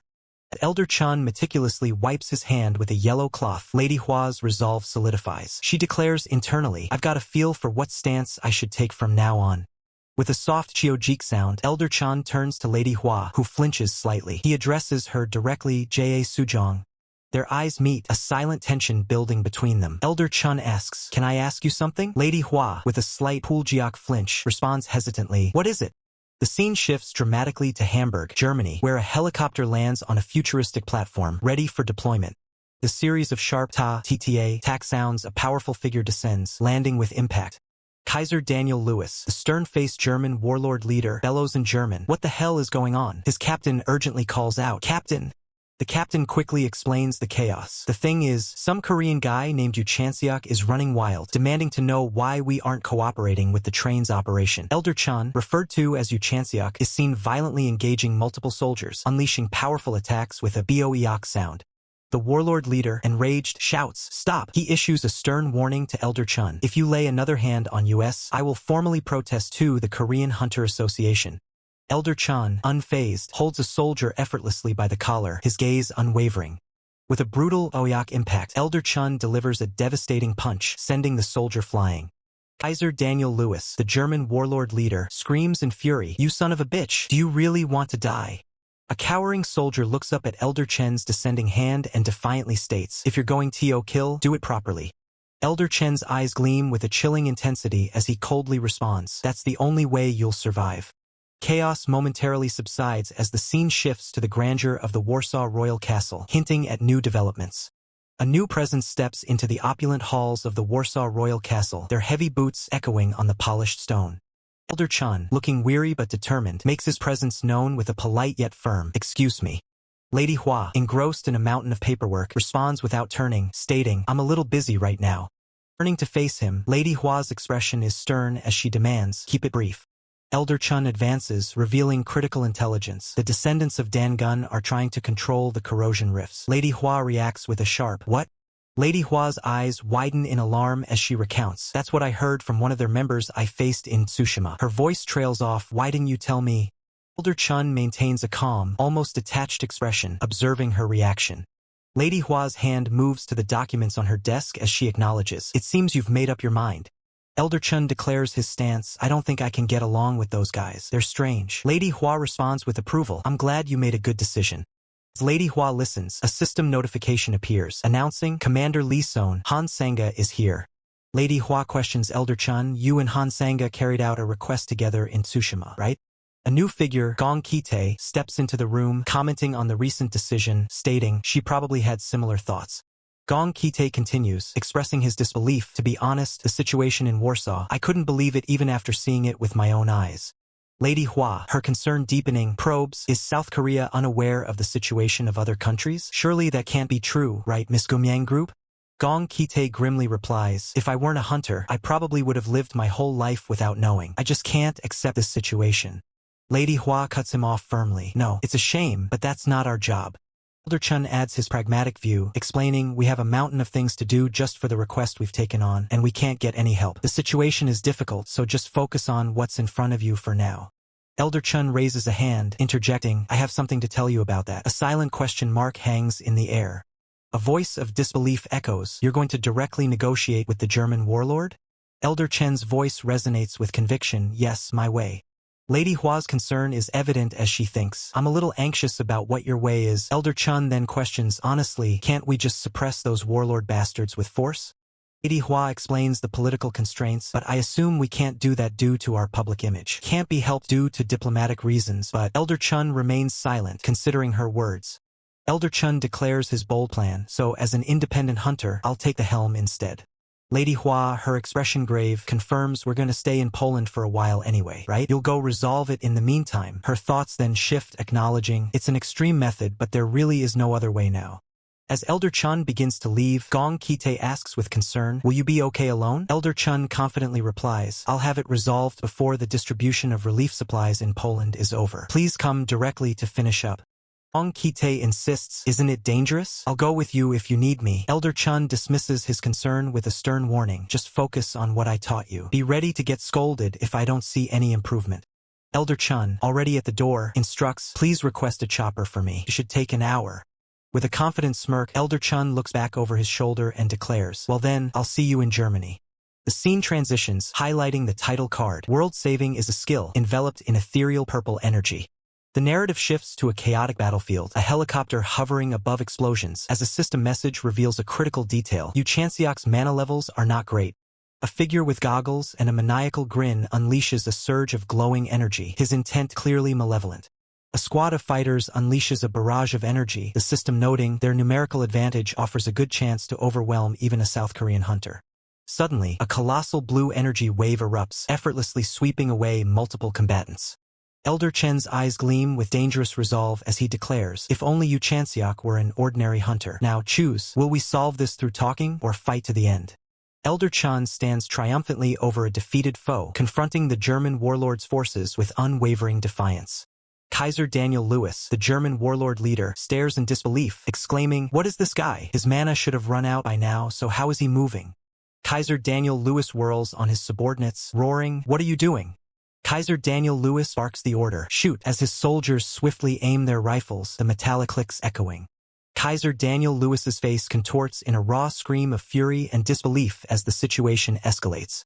Kaiser Daniel Lewis's raw scream of fury and disbelief is abruptly cut short as Elder Chen's hand clamps down on his neck, the sudden, brutal grip stealing his breath and twisting his face into a mask of pure shock and terror. Elder Chen's voice, devoid of emotion, delivered a chilling command to choose, while Kaiser Daniel Lewis, still struggling in the iron grip, gasped out in disbelief, demanding to know, when did you? Panic-stricken, Kaiser Daniel Lewis stammered through his fear, desperately asking how Elder Chen intended to deal with the inevitable aftermath of such a brazen act. Elder Chen's golden eye remained cold, his voice laced with mocking indifference as he simply echoed, aftermath? The question itself a chilling dismissal of Kaiser Daniel Lewis's desperate concerns. Elder Chen's golden eyes gleamed with an unsettling calm, a silent, predatory gaze that promised no mercy. With a cold, dismissive glare, Elder Chen articulated his utter disregard for the consequences, stating he couldn't care less about the aftermath. Kaiser Daniel Lewis, his voice cracking with desperation, tried to appeal to reason, pleading with Elder Chen to let's talk. With an abrupt flick, Elder Chen released his grip, sending Kaiser Daniel Lewis stumbling back, the sudden freedom almost as jarring as the chokehold itself. Elder Chen, now seated calmly, took a sip from his cup, his face contorting in confusion as he questioned, what is this? You said it was cola, but it tastes completely different? Kaiser Daniel Lewis explained that the drink was merely a substitute, its dark color the only similarity to real cola, making it the most accessible option in their current circumstances. A weariness settled on Kaiser Daniel Lewis's face as he admitted it had been years since he himself had tasted genuine cola. Elder Chen questioned if conditions were even worse here than in Poland, to which Kaiser Daniel Lewis somberly replied that despite a translation function, they lived in tents and electricity was a luxury. Kaiser Daniel Lewis explained the base was a relic from the early days of the corrosion rift outbreak, its state support dwindling over time until it became an unmaintained, decaying eyesore. He continued, describing the base as shabby, a stark symbol of his country's profound inadequacy in the face of the growing crisis. Elder Chen, taking another sip, cut to the chase, asking directly, so, what's your reason for not cooperating with the train operation? Kaiser Daniel Lewis's agitation rose as he vehemently declared their desperate need for the shield generator, all because of the looming threat of that damn ristorante. Elder Chen pondered the mention of ristorante, questioning why the UK was relevant if the organization, one of the Great Eight, was based in Naples, Italy, its influence spanning from Europe to North Africa. Kaiser Daniel Lewis insisted that the UK's corrosion zone was insignificant compared to their own dire situation, battling Ristorante's encroachment from Italy and desperately trying to hold back the growing corrosion.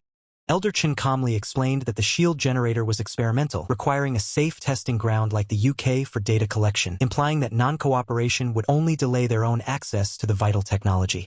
Kaiser Daniel Lewis turned away, his hand raised dismissively, stating that despite Elder Chen's desire to talk, this was clearly not a negotiation. Elder Chen's expression hardened as he cut Kaiser Daniel Lewis off, commanding him to shut up and cooperate if he understood the situation. Kaiser Daniel Lewis retorted angrily, questioning Elder Chen's high-handed attitude, reminding him that it wasn't as if he had any other options. Elder Chen's gaze dropped, a subtle smirk playing on his lips as he asked, you saw the other option, didn't you? A chilling reminder of his earlier display of force. As Elder Chen spoke, his hand tightened around the glass, hairline cracks spiderwebbing across its surface, a silent, terrifying demonstration of his power. With a brutal crunch, Elder Chen shattered the glass in his hand, shards flying and blood dripping, as he calmly stated, it's not an option I highly recommend. Blood dripped from Elder Chen's hand onto the table, the shattered remnants of the glass reflecting Kaiser Daniel Lewis's stunned, horrified expression. Swallowing hard, Kaiser Daniel Lewis finally conceded, nervously asking for the specifics, specifically, how do you want us to cooperate? Kaiser Daniel Lewis hesitantly asked if the candy lady had sent Elder Chen, but Elder Chen quickly dismissed the idea, stating he intervened purely out of frustration with the current state of affairs. Kaiser Daniel Lewis scoffed, acknowledging that Li Son would never be so reckless. He agreed to contact Li Son and then, with a dismissive wave, told Elder Chen he could leave now. Elder Chen reacted with disbelief, scoffing at the notion of leaving, declaring, what kind of bullshit is that? I'm staying here. This prompted a shocked what from Kaiser Daniel Lewis. Elder Chan explained his distrust, stating he wouldn't simply leave after a verbal agreement, suspecting Kaiser Daniel Lewis might change his tune later. Kaiser Daniel Lewis, exasperated, then demanded if he intended to stay for free. Elder Chan then presented a small piece of candy, declaring it his lodging fee. Kaiser Daniel Lewis, utterly bewildered, stammered, what is this? Elder Chan explained it was cola-flavored candy, hard won after hunting a slime, offering it as payment. Kaiser Daniel Lewis, still holding the candy, looked utterly incredulous, muttering under his breath about how the South Koreans sure have it easy. Elder Chen's eyes narrowed, a grim expression on his face as he countered, over here, we don't even know what will happen tomorrow. The scene shifted to a desolate, monochrome landscape as Lady Hua's voice broke through, asking Elder Chan, what are you going to do next? Elder Chan, startled, responded with a confused, huh? Lady Hua, her expression thoughtful, elaborated, asking if Elder Chan had anything in mind once the current request was finished. Elder Chen's eyes glinted with a newfound resolve, a subtle smirk playing on his lips as he acknowledged, well, now that I know how bad the state of the world is. With a confident, almost arrogant grin, Elder Chan declared his ultimate goal, to crush every threat from Grade 1 corrosion rifts to the Grade 8 and save the world. He promised Kaiser Daniel Lewis would soon be thanking him, for he would be the one to let people drink real cola in the square in front of the Warsaw Royal Castle. Despite Elder Chen's ambitious claims of a world saved, the grim reality for many was a struggle for survival, as a stern voice barked next at the weary crowd, startling Yoon-sung and Lady Hua. The meager rations were dispensed, a thin, watery liquid barely filling the bowls, as the commanding voices insisted, stand in a straight line, wait for your turn. A refugee, holding his barely filled bowl, stared in disbelief at the pitiful portion, his face contorted in a silent, seething anger. The refugee's frustration finally erupted into a furious shout, demanding to know how such watery soup could possibly fill their empty stomachs. Instantly, a masked soldier barked back, ordering the refugee to cease his disturbance and step away. The agitated refugee's internal thoughts echoed the despair of many, wondering if this meager support was all they could expect from the South Korean military. Simultaneously, a cold, authoritative system command flashed, authorizing the use of force for citizen suppression. Uncowed, the refugee defiantly accused the soldiers of being nothing more than government thugs, even as the cold steel of a shotgun barrel was leveled directly at him, a chilling click echoing through the air. His defiant rage instantly evaporated, replaced by wide-eyed terror as a sudden, horrifying realization dawned upon him. Huh? He stammered, his voice choked with fear. A deafening shot ripped through the air, sending the refugee sprawling to the ground. Screams erupted from the terrified crowd, one civilian crying out in horror, Aya, did they kill him? Over something like this? One of the soldiers, unmoved by the chaos, calmly stated that the man was not dead, explaining they had used non-lethal salt bullets, a spent casing glinting on the ground nearby.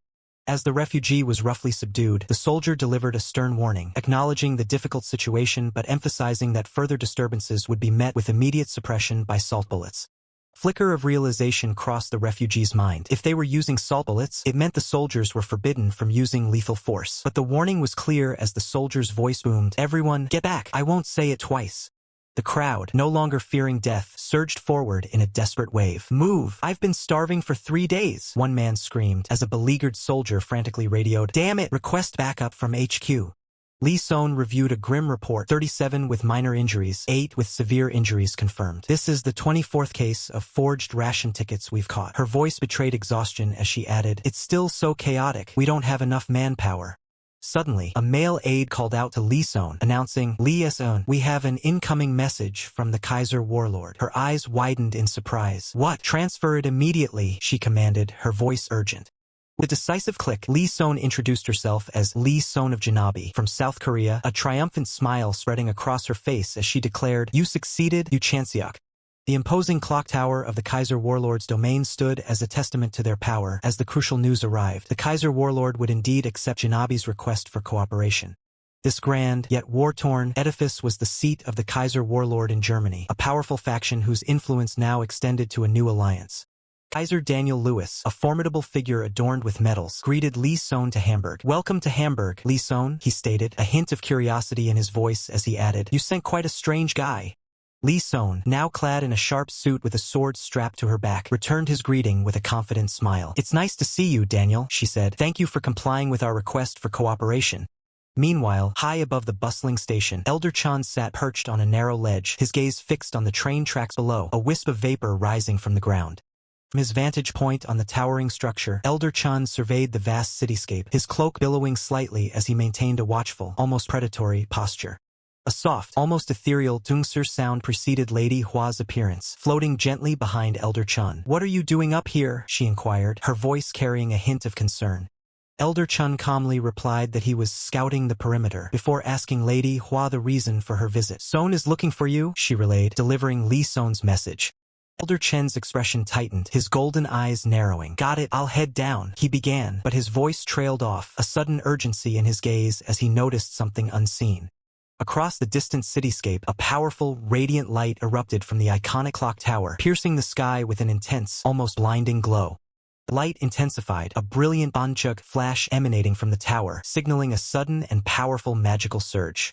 Gong Kite, caught off guard by the sudden brilliance, instinctively shielded his eyes, his face a mask of surprise. He grunted, clearly unprepared for the unexpected burst of energy.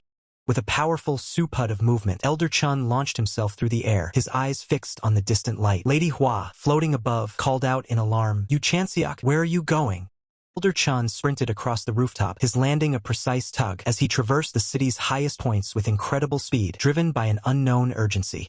The wind whistled past Elder Chun as he paused, glancing back. "They were definitely here," he murmured, his gaze sharp, confirming the presence of an unseen entity. Elder Chen's keen golden eye focused intently. He deduced that, after being spotted, the intruders had used mana to conceal their presence and escape, leaving behind faint but discernible traces of their energy. Surrounded by a faint blue aura, Elder Chun realized his next move. "If I follow the traces of mana, I can figure out their location," he thought, preparing to track his elusive quarry.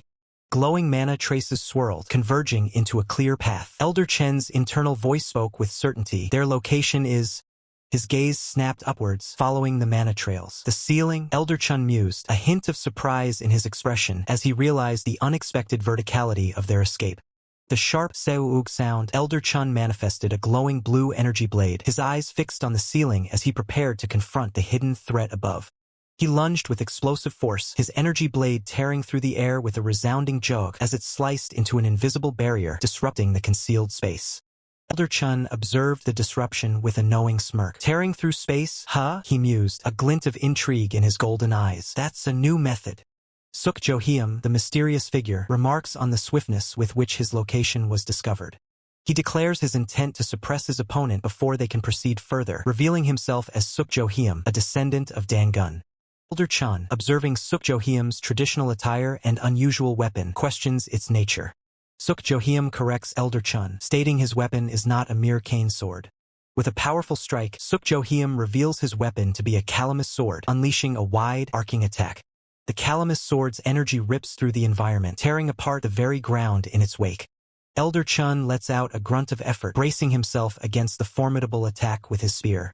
The two warriors clash in a whirlwind of motion, Elder Chun skillfully deflecting Suk Joheum's relentless assault. Elder Chun executes an aerial maneuver, narrowly evading another powerful swing from Suk Joheum. A foot lands with impact, shattering the surface beneath it as the intense battle continues. Despite Suk Joheum's precise and powerful attacks, Elder Chun exhibits bizarre, almost impossible movements, consistently dodging every single blow. Suk Joheum, seemingly unfazed, taunts Elder Chun to exert more effort.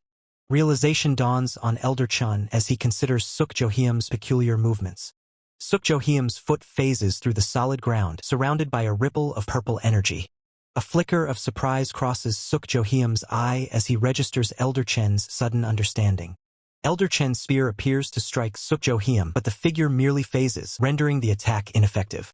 Suk Joheum's form distorts, becoming intangible as he phases through the physical plane.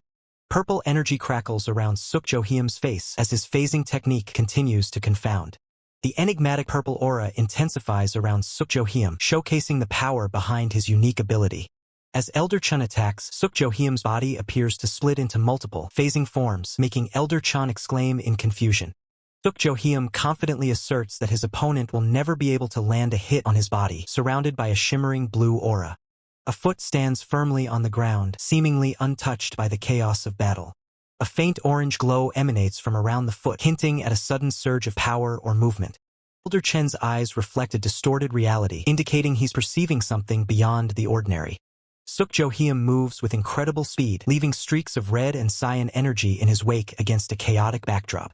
Gripping his spear firmly, Elder Chun declares that he has deciphered two crucial aspects of his opponent's abilities. With a determined gaze and a hint of a smirk, Elder Chun reveals his first deduction. Sukjoheum utilizes clones. Elder Chun continues his analysis, explaining that Sukjoheum's speed and power amplify significantly when his clones merge.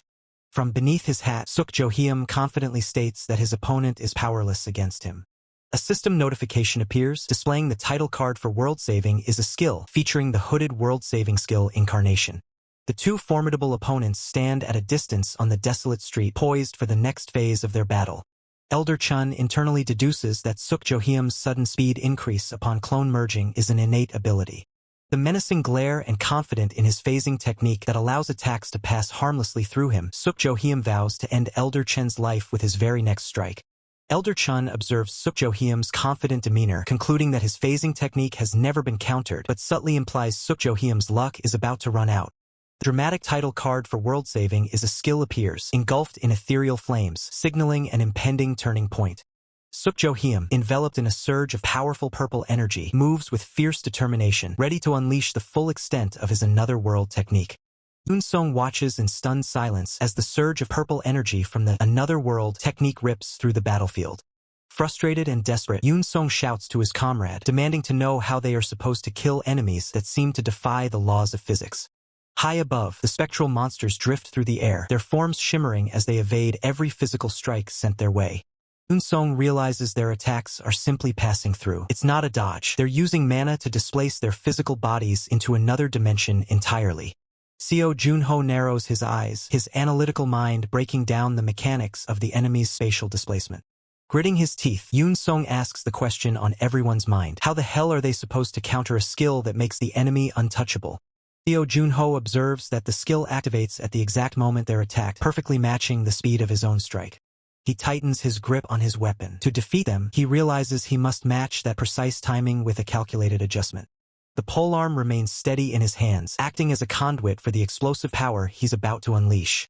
Beneath the shadow of his hat, Seo Junho's gaze turns cold and predatory, focusing on the single frame where the enemy is vulnerable. Declaring his intent, Seo Junho recalibrates his attack speed and lunges forward with a velocity that shatters the enemy's rhythm.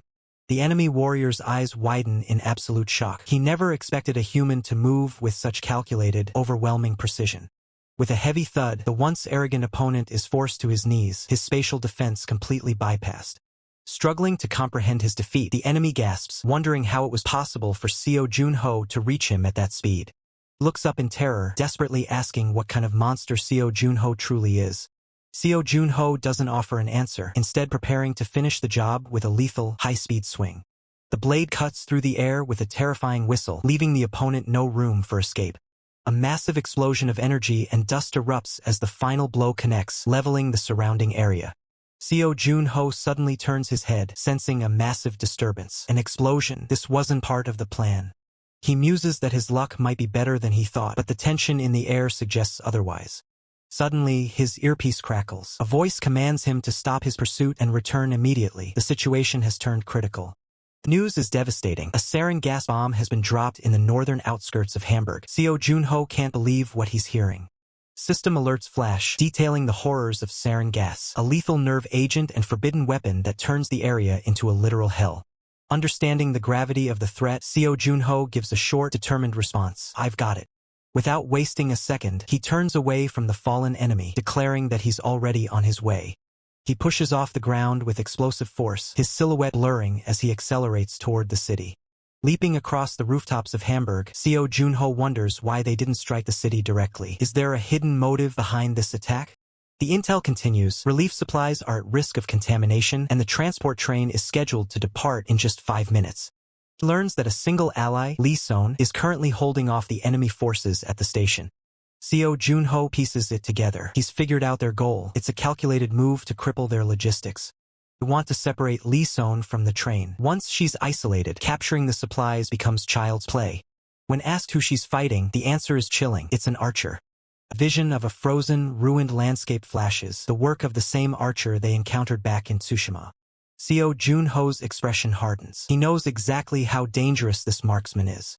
At the station, Lee Son unleashes a massive energy wave to deflect a barrage of incoming projectiles. She grits her teeth, the sheer force of the archer's attacks testing the limits of her endurance. With a powerful slam of her greatsword, she creates a shockwave to clear the area, but the enemy remains out of sight. From a distance, the white-clad archer draws his bow, a glowing arrow of pure mana ready to be released.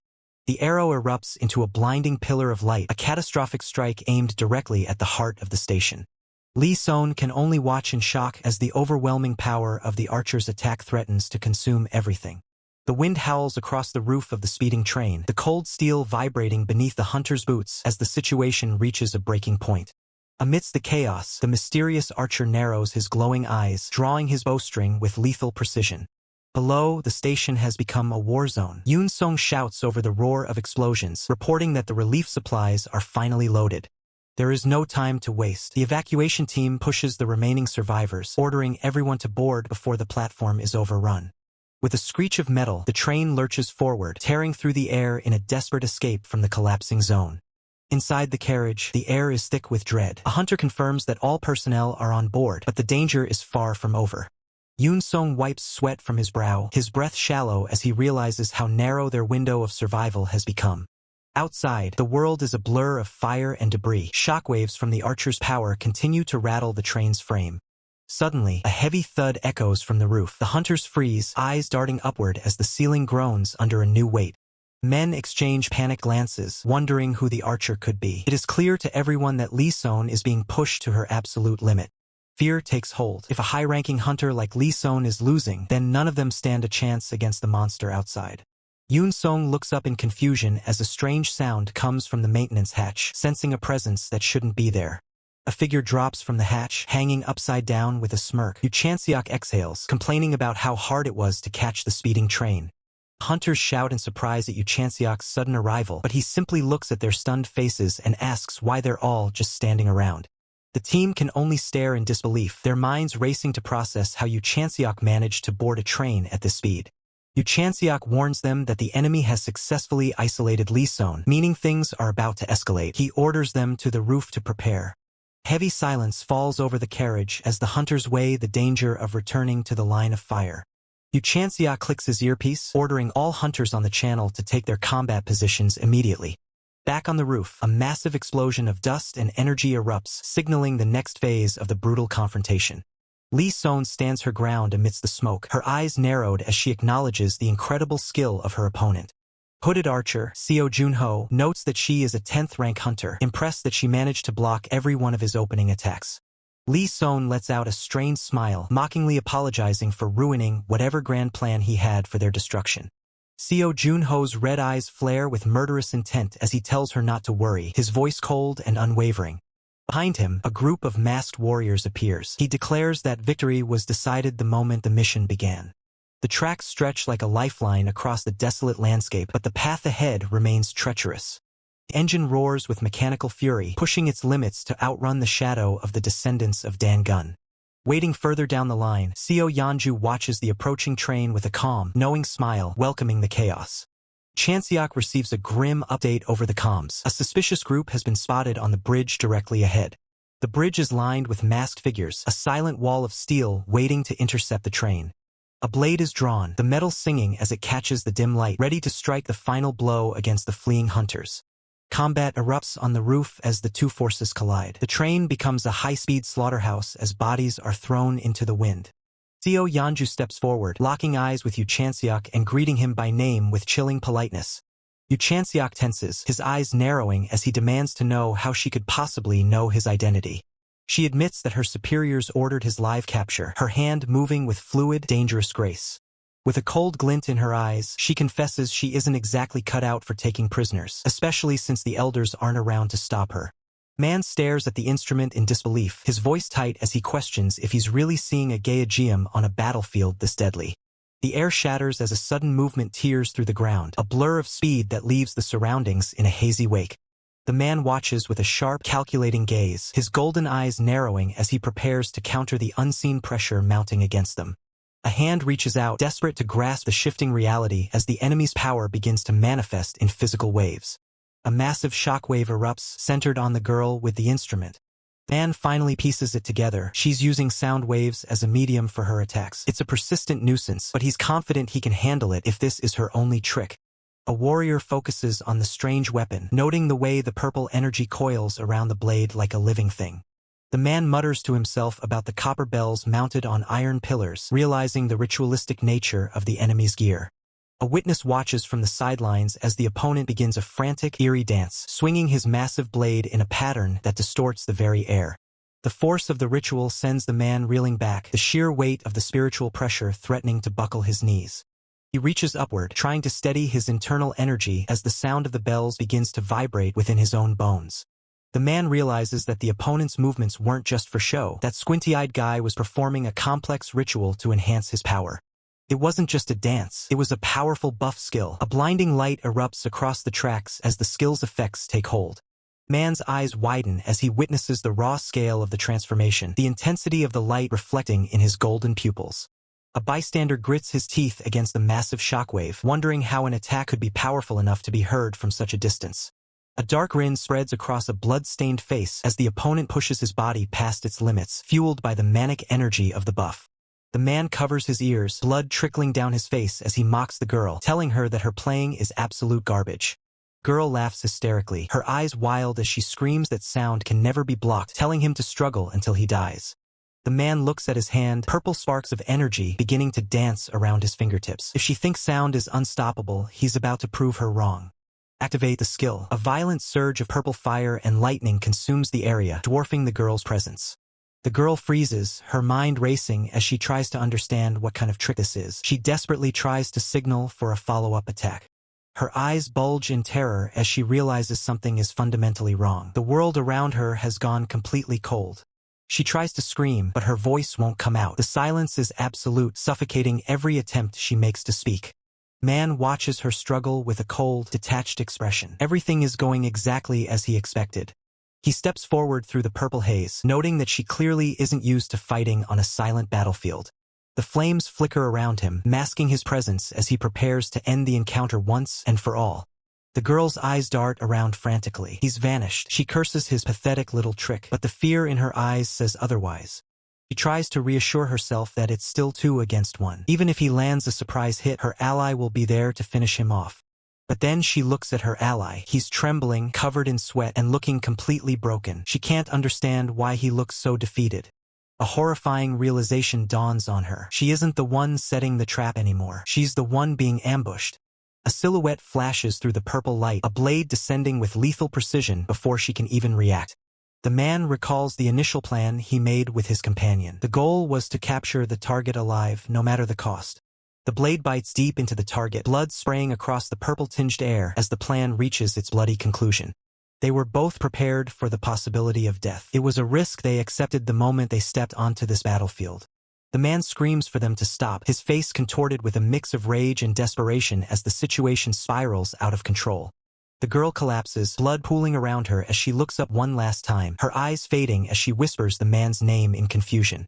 The man stands over the fallen girl, the silence of the battlefield now heavy with the weight of the lives just extinguished. Silence is instantly shattered as a violent surge of purple energy erupts, crackling with an ominous, unstable power. The young man throws his hand forward, his face etched with strain as he pours every ounce of his mana into maintaining the binding spell. A woman nearby watches with a look of pure distress, scolding him for activating the seal before they could properly subdue their target. Gasping for air, the man insists he had no other choice as he desperately clenches his fist, declaring that he finally has the target caught. The woman maintains her focus, her barrier having already proven its worth by halting their pursuers, making it more than enough for this restraint. But a dark silhouette looms within the energy, a cold voice whispering that since things have come to this, he must at least recover the generator.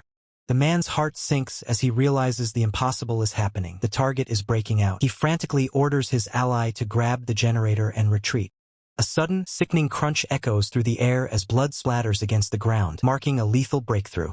Coughing up blood, the man stares in disbelief, unable to comprehend how anyone could shatter a seal of this magnitude. An older man emerges from the smoke with a terrifyingly calm expression, asking who gave them permission to decide they were leaving. Man realizes with horror that the enemy's power has surpassed all imagination. The mission is over, and survival is now their only goal. He swings his weapon in a desperate arc, screaming for his ally to run away while he tries to buy even a single second. The older man's mouth twists into a cruel smirk as he watches the panic, mockingly encouraging the ally to try and run. Another spray of blood paints the battlefield as the older man moves like a ghost, turning his lethal attention toward another warrior. Gritting his teeth against the pain, the man is forced to give the order to abandon the generator entirely. The older man's eyes glow with a predatory light as he repeats his challenge, daring them to find a way out of this nightmare. The scene shifts to the devastated ruins of a central station, where the air is thick with the scent of ozone and decay. A woman stands among the wreckage, her face bloodied but her gaze sharp as a powerful incarnation looms behind her. The incarnation stands ready with a bow, surprised by the sheer tenacity of the warrior before him. A voice echoes through the rubble, claiming that the woman's existence is proof of their race's ultimate superiority. The woman looks back with a weary, cynical expression, asking if they truly believe in such nonsense theories. The theory claims a primordial nation once ruled the entire continent in ancient times, possessing technology far ahead of its era. It is a myth used to rally their forces, a fact that has become notorious even to the outside world. The incarnation stares through the shadows of his hood, his red eyes reflecting a cold, unwavering purpose. The woman spits out that only a madman would believe such things, her frustration mounting as she faces her pursuers. She tightens her grip, wondering if belief even matters when the world is already falling apart around them. The older man charges forward, declaring that the only thing that matters is the unity of those who stand beside him. He proclaims that their faith will lead them to a grand dream, and that true faith requires no proof, only absolute belief. The ground trembles as the weight of his conviction manifests, leaving the woman with no choice but to fight. Woman prepares her stance, her massive blade held low as she readies herself for the inevitable impact. Her eyes narrow, focusing on the movement of her enemy, her resolve hardening despite the overwhelming odds. With a heavy thud, she plants her weapon into the cracked concrete, bracing for the final stand in this ruined station.